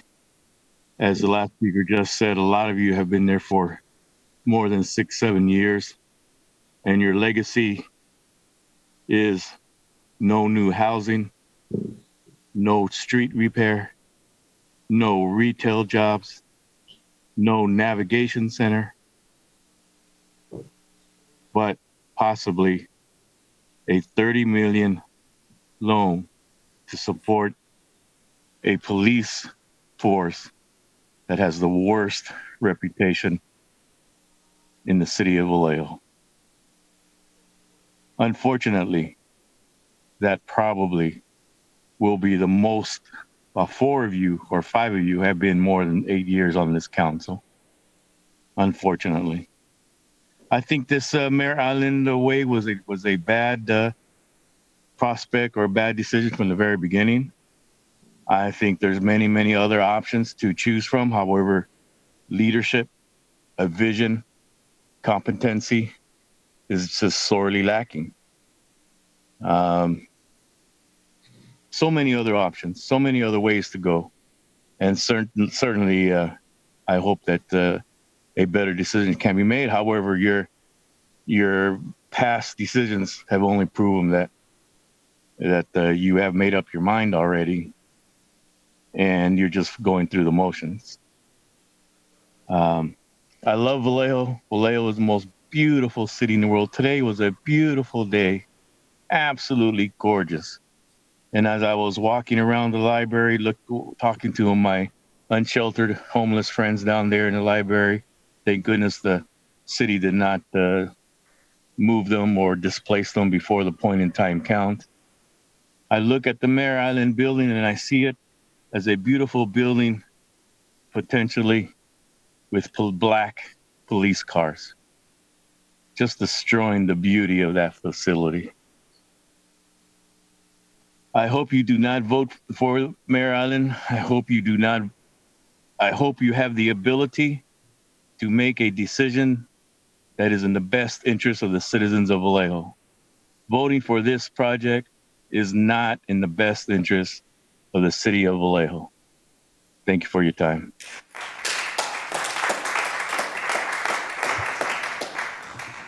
David Cates, go ahead. Yeah, can you hear me okay? Yes, we can hear you. Okay, so I'm probably in the minority opinion here for this particular situation. I want to give you some street cred for me. I have been in Vallejo for 18 years, going on 19. I served as chair of the Economic Development Commission for 5 years. I also served as the president of the Vallejo Heights Neighborhood Association for 4 years, and also the president of the Myra Theater Guild for about the same time. So that's my background. I really believe wholeheartedly that this is an excellent plan to put the police station downtown. And I know that that's a minority opinion based on what I've been listening to here at the City Council meeting. I believe that we need to bring the Vallejo police department into the 21st century to meet the 21st century needs. And this particular location, I think a lot of people think that, you could get a grocery store there, you could get other things in there. We have not seen that type of development, economic development at that particular location.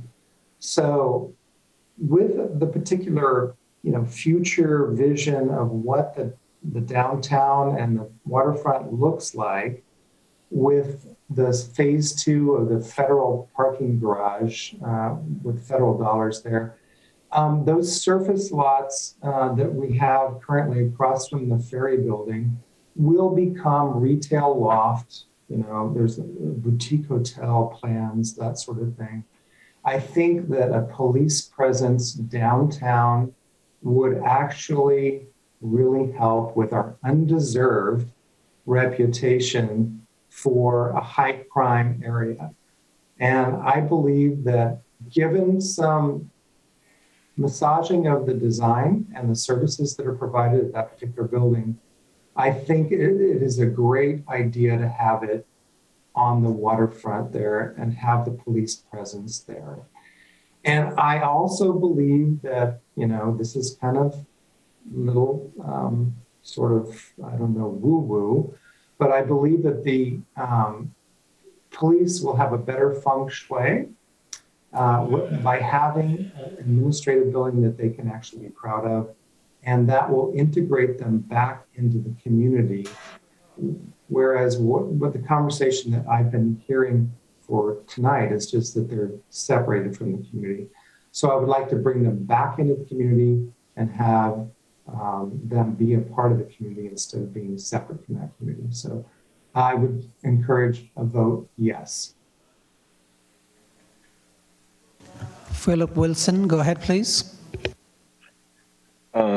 It's been really hard, listening to the financial prospects of this project when we're thinking about the rest of the city and the deficits within the school district, within mental health resources, and all these other areas that are grossly deserving of funds. But the other thing is, there's been nothing more indicative of how this department feels about the community than seeing how they've treated this situation, where they're pushing for this department and literally the majority of the community is saying, no, we don't want it. It's not a good idea. Don't do this. Please don't do this. Yet they keep pushing forward with these weak excuses for why they need this building. When we're looking at it, it's more of a want than a need, and they're presenting it as a need. The police department is here so that it can help the city, although that's not, a lot of people's experience with the Vallejo Police Department, but essentially that's what they're supposed to do. And having the department that's supposed to be helping the city at the farthest west area of the city doesn't make any sense, especially, when we don't have substation throughout the city or anything like that. Also, there's not tons of freeway access over there. So if you think response times are bad now, I can only see them going downhill, especially for East Vallejo and places like that. Again, this is a waterfront where we have festivals and things like that. It's supposed to, represent free, happy area for people to come congregate, for people that are not from the city to come see. And, you don't want the police department being, this fortress type building that's down there. And furthermore, when you're talking about having them host events for the community, a good portion of the community has been traumatized by these police officers and this department for years. So there's, you're kind of blocking those people out from enjoying this new area. So by having them down there, it's not a good idea, aside from it being financially irresponsible.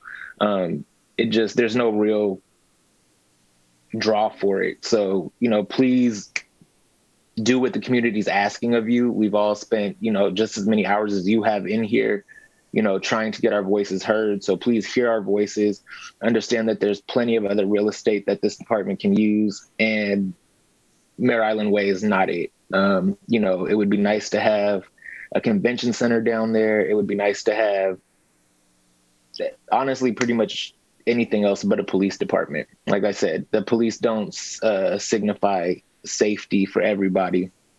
And in a department that's been hemorrhaging money from the city, now asking for $30 million more that they're, quote unquote, promising not to go over.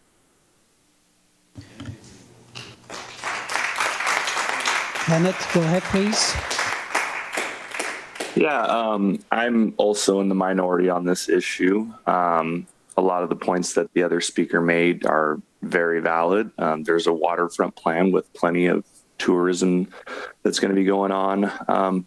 One of my biggest concerns, though, is that, we're already looking at a 5-year timeline with all of this work that's already been put into this thing, and the decisions have already been made. Whether they were bad or good, we're not talking about that right now. A lot of work has been put into this. I think it'll be a good idea. And if we stop it now, you're basically saying that it's going to be another 5, 6, 7 years until we see anything if we put it on hold again. So I support this measure, and 10-year Vallejo resident. So thanks. And small business owner here. Calvin Harrell, go ahead. Good evening. I am a 32-year resident of Vallejo and a business owner of Vallejo. You need to speak closer to your mic or speak louder. Sure. I'm sorry.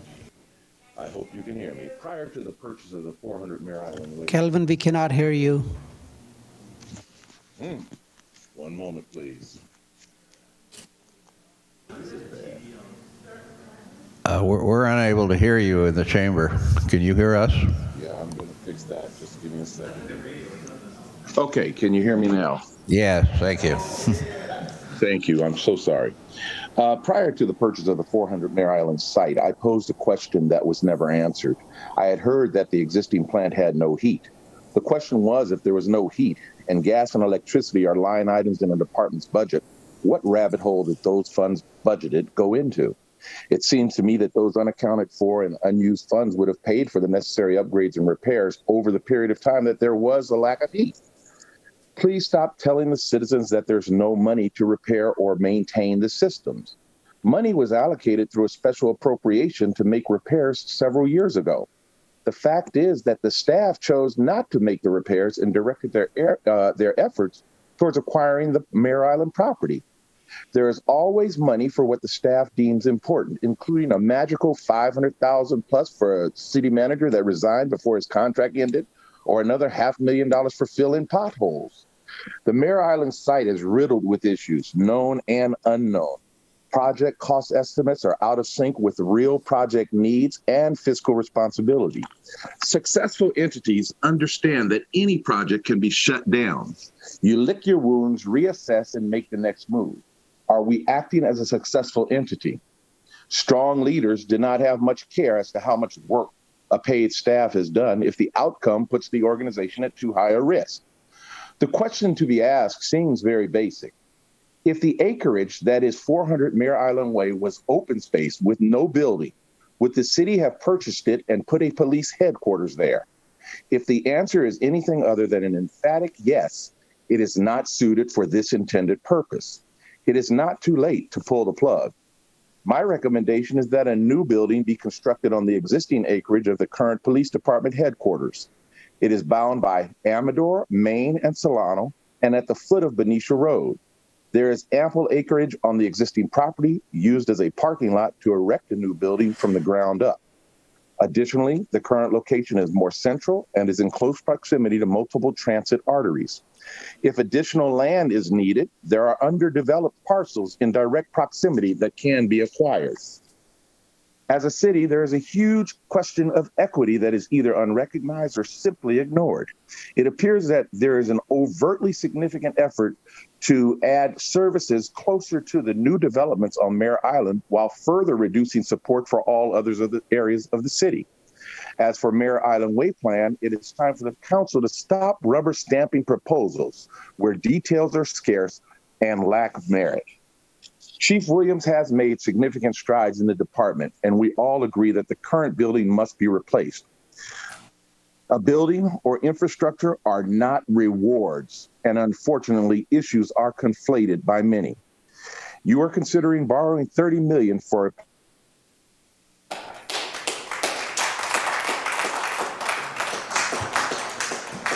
That completes our virtual speakers as well? It does, Mr. Very Mayor. well, I will now close the public comment section, both in live and virtual. It is 12:28 on Wednesday morning. I think it's time we take a recess. Does the council want 5, 10, or 15 minutes? 5? Do I hear 5? 5 it is. We'll see you back here at around 5 minutes. Thanks.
Okay, we will reassemble and settle in. We'll get started again. Thank you all for staying so early into the morning. So what we're doing going forward is we're going to have a presentation from Councilmember Mina Diaz. She has a slideshow as well. And then we will return to staff for their rebuttals to comments from the public. And then we will return it to the council for discussion and decision. Okay, so let's go ahead and get started. The chair will recognize Councilmember Mina Diaz. Yes, thank you, Mayor. I want to thank everybody that's still with us. I know it's late and it's been a very, very long night. I'll try to be brief. I think that a lot of what I was going to cover has already been said. I want to thank staff for their presentation, and I also want to mention that I don't have any architects and I don't have any financial advisors or anybody like that by my side. I'm just Mina, council member that, my folks that help me decide what's best for the city are the people. I listen to the folks. I go out of my way to go to different events, and that's how I come up with my information. I also want to say that I have a lot of respect for Chief Williams. I think that since he came, there's changes that are happening, and I'm not going to take that credit away from him because I don't agree with the police department being on the waterfront. They're two different things, and we shouldn't get them mixed up, because to have a new police department is something that the police department needs, but having it on the waterfront are two different things. Crime is not fought by having a police station on the waterfront. That couldn't be further from the truth. And I'm sorry if some folks don't agree with me on that, but that's my personal opinion, and I'm entitled to it. My presentation today is pretty simple. If I can find my sheet here, hold on a sec. It covers, did somebody move it? Hold on, here it is. So I'm going to be talking about the background timeline, facilities planning stages, funding sources, proposed options, Mare Island safety and equity. Yeah, equity, that's a big one with this station. And Salinas Police Department visit. I made a trip out there. I took the time to go out there with Councilmember Meisner. Considerations, summary, and then the preliminary recommendations that I would like to make. So let's get started here. The first slide that Naveed has up basically recaps the background, and I think that Mr. Davis recapped that as well, but I'm just, there might be something in here that's different, so I'm going to go over it anyways. So the Vallejo Police Department has used the 111 Amador Street facility since 1961, so it's an old building. It needs fixing. Deferred maintenance and increasing operational needs require investment in a new police station. Well, nobody's going to disagree with that. They need a police station, not at the waterfront. In 2016, the Vallejo City Council directed staff to commence a Vallejo Police Department building abatement restoration project and so forth. So they were going to start fixing the place, looking at options to make it a place where we can have our police officers be safe while they're there. So between 2016 and 2018, the expenses were around $1,728,000. They were approved for the project. In 2019, city staff recommended to do a U-turn on this and abandon the idea of fixing Amador Street and just decided that there was an opportunity with 400 Mare Island Way and that we should go for it. At that time, I wasn't here, so I guess it made sense, and it was voted into by the council members. So there's a lot of community opposition. The waterfront police station has been constant opposition because of the location, the costs, the competing, community priorities, because there's a lot of stuff the city needs that's really important too. Other departments, the streets, just a lot of things that we need. We know that we need a lot, not just the police building. Next slide, Naveed. I have dates by mine. I think that's a little different than what Mr. Davis had, but so in 2016, the City of Vallejo entered into a contract to exceed $975,000 This was done under prior city manager Dan Keene. Then in 2016, the City of Vallejo approves appropriate funds for emergency disaster fund to the capital outlay fund. I'll let you guys read this. I'm not going to go into each thing because it's going to take us forever, and I know you're tired and you want to go home as well. In 2018, the staff presented a new police station and fire station, noting that the funding for the new police station headquarters would be about $125 million. So at some point, they were looking at combining fire and police, and that's pretty much what the amount was going to come up to, $125 million. Then in 2018, in September, the acceptance of a corporation yard and police department building security fence project was done. There was a design professional service agreement for the police department building with a HVAC renovation project. I think Mr. Harrell mentioned a little bit about that. Then in 2019, again, we did buy the building. We took $5 million transferred from the general fund, and then there was $8 million from Public Works that was utilized for this building. So we took a different direction. Then in April of 2019, the council rezoned the area, so we had to make the rezoning so that it would fit the project, and it was done.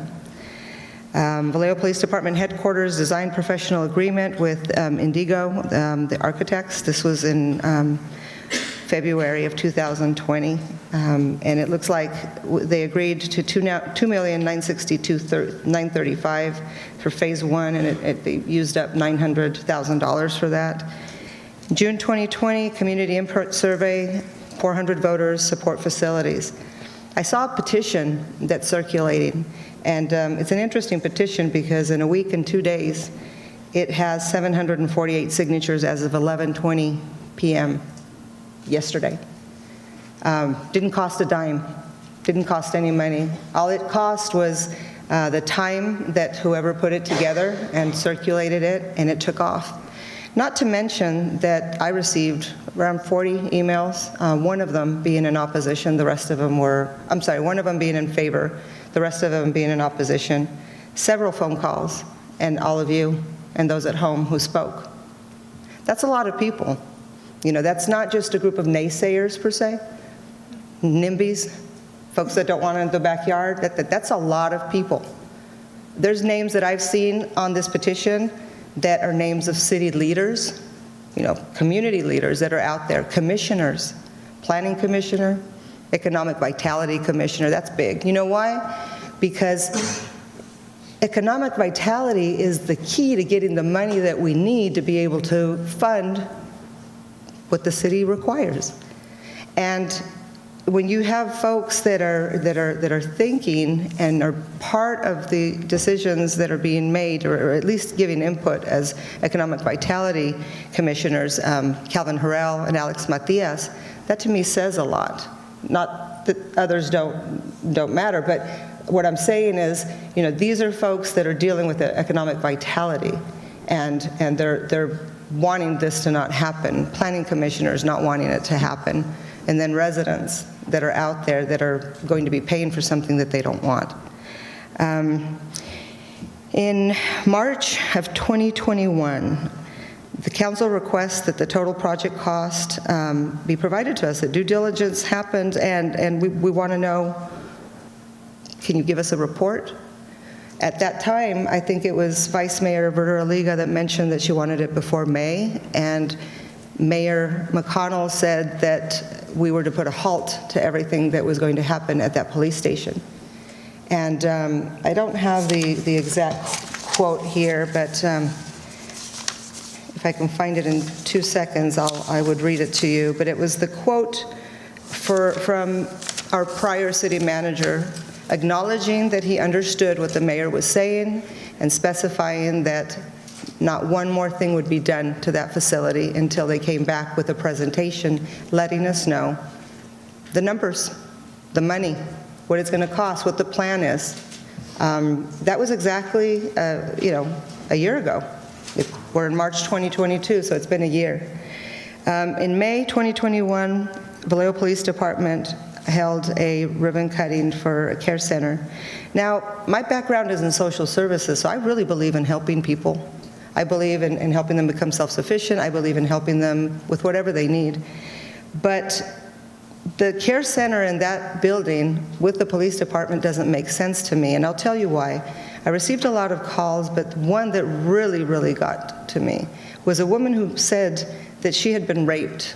And she said, the last thing I want to do is go into a police building where I might run into my rapist, my aggressor. He'll be walking in one door and I'll be walking in the other. I'm going in to seek help and then he's being arrested. So we have all that under one roof. See, I worked for Contra Costa County, Solano County, and Napa County over 28 years. And I've never seen something like this. They keep them separate. We don't put them together because they've already been hurt. That's one thing. Then tonight, we have the presentation of the $30 million that's being asked for this project. Can you change the other to the next one? Okay. The facilities and planning stages. There's an organization out there, it's called the International Association of Chief of Police, IACP. This is like the Bible of the police department, of the police chiefs. This is what they're supposed to use to guide themselves and doing what's right for their community.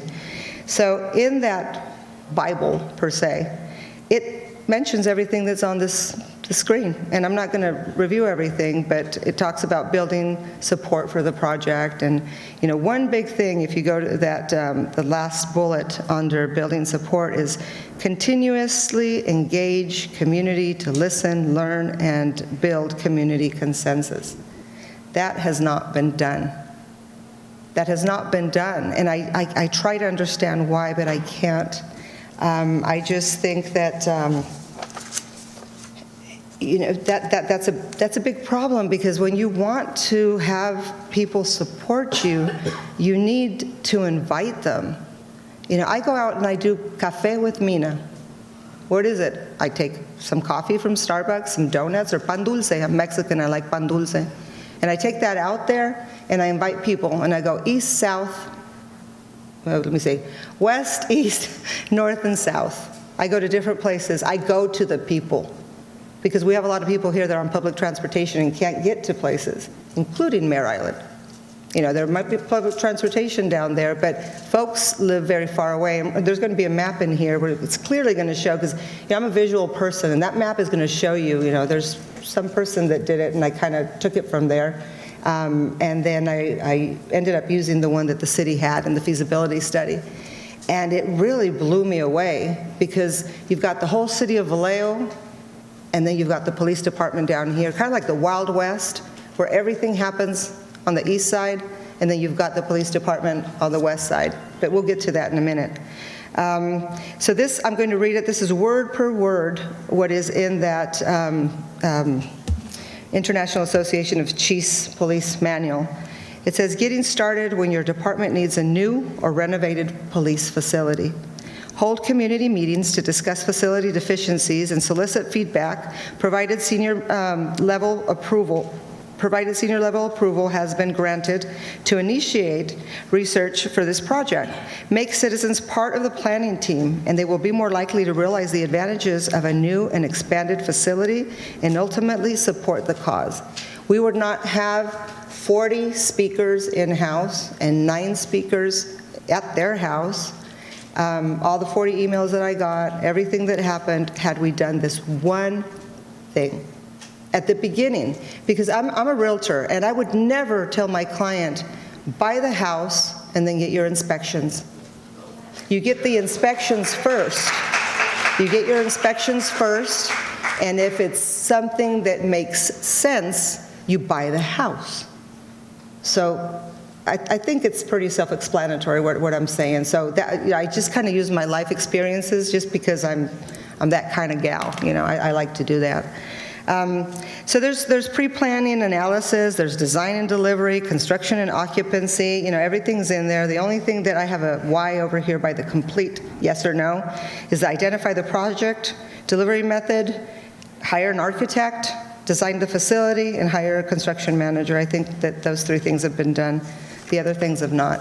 And those are all in the International Association of Chief of Police. Now, I want to say this again. This is no disrespect to Chief Williams. I like Chief Williams. I think he's a good man. He just inherited a mess. And he's trying to clean up the mess, is what he's doing. So let's not be too hard on him, because he's really trying to help people out. And we have a lot of police officers that are good police officers that we have to support. And then, there's folks that, like the county where I worked, that could do a better job. And this is in response to all the people that were here earlier. I hear you. If you're listening at home, wherever you are, I hear you. I want to hear more of what you say. I feel your pain. I have 3 kids, millennial kids, that were born and raised in Vallejo, that know some of these people that have been shot and killed. And it hurts. It hurts because it could be any of our children, so we have to, excuse the word, give a damn. The next page, police station funding sources. There's a lot of ways to fund the police station, and we've got some ideas in here. There's the general fund, which I don't recommend diving into, but it's there. Reserves, capital improvement funds, taxes. Sometimes we have to tax because we need the money to come in. We want good things. Sometimes we have to pay. I'm being very realistic, and I know this isn't going to be popular, but I'm realistic. If we want those roads, if we want this, and if we want that, sometimes we have to give a little. So that's an option that I put on here because of that. Bonds. We have to see the big picture too, because keep in mind that all of the needs that the city has when deciding the police station. Look at everything, put together a plan, and don't just do like focused sections. Let's look at everything. How is it going to affect other projects? How is this money that we're going to be investing going to affect other projects? How will purchasing a building that will soon be outgrown by a police department going to help the city? And it's in there, it's in writing, and it was said at a meeting, we are going to outgrow it. It's kind of small. And then I heard that we're going to be leaving the VA folks in there for a couple of years. Well, then that even reduces the space even more. So now we don't have the whatever amount of square footage because we're leaving the tenants in there that have the lease, so that reduces it even more. The police station feasibility study clearly shows that 400 Mare Island Way is in a very high, I can't pronounce this word, liquefaction susceptibility hazard area. There you go, I did pronounce it well. Here's the page. It's not on there because I found it afterwards. But basically it says that it's in a very high susceptibility stage. So there's very low, moderate, high, and this is the feasibility study, and it says very, very high. That's a problem. I, for one, am not willing to compromise a risk, an earthquake, crippling our emergency response center. Because if there's an emergency, we're in an emergency, and if they can't come and help us, we have a bigger issue. So no because of that, no because of the sea level rising, no because it's not the right place. Let's go on to the, another thing. Staff has only presented the phase 1. That's what we have. We only have phase 1. So that's very important. $30 million phase 1, what else is gonna cost? And I look forward to getting the response after I'm done. Let's move on to the next page. Naveed, thank you so much. Staff proposed options. So we have the Amador, we have Mare Island, and we have the Santa Clara J.F. Kennedy Library. So we're going to be investing money, like I mentioned earlier, in a building that we're going to outgrow. And there was a question that I sent to staff. I sent 12 questions, and I'll just read 2. So the first one that I sent, I wanted an analysis of a replacement cost for the Amador location. And I'm not going to read the whole answer, but it says, given the limited available footprint at the site, an analysis to replace 111 Amador's facility has not been completed. Then there was another question, and I'm going to ask that we, be respectful, and I get it. You guys, it's late, I get it, but let's just be respectful and be nice, finish off the night in a nice way. Community engagement, that's a big one for me, and I asked what kind of community engagement has been done. Unless I'm overlooking something, I haven't seen any. Staff plans to have a series of engagements to gather feedback necessary to improve community relations and discuss policy reforms. In addition, as a new headquarters site is developed, staff would also include community feedback to help ensure the design, facilities, and services are customer service oriented. The current strategy is to accomplish this through traditional in-person town hall formats, booths at public events, updated to council and commissioners, online engagements. That's fantastic. That's what I do at my nonprofit. We do a lot of these booths, the outreach, the Cafe with Mina that I do now. But again, this needs to be done before, not after. We don't have the accurate numbers. We're going to lose some annual leasing revenue when the VA leaves. Not enough places were looked at. There's what is it? It's over on Broadway Street, and where the old, Kaiser's there, but they used to have the IRS, and they mentioned it earlier, 1761, I think, Broadway Street. I mentioned that building on a Thursday to the past city manager, and on a Tuesday meeting, 4 days later, a couple of days later,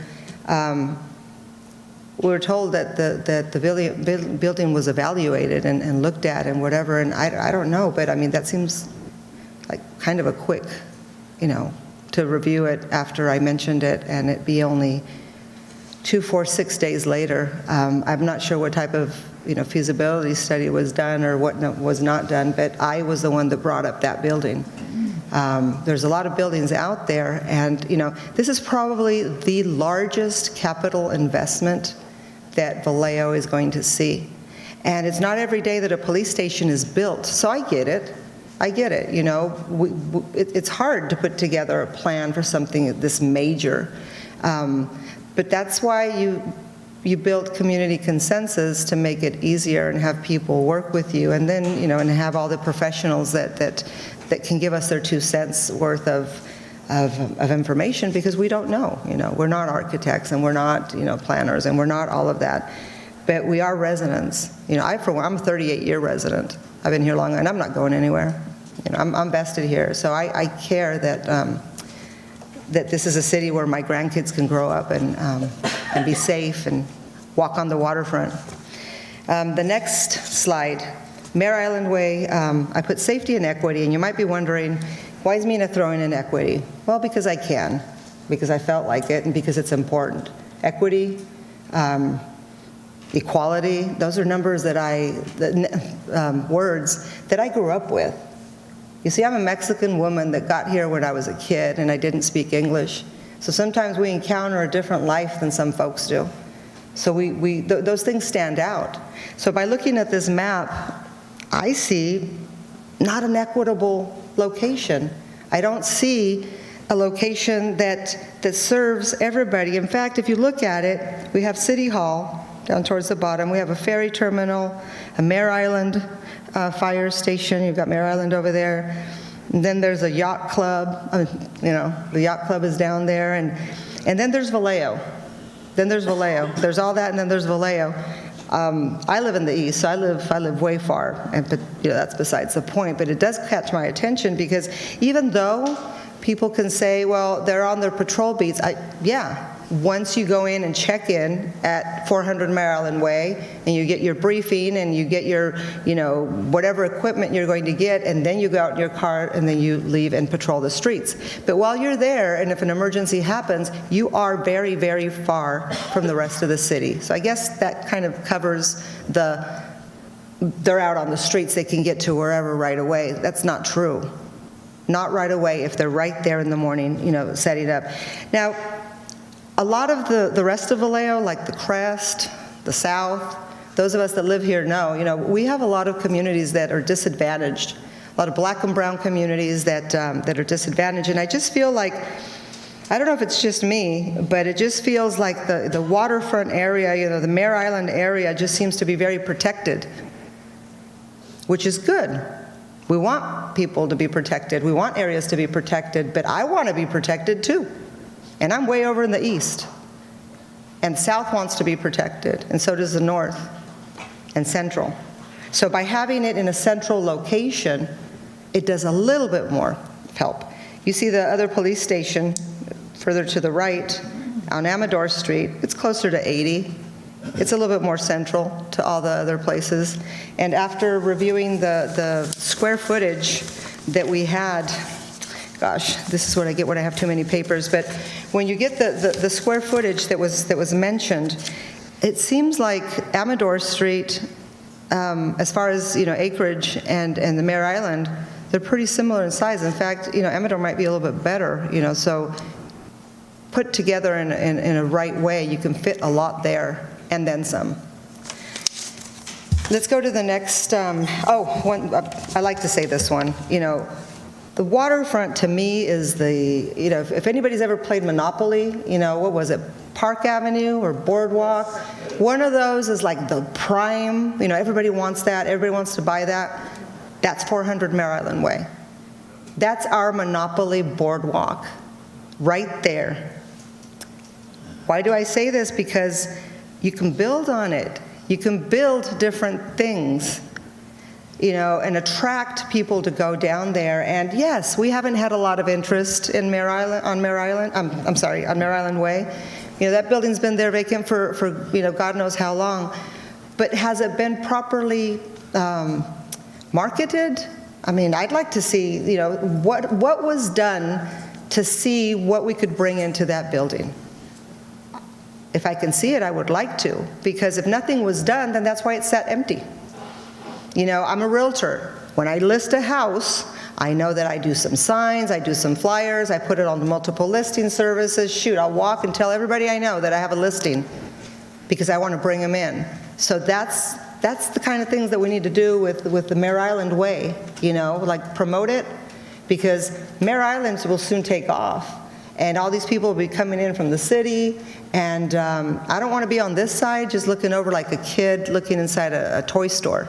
I want my side, this side, to be flourishing too, and safe, and have my grandkids go out and have a kite, that kind of fun stuff that people do, not outside a police department, but outside a park, or a cafe, or a sandwich shop, or anything where people are attracted to go. Can we look at the next slide? And I'm almost done. I know you guys are tired. I'm almost done. The police station visit to Salinas. Like I said earlier, in October we made a trip out there. It was a Sunday, unannounced. And Katie knows it was a fun trip. Hey, we had dinner. We stopped at San Juan Bautista. We called it a day. But the main thing was that we saw a building that seemed very complete, and you can interrupt Katie at any time or call me a liar or whatever if I don't say the truth. I mean, I'm okay with that too.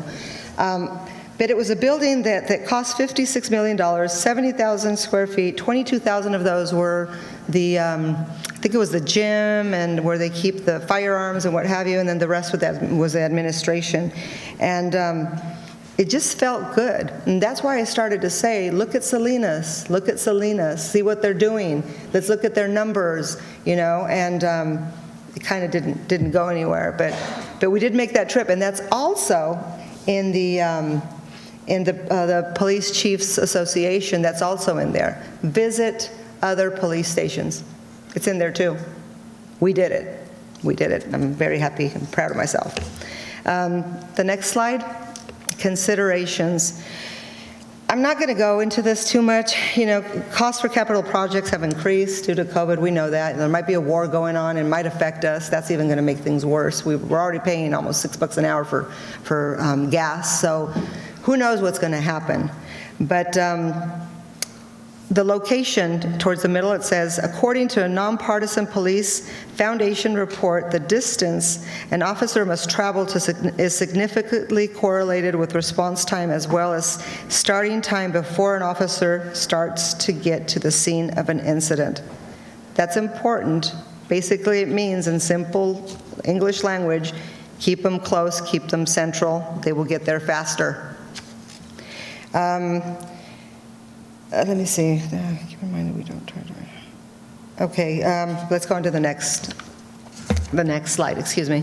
So in summary, past Vallejo City Council did approve the staff recommendation, expenditures tied to the abatement and restoration of 111 Amador Street.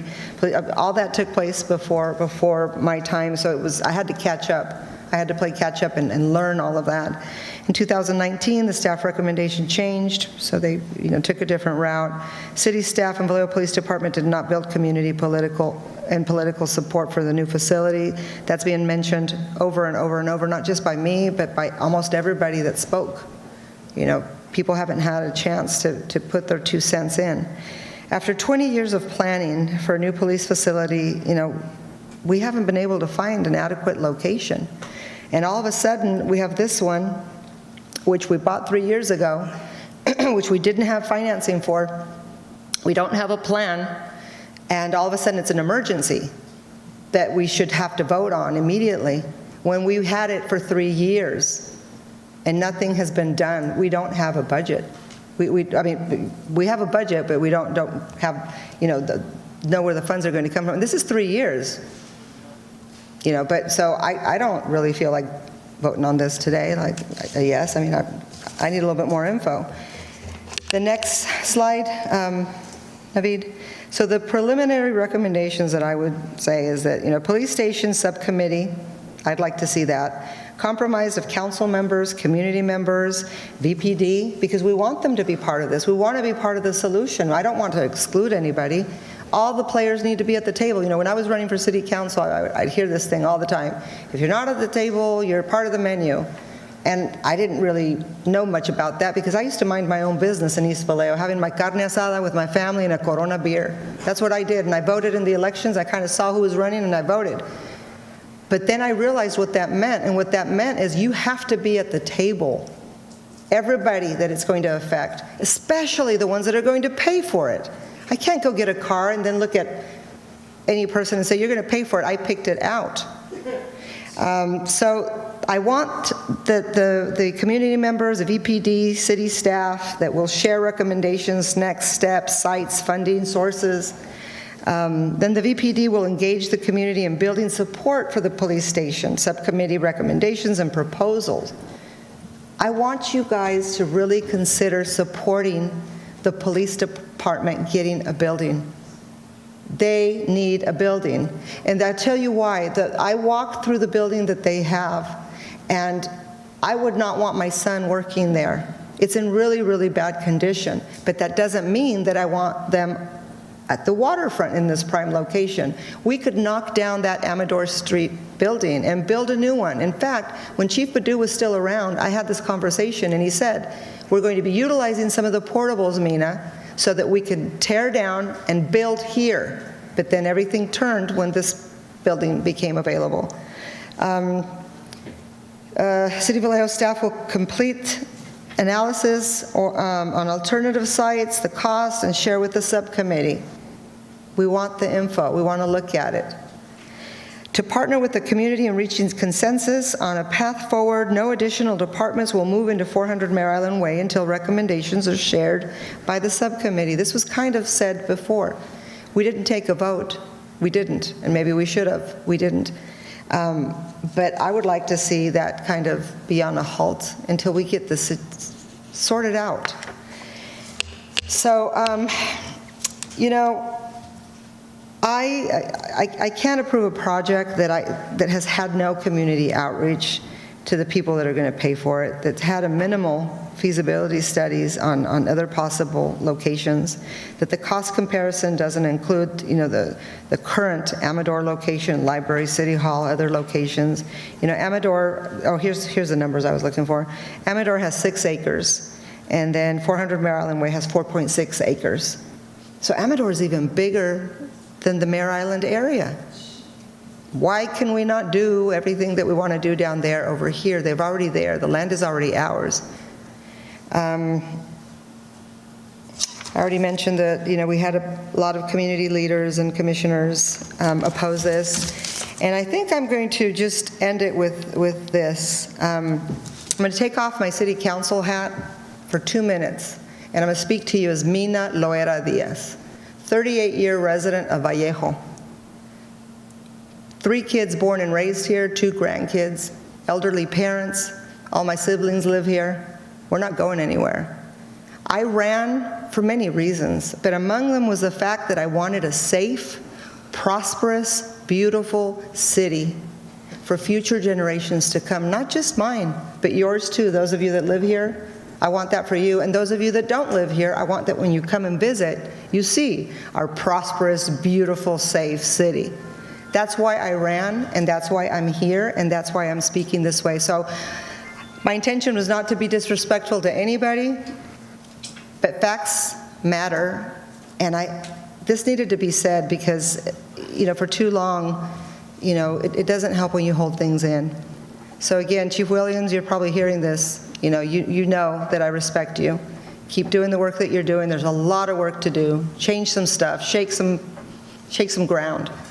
And for the rest of us, let's do the right thing. I want to humbly ask my colleagues to vote with me against this police building being at the waterfront.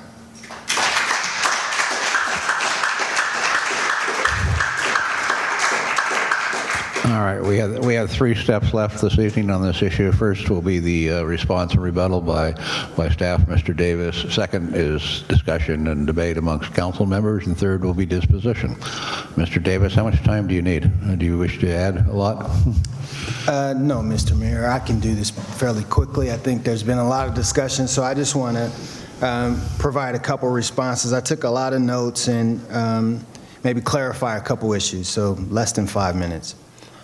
There was a question about the desirability of 400 Mare Island, and I think I said before, the question right now is really about affordability primarily. However, there are some, I think, factors that 400 Mare Island being a part of the civic campus do lend to some value.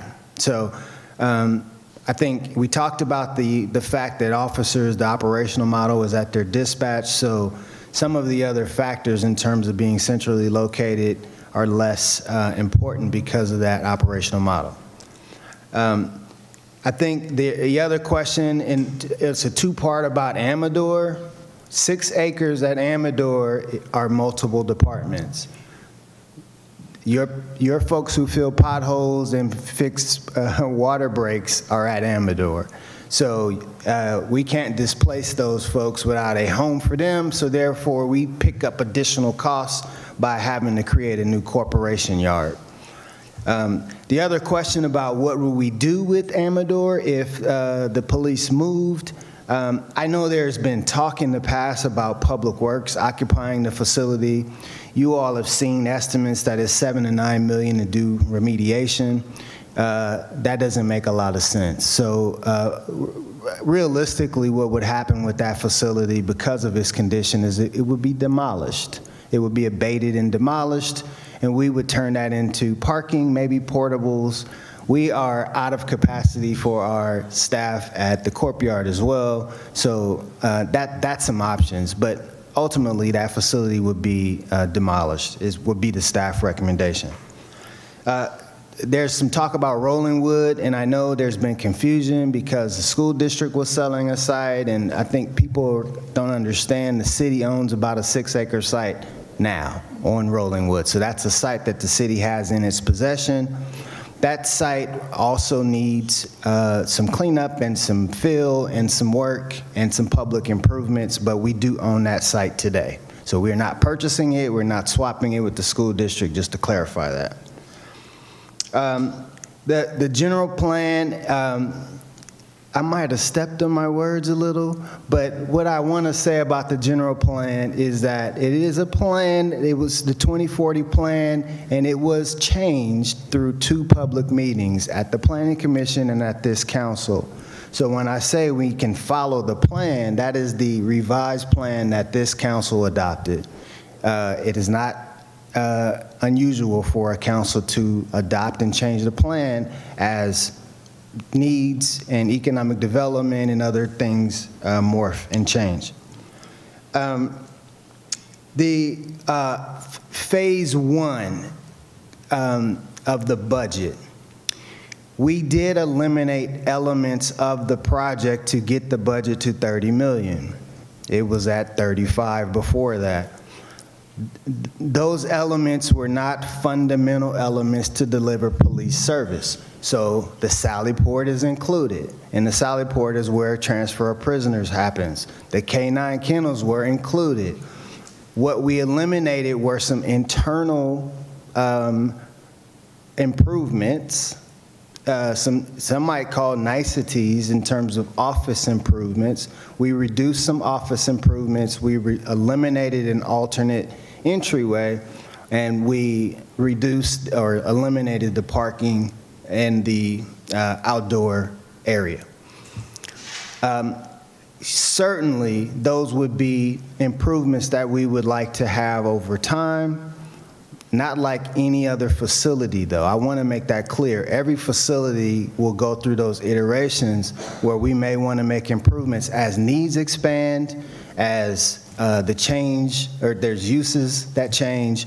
So $5 million in additional improvements, I guess it's a mini phase two. I just want to be clear that phase one, that $30 million really gets us a fully operational police station. And I think the last piece, relative to the bottom floor and sea level rise, and make no mistake, we do not minimize the impact of that.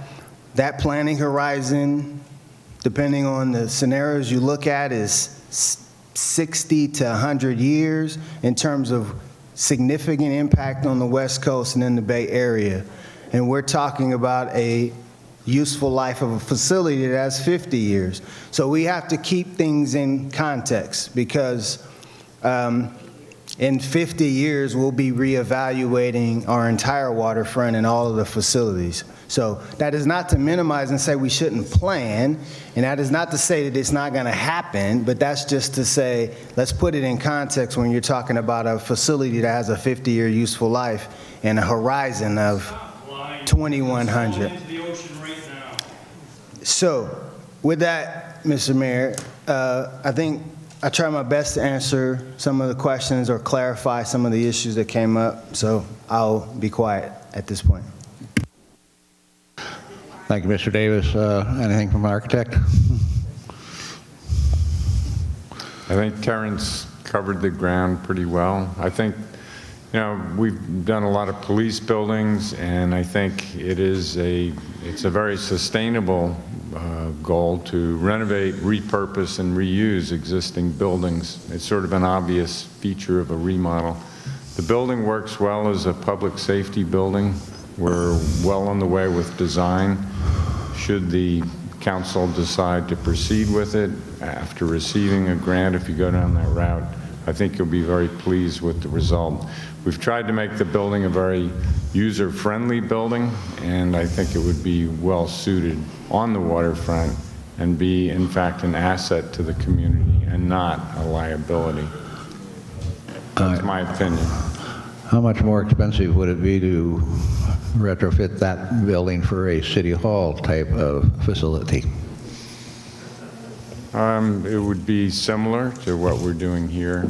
The seismic upgrades would be optional for a city hall building, but you might elect to do those voluntarily, so to speak, just to have a resilient building moving forward in the future. But either way, it works. All right. Thank you. At this time, then, we will return this to the hands of the council. Mayor, can I make a comment real quick? Yes, Mr. Malone. So one of the things that was brought up quite a few times was how do we expect to pay for this in the financing plan, and comments about potentially not being responsible with how we were proposing to finance it. One of the first questions we asked about how would we pay for this is to make sure there was no new revenues required to cover the debt service. So part of the financing strategy is to use money that comes in from salary savings. We actually looked at some vacancy history for PD to kind of make that decision. And there was also some savings recently from our finance director identified. So if this moves forward, it will not require looking for additional revenues. It's revenues that are already in the city budget that we anticipate will be there for quite some time because there wasn't a period when we look back where PD was fully staffed. So those revenue savings or budget salary savings should be available to cover the debt going forward. So I just wanted to make sure that we cleared that up, that we're not looking for new revenues, we're not looking to place an additional burden on the general fund.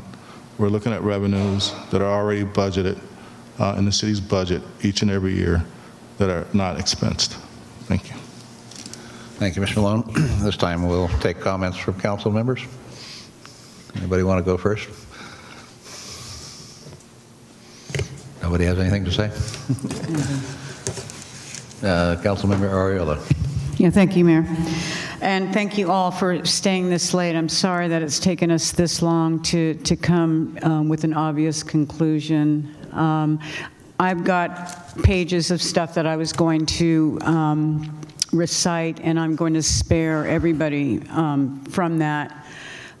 Everybody's already spoken. I stand with the families of the impacted families. I stand with all of them that were out there today, and I have been with the protests since 2020. So I am with the community, and this vote is for the community. And the taxpayers and the people of this city do not deserve this burden on them for the future. So if we are going to take a vote of a yes or no, or if it's a postponement until we get better information, I will go along with that.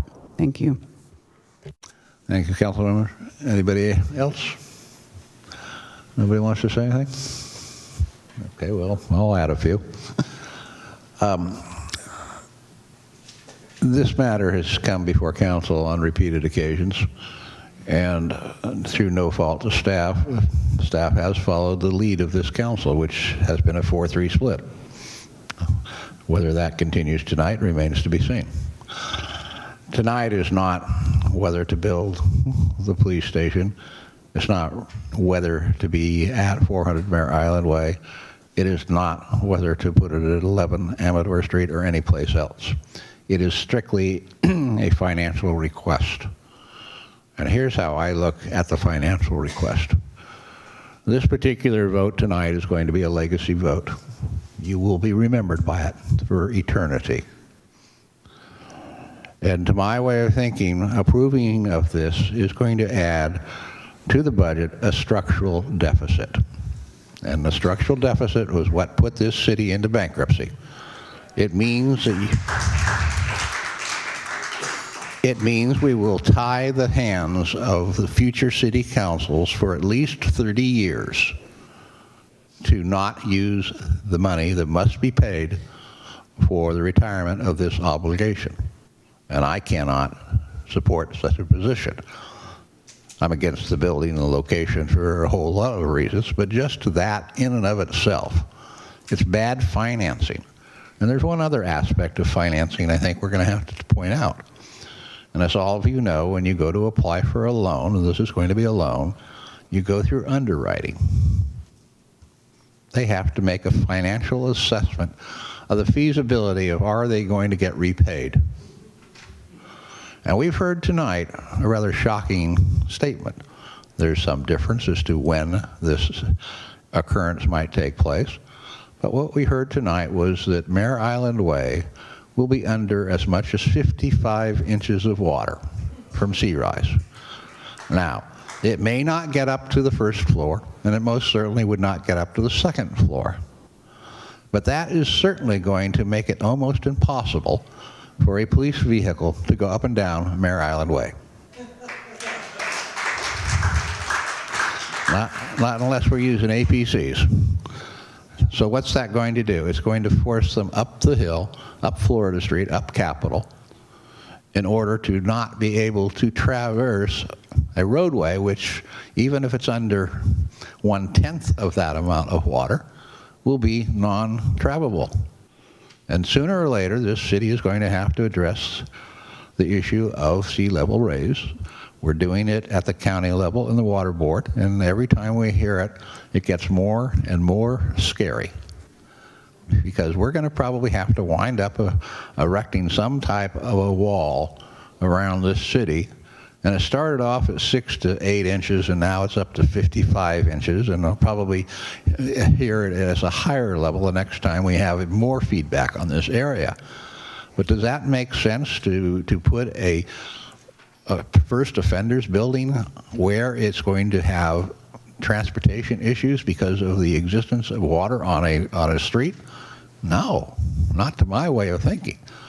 And my preference initially was to take a very close, hard look at the intersection of Solano and Mare Island Way, the area that is under remediation from PG&E and won't be ready for 2024. That's farther away from the water, but it's still on the water.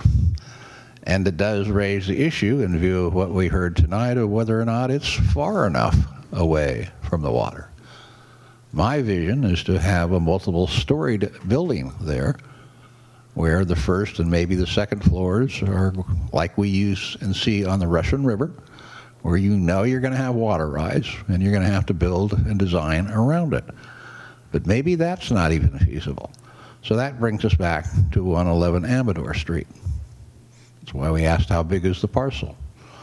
And yes, we would have to move both fire and public works out of there. Well, we demolished that site and built another one, but it might be our best possible shot. It's certainly much more centrally located than any place else. And I agree with the observations of Councilmember Mina Diaz. We have not done our due diligence with respect to public information gathering. This has been a rushed deal. It's been we've got this building, we've got this ability to pick it up for what some people feel is a good price and what some of us felt wasn't such a good price, but we have it. It's our building now. And what are we going to do with it? Well, when I hear about climate change, which is going to impact all of Mare Island Way and might even impact this building, and I look at what are we going to do with 400 Mare Island Way, maybe the best feasible outcome is to sell it now.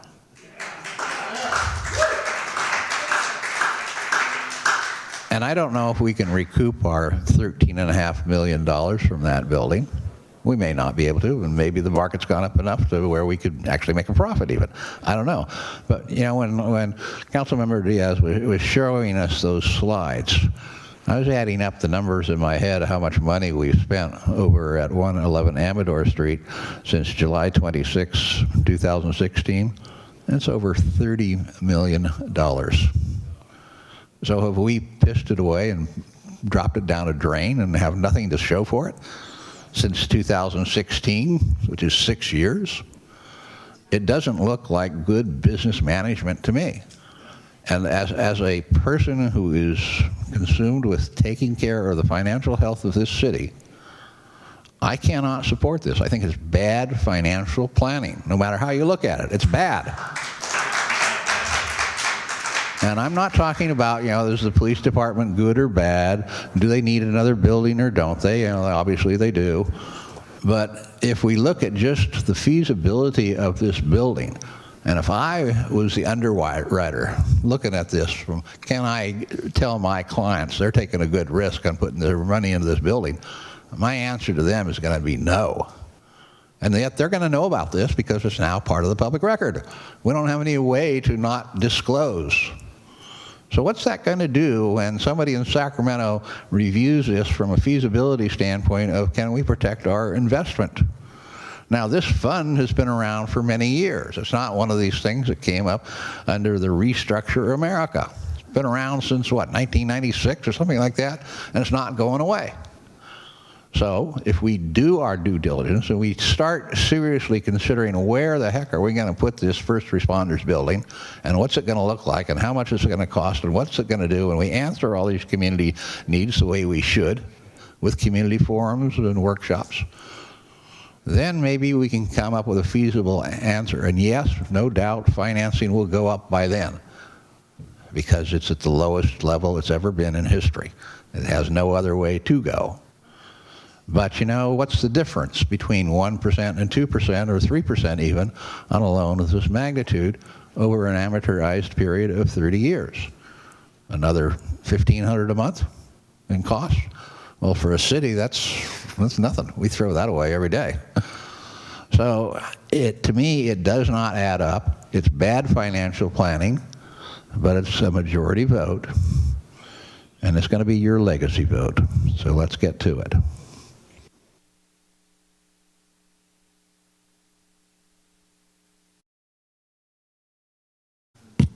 Okay, now who wants to talk?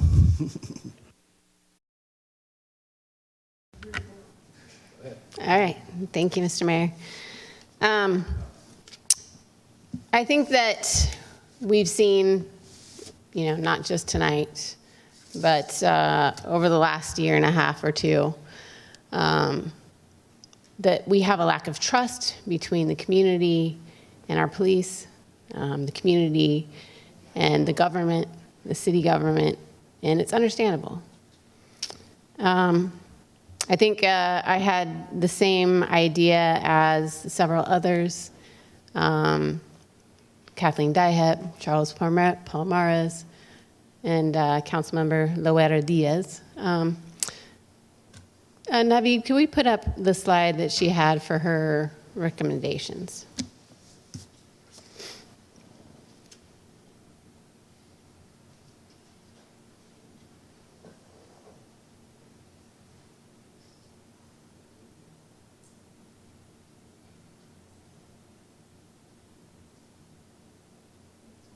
One more.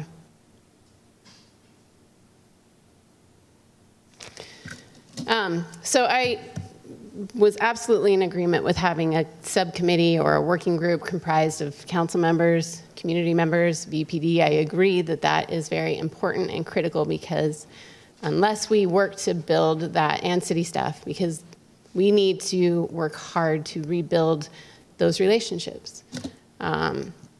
Our community deserves that. Our staff deserve that. We deserve that. We deserve giving that opportunity to our community. I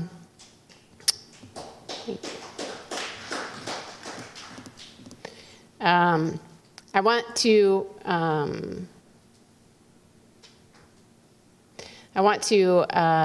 put a timeline on it, because we do have incredible interest rates right now. Mina, you know this, and you know they're going up.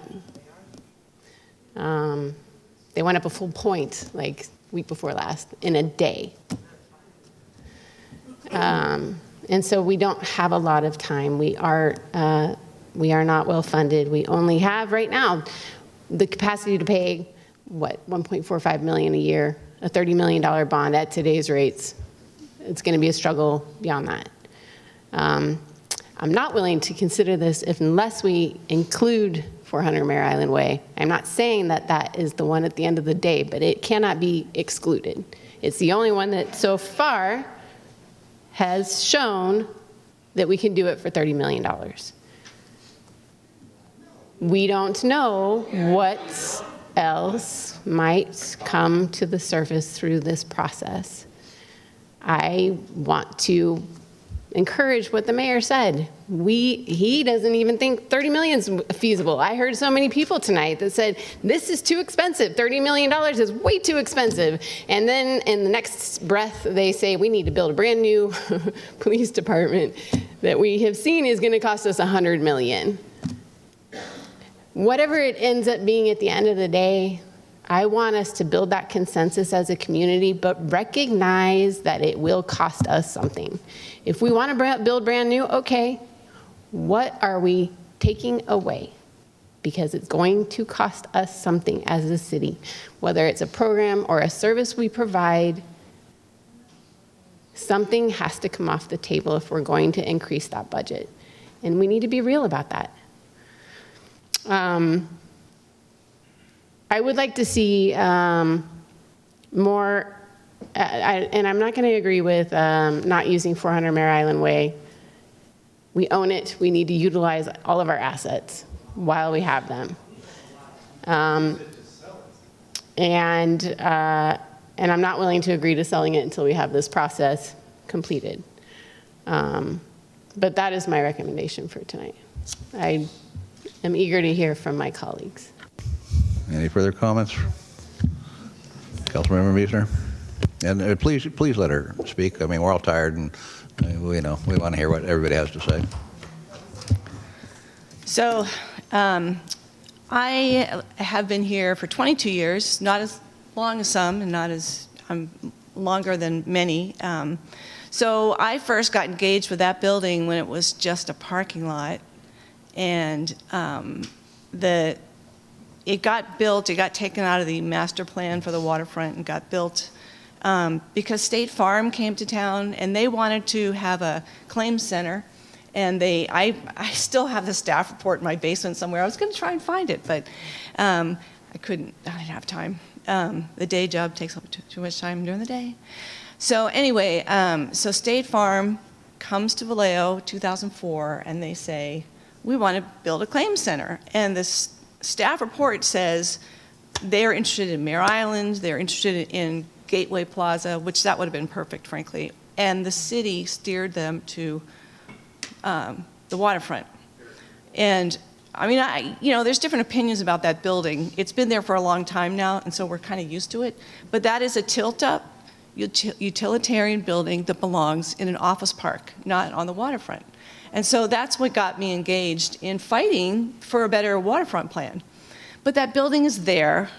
It's not going anywhere. Maybe it's going to float away. I don't know. I mean, I just think it's there, and it's so State Farm comes to town, and I knew somebody it wasn't Supervisor Hannigan, because she used to work for State Farm. It was a friend of mine who was higher up and knew that State Farm was only going to be there for 10 years, and then they were going to leave, and then they'd consolidate. I don't know why they do these things. It's crazy.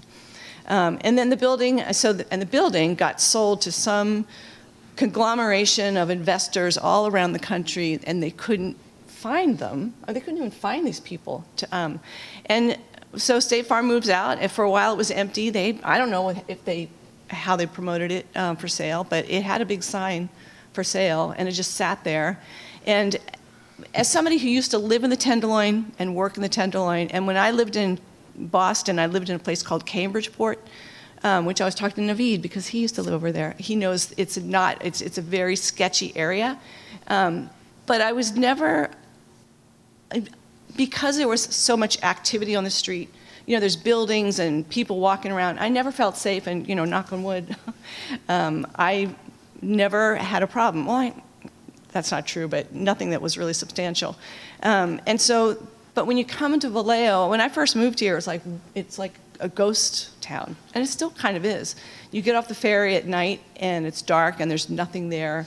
And the State Farm building, when that got built, it was, there, but it was further up, and it was still it was empty at night. When you want an active waterfront, just read the general plan. You don't have these single-use office buildings, and that should never have been built, and it just deadens the street.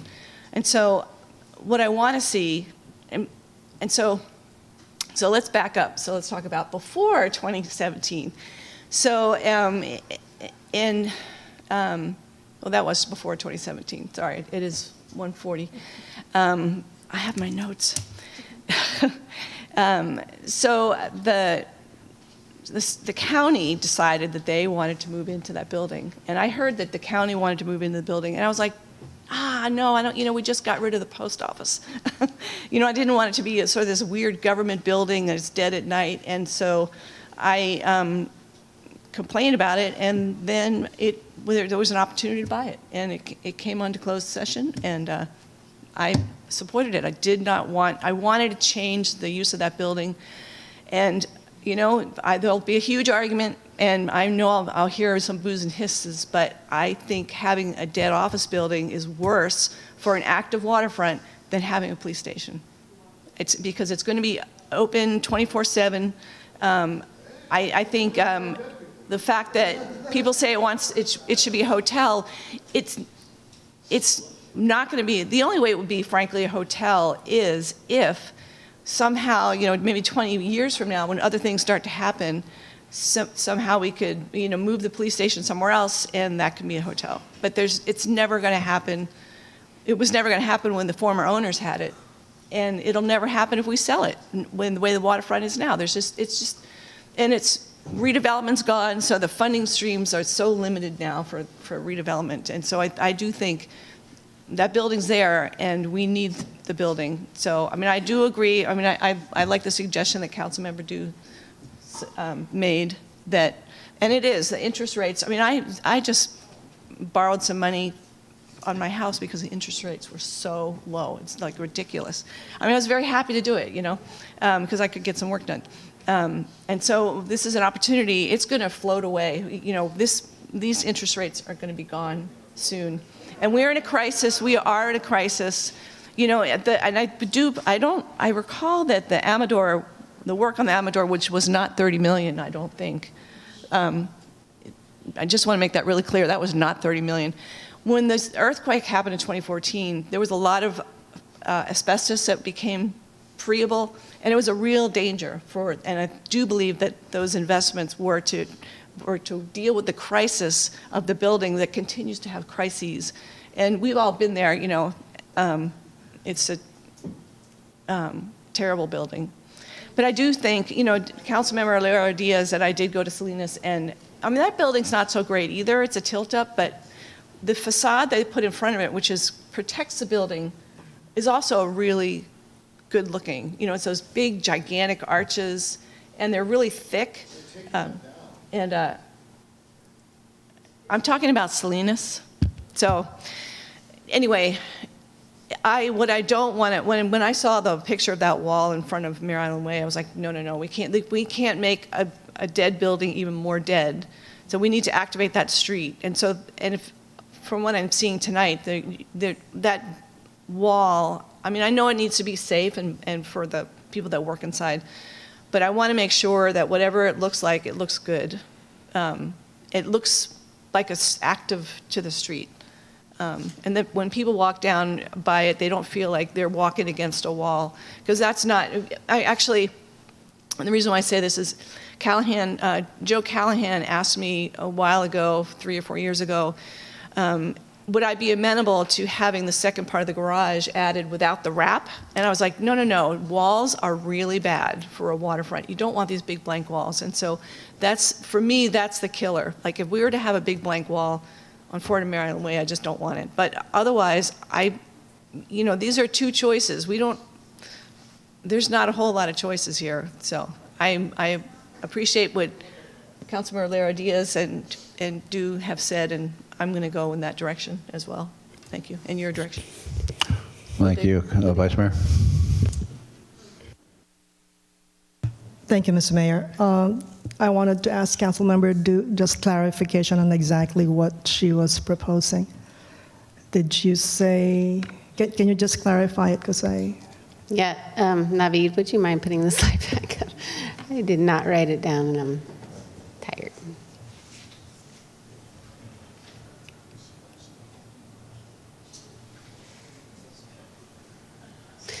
What I know is not on that slide is that I want a finite timeline. So, 3 months for us to look at this. A subcommittee, a working group, something like that, comprised of council members, community members, VPD, and city staff that will share recommendations on next steps on sites and funding sources, not excluding 400 Mare Island Way. VPD will engage in the community and building support for police station subcommittee recommendations and proposals. City of Vallejo staff will complete analysis on alternative sites and costs and share with the subcommittee. Also, what those cost if we are to fund them, where that money comes from. Like, we need to understand what's being taken off the table that we already provide to our community in order to fund these other alternatives. So are you saying that you're going to be offering a substitute motion over the recommended resolution? Is that what could happen? Yeah. Okay, so you'll offer the resolution and I'll offer an alternate? Is that what you're thinking? Okay, so thank you. Let me make my comments. Thank you.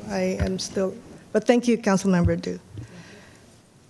Thank you for the presentation, Terrance. I know you spent a lot of time, many hours, not just hours, but months. And thanks to City Manager Malone for your leadership in really taking this on now instead of kicking the can again. Thank you to Indigo Architects. I forgot your first name, but I apologize for that. Okay, so, hold on. To all these speakers that spoke up for or against, thank you.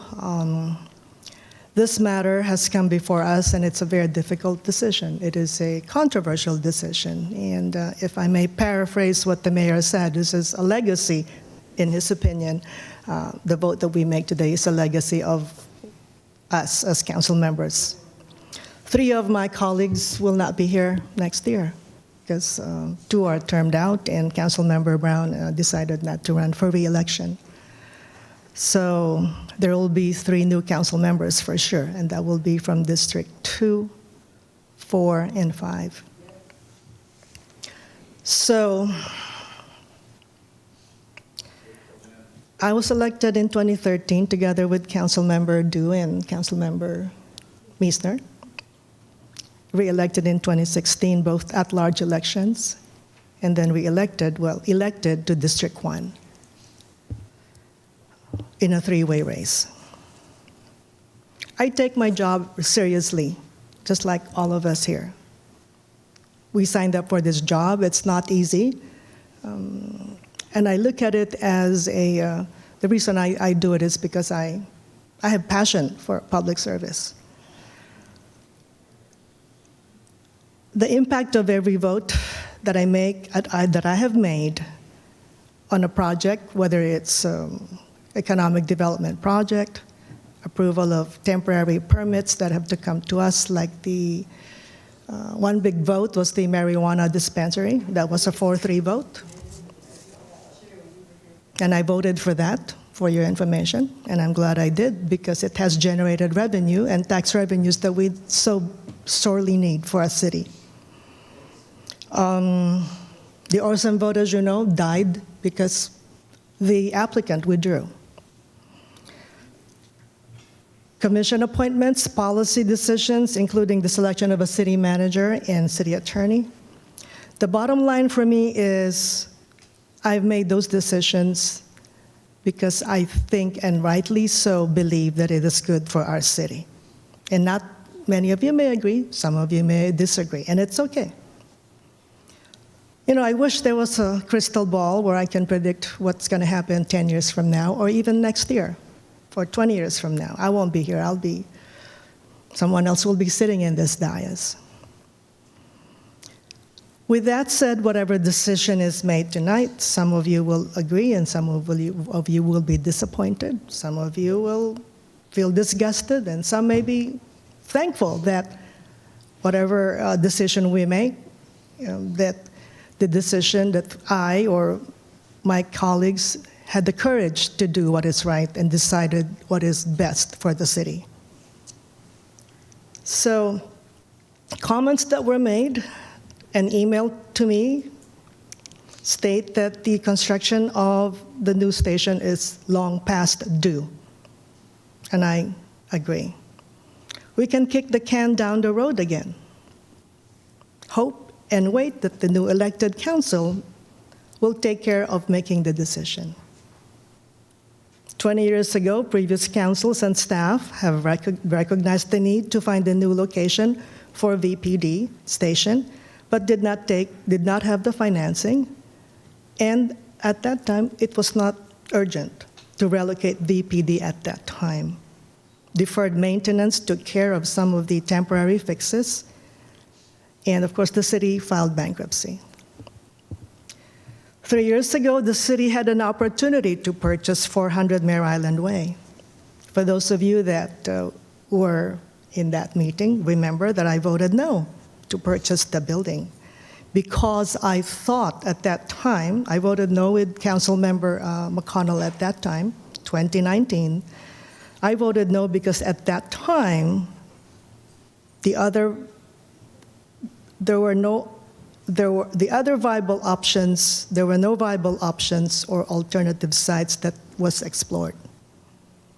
It passed by a 5-2 vote, a super majority. Councilmember Dew, Brown, Councilmember Meisner, Councilmember Sunga, and then Mayor Sampayan voted for it.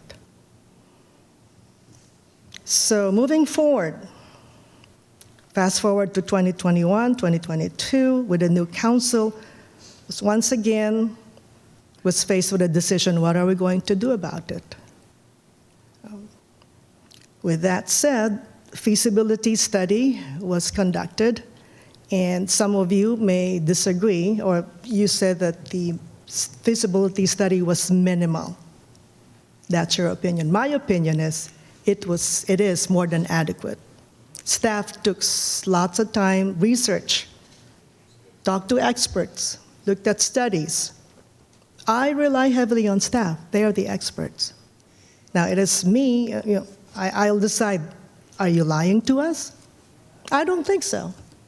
If you were, you would not be here. Excuse me, I have the floor. I do not interrupt when you are talking. Thank you very much. So, we are here having to make a difficult decision of whether to approve a resolution to move ahead with the application of a $30 million loan to the California iBank. So, I have, Councilmember Brown's still going to make a comment. I don't know who else, but I'm ready to, but one more thing. I am not one that will predict gloom and doom because I don't know the future. I'm always an optimist. I am confident that this city, with all its citizens, not just the 50 speakers that spoke tonight, that there are folks out there that want the best for the city and will support and understand the majority vote that will be voted, who will vote on tonight on this building. And, yes, God help us. We have to start somewhere. This is an opportunity that we cannot delay. Thank you.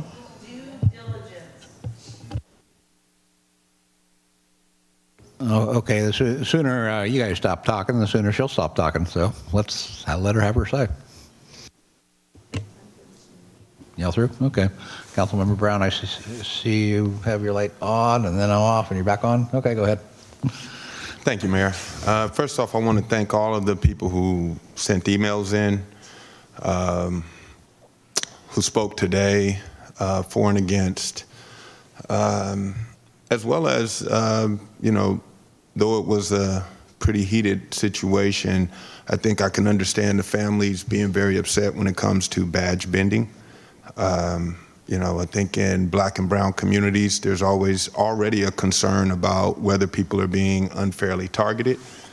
And when you hear about badge bending and swastikas, you definitely realize where there's smoke, there's fire. And so I understand their frustration, period. And I think that it's very much understood, and I hope that we as a council and as a city, I appreciate the mayor's recommendation that we do get an update on that.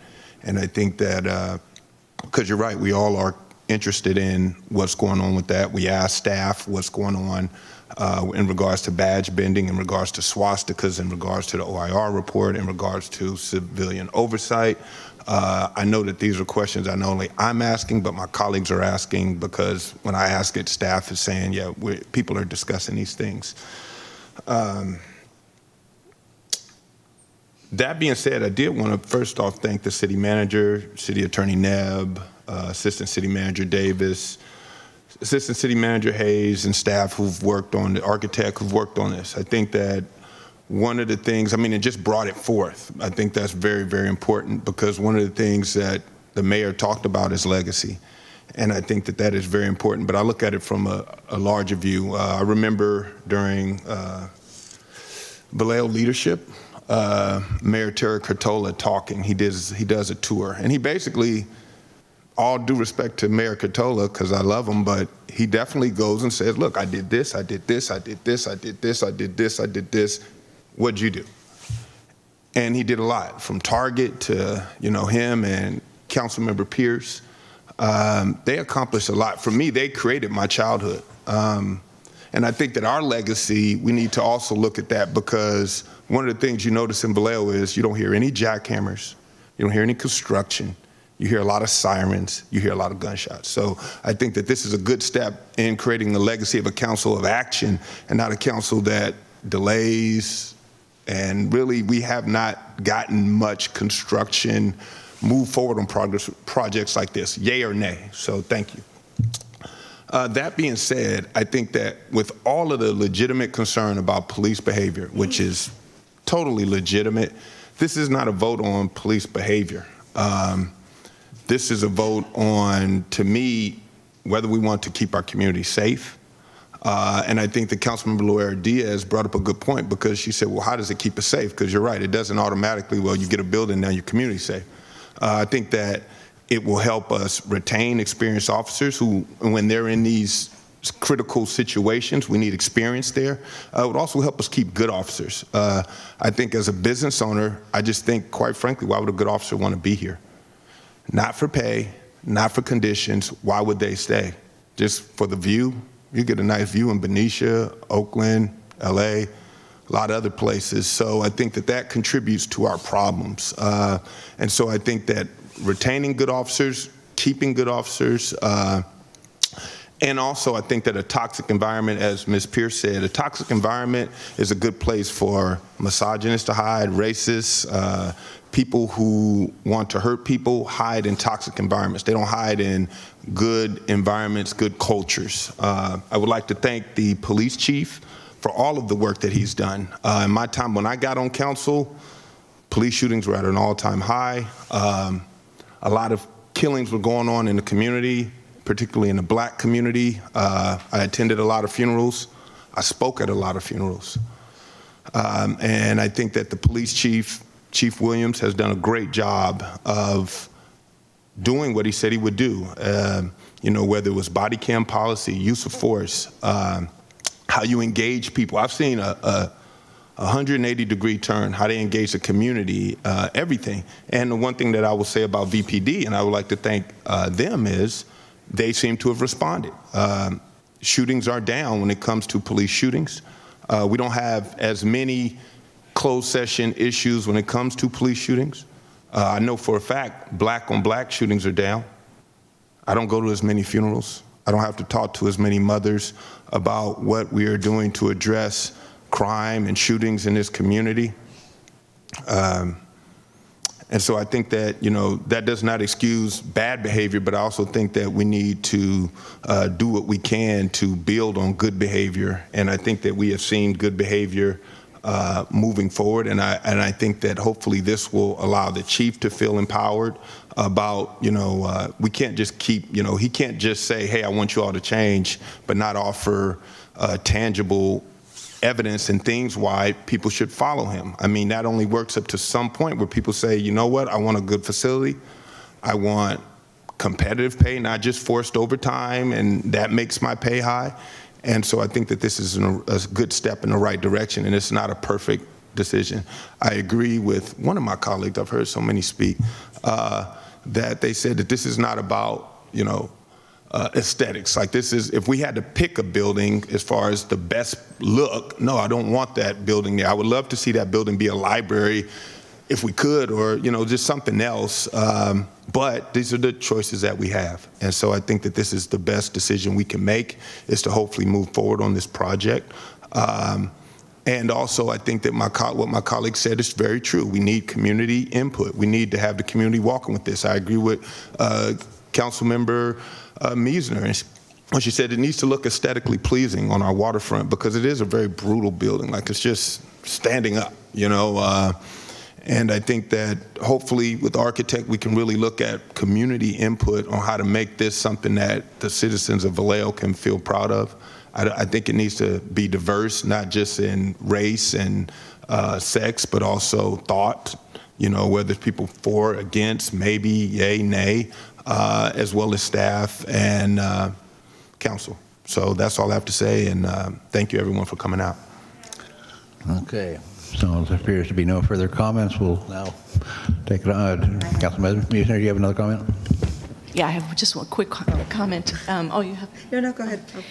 I just wanted to point out that in the consent calendar, we approved an agreement with the Advanced Peace Project, and so that's a really great thing. You know, we are trying on different levels to address the issues in our community, and so I just want to point that out because it was in consent, and I don't think anyone realized it except for us.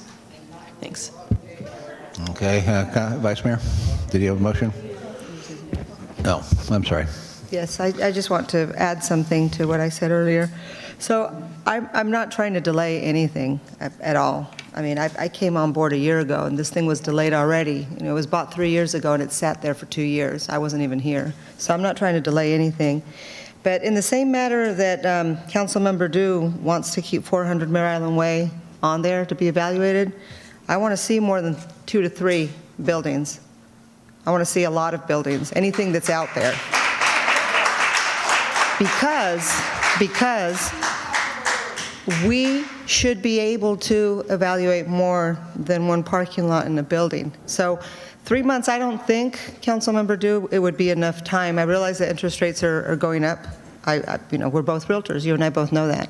But at the same time, we've had 3 years and haven't been able to do community outreach. So minimum 6 months to get the team together, the police, the community, us, whoever ends up being on it.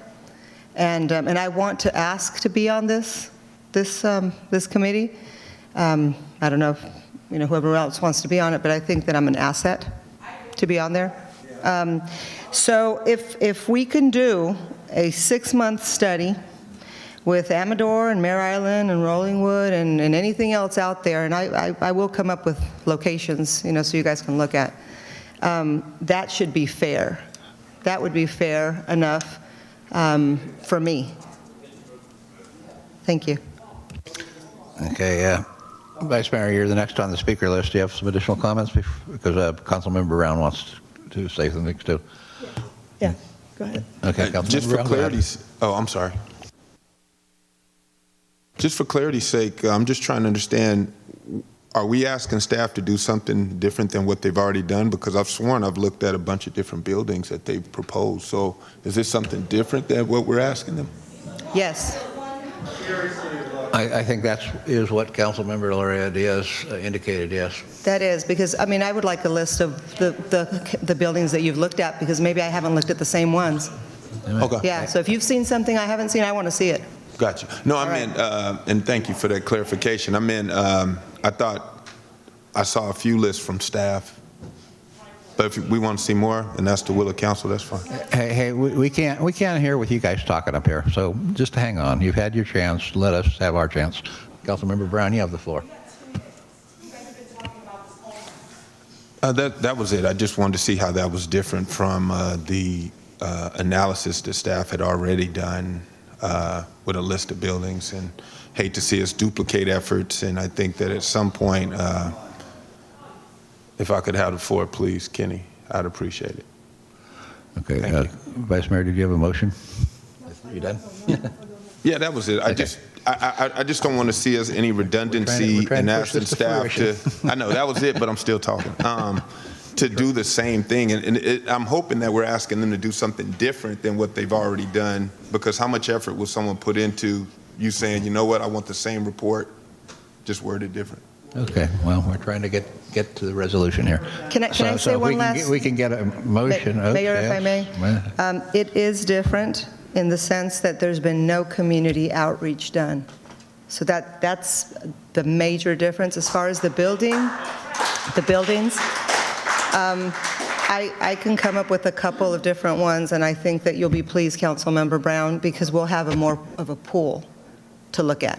Thank you. Okay, remember the Brown Act. Yeah. It's not a motion. I just wanted, I was remiss. I wanted to thank Councilmember Diaz in doing that presentation. I know that you spent a lot of time putting that together. So I'm still not sure about what the motion will be because of Councilmember Du's thoughts earlier. Are you prepared to do a substitute motion or move the item? Are you then wanting to delay the approval of the application for the 30 You want to million? let her make the motion? Excuse me? Do you want to let her make the motion? I believe that would be appropriate, yes. Okay. Councilmember, Mr. Mayor. because the motion, the resolution is actually, That's only a suggested motion. It's the one that the council makes. It's the main motion. So we'll hear Councilmember Du. She'll make her main motion. If somebody doesn't like it, we can ask for an amendment or put a substitute on. So let's get started here. I see City Attorney wants to make a comment, and yeah. So I think that if the council wants to make an alternate motion to what was the staff recommendation this evening, that you can make that motion. I just want to caution you about the form of that motion a little bit so that we're not sort of running afoul of the Brown Act. If the council does want to establish a council subcommittee or a subcommittee of council and citizens and staff, or a group to look into anything any further, then I think that motion would have to take the form of directing it to come back on the agenda for the purposes of establishing that body. If you want to make an alternate motion that is action described in the staff report and the recommendation this evening, that you could do this evening directly. Under the Brown Act, a direction to bring something back for a future meeting for consideration is always in order, so we don't have to worry about that. If under the alternate you wish to just have us come back at a subsequent meeting to sort of stack up whatever your alternate idea is, we'd be happy to do that. All right, thank you for that guidance. Councilmember Du, do you want to make a motion? Main motion? Go ahead. So I can't even really ask about how much time the city staff actually would need for that, because that would start entering that. You could do. No, you may ask that. That you could do. Well, no, not to, like for the working group, like how long that working group would actually need. Because I don't want to, I mean, if we can do it in 3 months, like I feel that we should expedite it. So let me jump in real quick. So if we establish a working group, we need to determine how often we're going to meet. I'm also going to kind of put out there that, you know, we are teed up to do some outreach in another area the month of April that we have quite a few days already tentatively lined up to do. So I don't know how quickly we could actually schedule meetings with the working group. We need to solicit, so we got to advertise. We have to determine how you guys are going to appoint people, how many people are going to be on the working group, what council members. So, and even coming back next week, we have the next council meeting, we have the DDA on the agenda, which we assume is going to be another lengthy item for discussion. So we can bring it back. I'm just kind of looking at the future, when that's going to happen and how it's going to impact what we already have on our plates.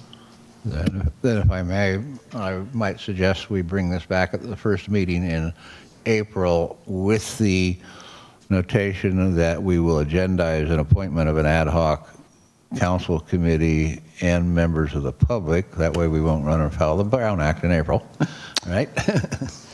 So just to clarify, an ad hoc subcommittee can only be comprised of council members. Yeah. If you're adding citizens to that subcommittee, it would be a Brown Act body subject to notice and the public attendance. Okay, then either an ad hoc committee or a full committee to be decided by council at the first meeting in April, and with further response from staff as to the availability of potential buildings that we've all suggested tonight.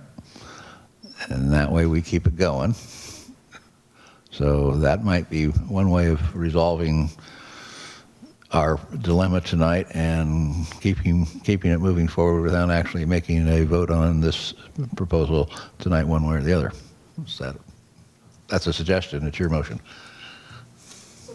One last question, Mr. Mayor, if I may ask. So then this $30 million loan is not going to happen tonight if you're going to offer that alternative motion, which means we will lose the potential for borrowing money with this current interest rate of 2.2% to 2.8%. Is that correct? So this Mr. Davis? resolution is not going to happen? I mean, I want guidance on that one because this is an opportunity that may not be here 3 months from now. I'm only looking at the financial repercussions and impact.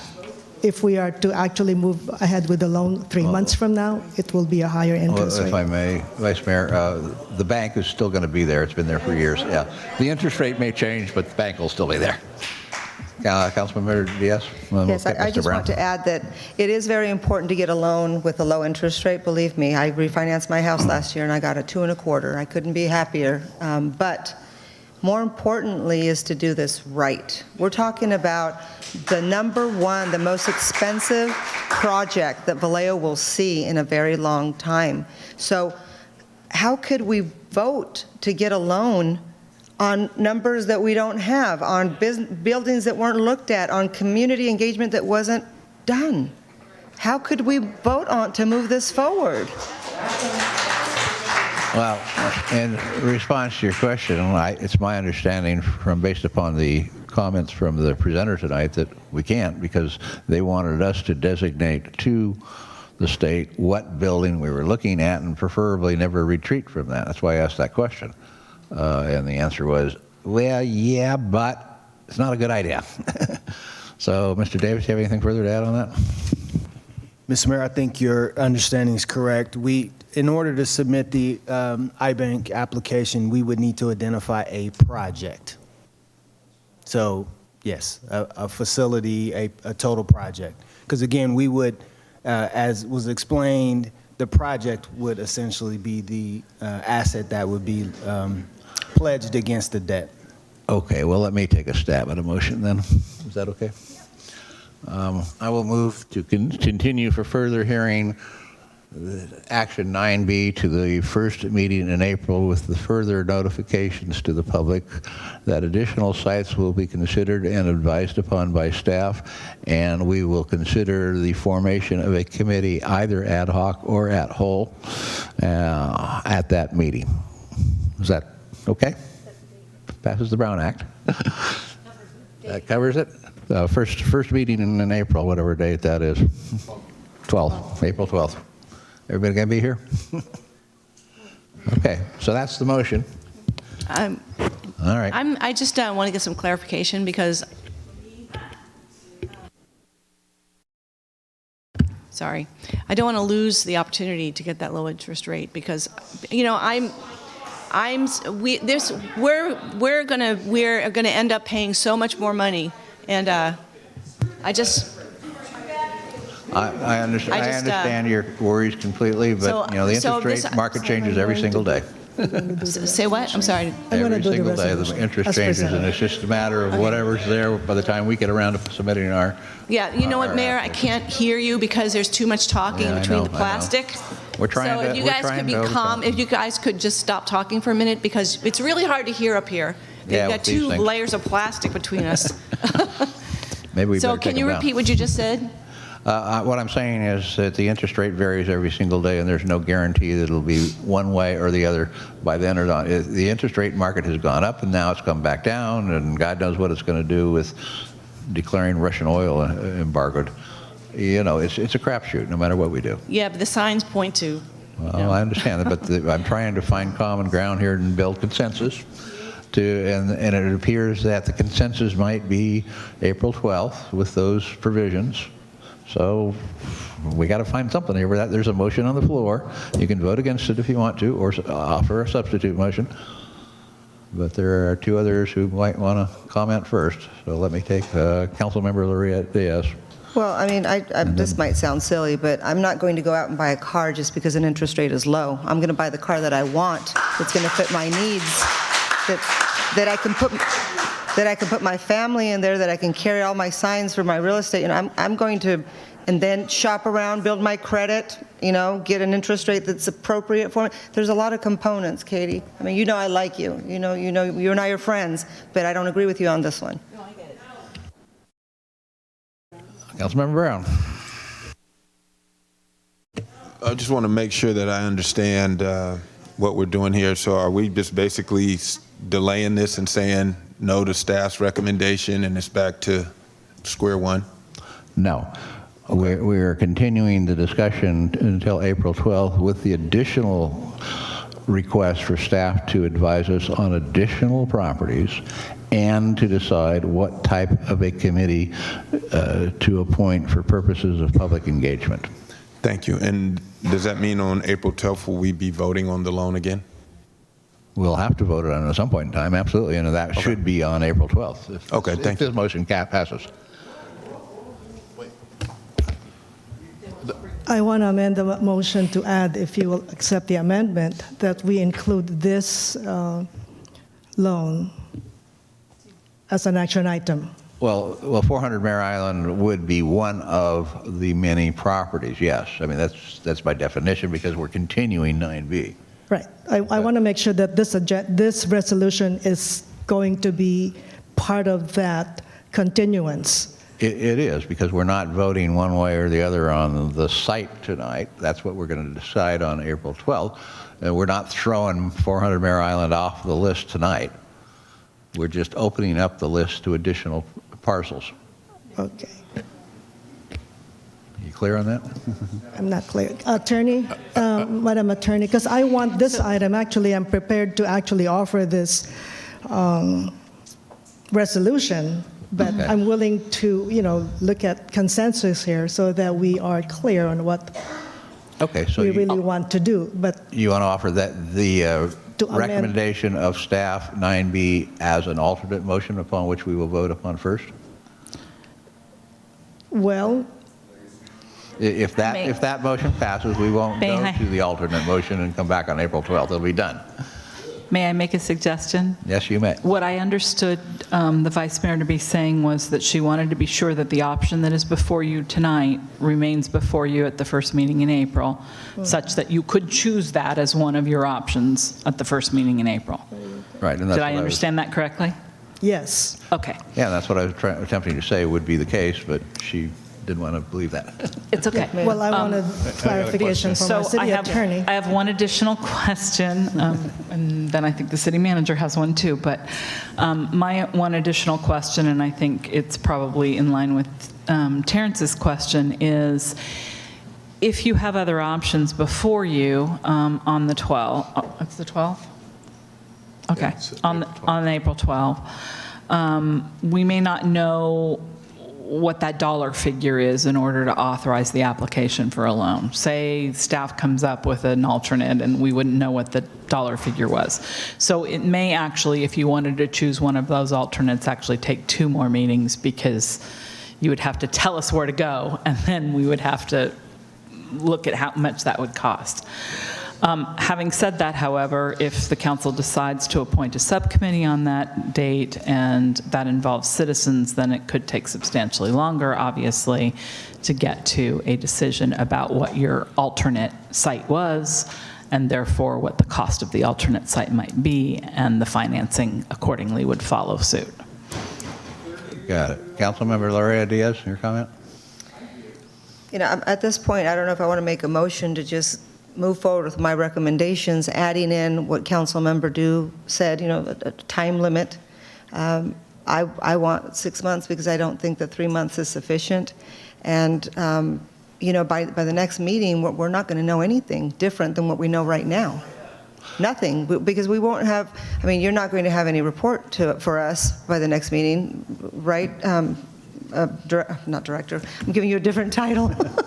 Assistant City Manager Terrance Davis. Mr. Mayor, if I may, yes. So we would not even, I would dare to say, in 3 months' time, have had enough time to do the assessments of a particular property to give a precise number.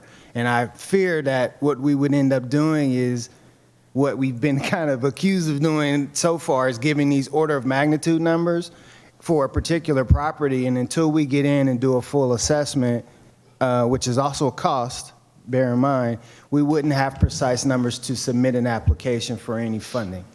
So we can certainly do an assessment of buildings and do an order of magnitude. Here's what we think the retrofit costs or the construction costs would be. But to do a refined analysis of those properties would take more time, more cost, and it's a much more extensive effort. So I just want to make sure that that's put out there so that we know what you would get in 3 months. And that's why I'm asking for 6 months, to give you more time. And could I also add, if we're looking at multiple locations or buildings, all those times,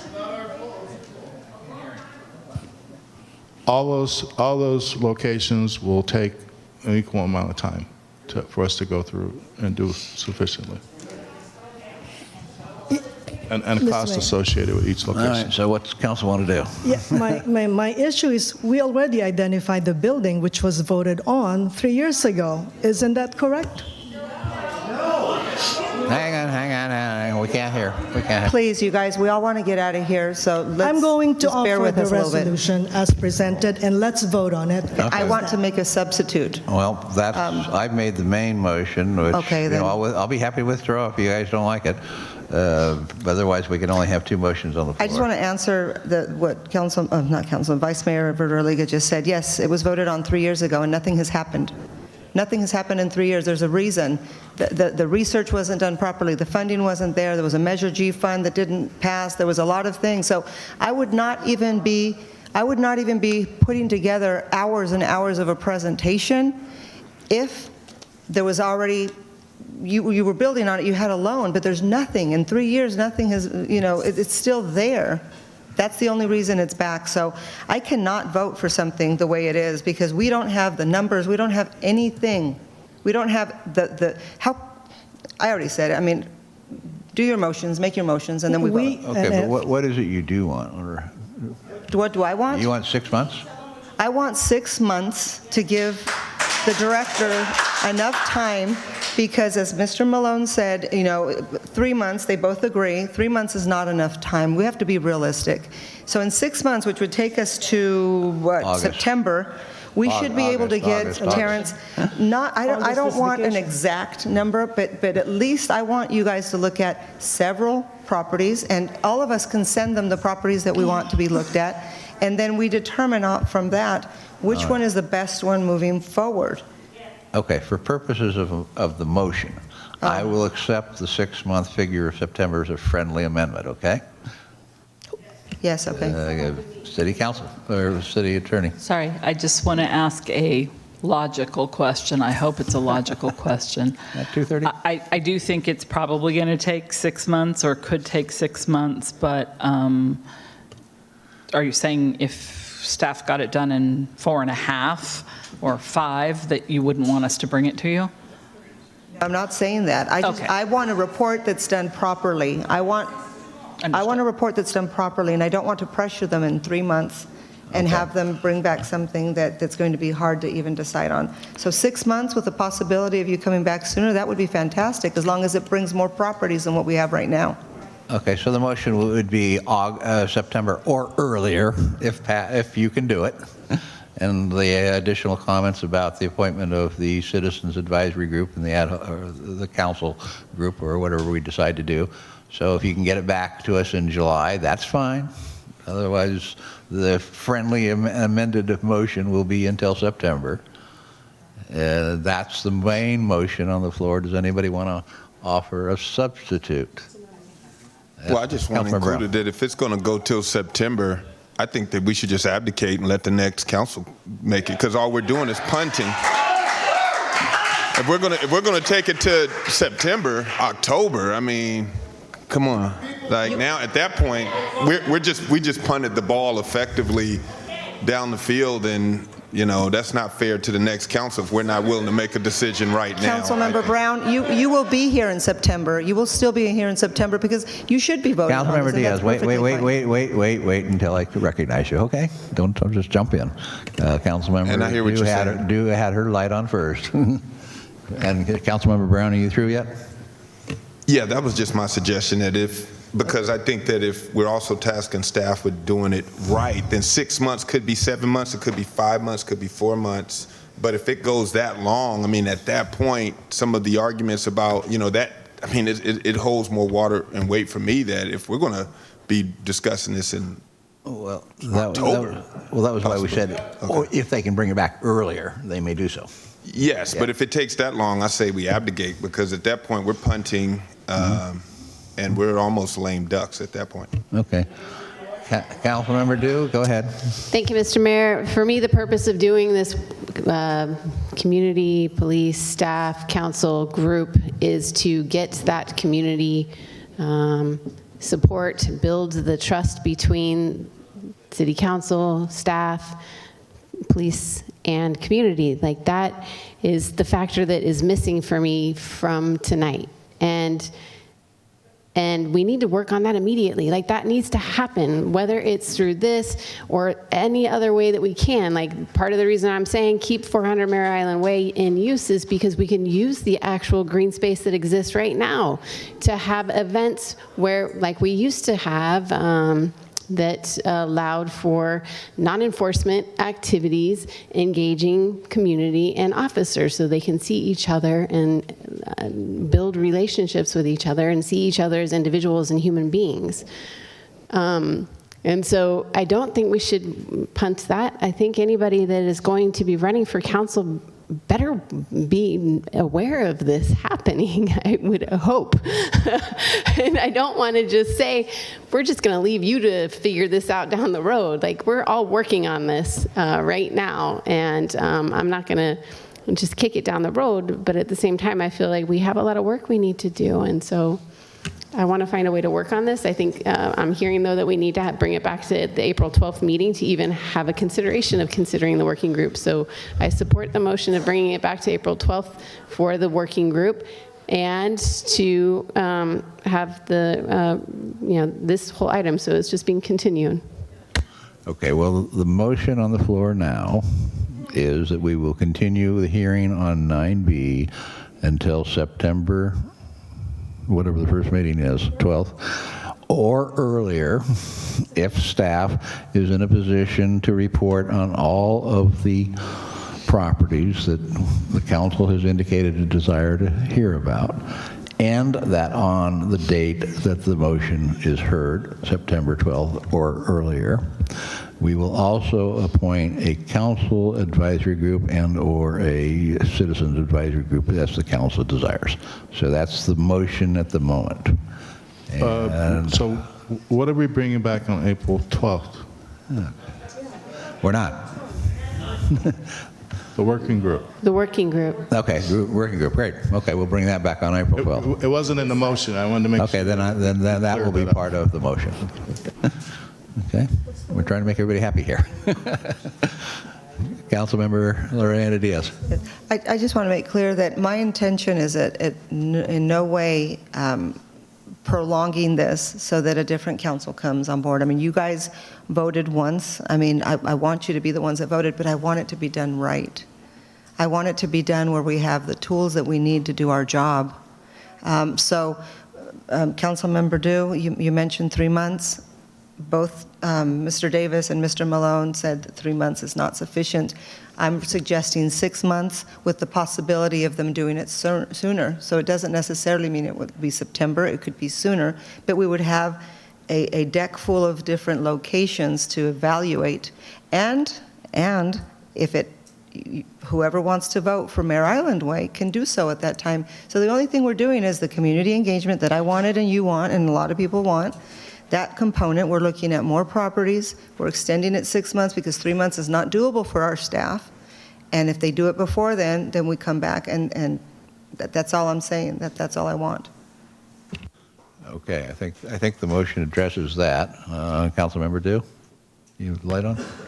Well, I'm just not sure why we have to put a 6-month, 3-month, like, let staff come back on the 12th and say what time frame they need, because if maybe they need more time than that. I don't know. Councilmember Dew, you suggested 3 months. You wanted a time limit, so yeah, I do want. Well, right, I'm saying so at that point, I want staff to bring us back on the 12th, the time limit that they need.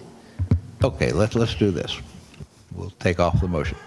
We'll continue the hearing on 9B to April 12th, with the bringing back to council under a properly noticed process, the appointment of a council and/or citizens advisory group as well. And staff can make their recommendations as to whether or not they can get this done on April 12th, or if not, by what date they think they can. And if they can't get it done by April 12th, we'll go with the date they can do. Is that okay? And I made the amendment to include this.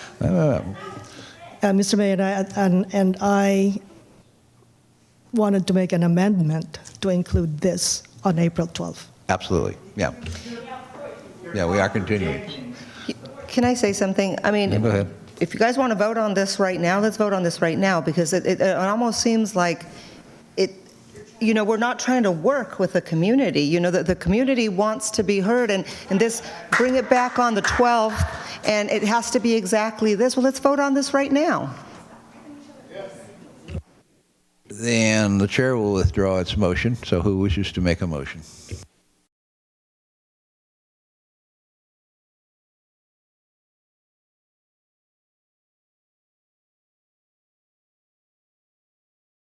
Okay, so I'm going to make the same motion that the mayor made. It'll come back on April 12th for the creation of the working group. I'm going to allow staff to set the time limit. And then we're continuing this item, so this item comes back as written, this resolution. Go ahead. May I just ask one additional question or make a suggestion, perhaps? There may be time between now and April 12th to reach out to the community and get, I think Councilmember Laura Diaz made a suggestion that she would offer up some of the alternatives that staff could look at. The community may have alternatives that it thinks staff should look at. So we could do a little bit of engagement with our public information officer to just sort of ask the community, are there any other places you believe should be on the list for consideration? So it's just a suggestion to get as many outreach points out there before the 12th as are possible. Sounds good.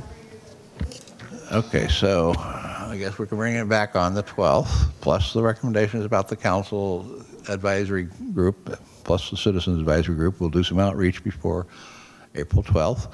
And on April 12th, we'll hear a report from staff about not only 400 Mare Island Way, but every other property that we've talked about tonight. And we'll see where we are on April 12th. Okay? So I call for the vote.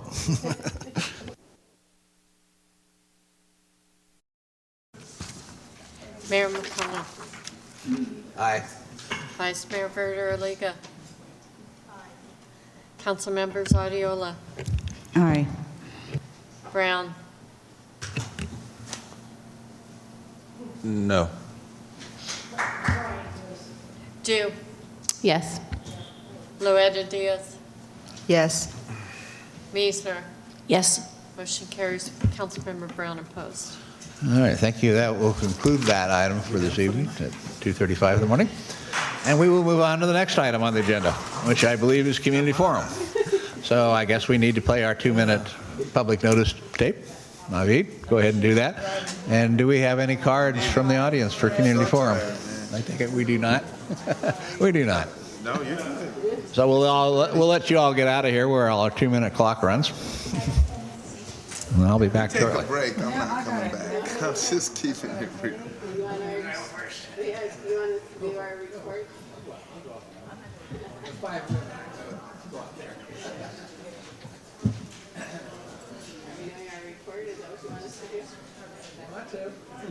I do, actually, can I? All right, Chair recognizes Councilmember Dew for a member's report in our time. Thank you, Mr. Mayor. I just wanted to report on the National League of Cities conference that I will be attending with Vice Mayor and Assistant City Manager Gillian Hayes. And I wanted to report to the council that I was invited by the Bezos Family Foundation to be interviewed by their Early Learning Nation platform for the work that we're doing in Vallejo around early learning education. And there is an agenda item coming to us on March 22nd around this, so I'll discuss that then. Thank you. Great. Bring back the money. Councilmember Brown? Councilmember Brown, do you have a comment? Thank you, Mayor. No, but I did want to touch on what Councilmember Meisner said, and just want to thank council and staff for us passing the budget for advanced peace. I think that will make a huge difference in people's lives and hopefully save some lives here in this community. So I just want to thank staff and thank our council for moving forward on this. Great. I think we're all in agreement on that. Okay, I guess we'll let our public comment clock run down and see where we are.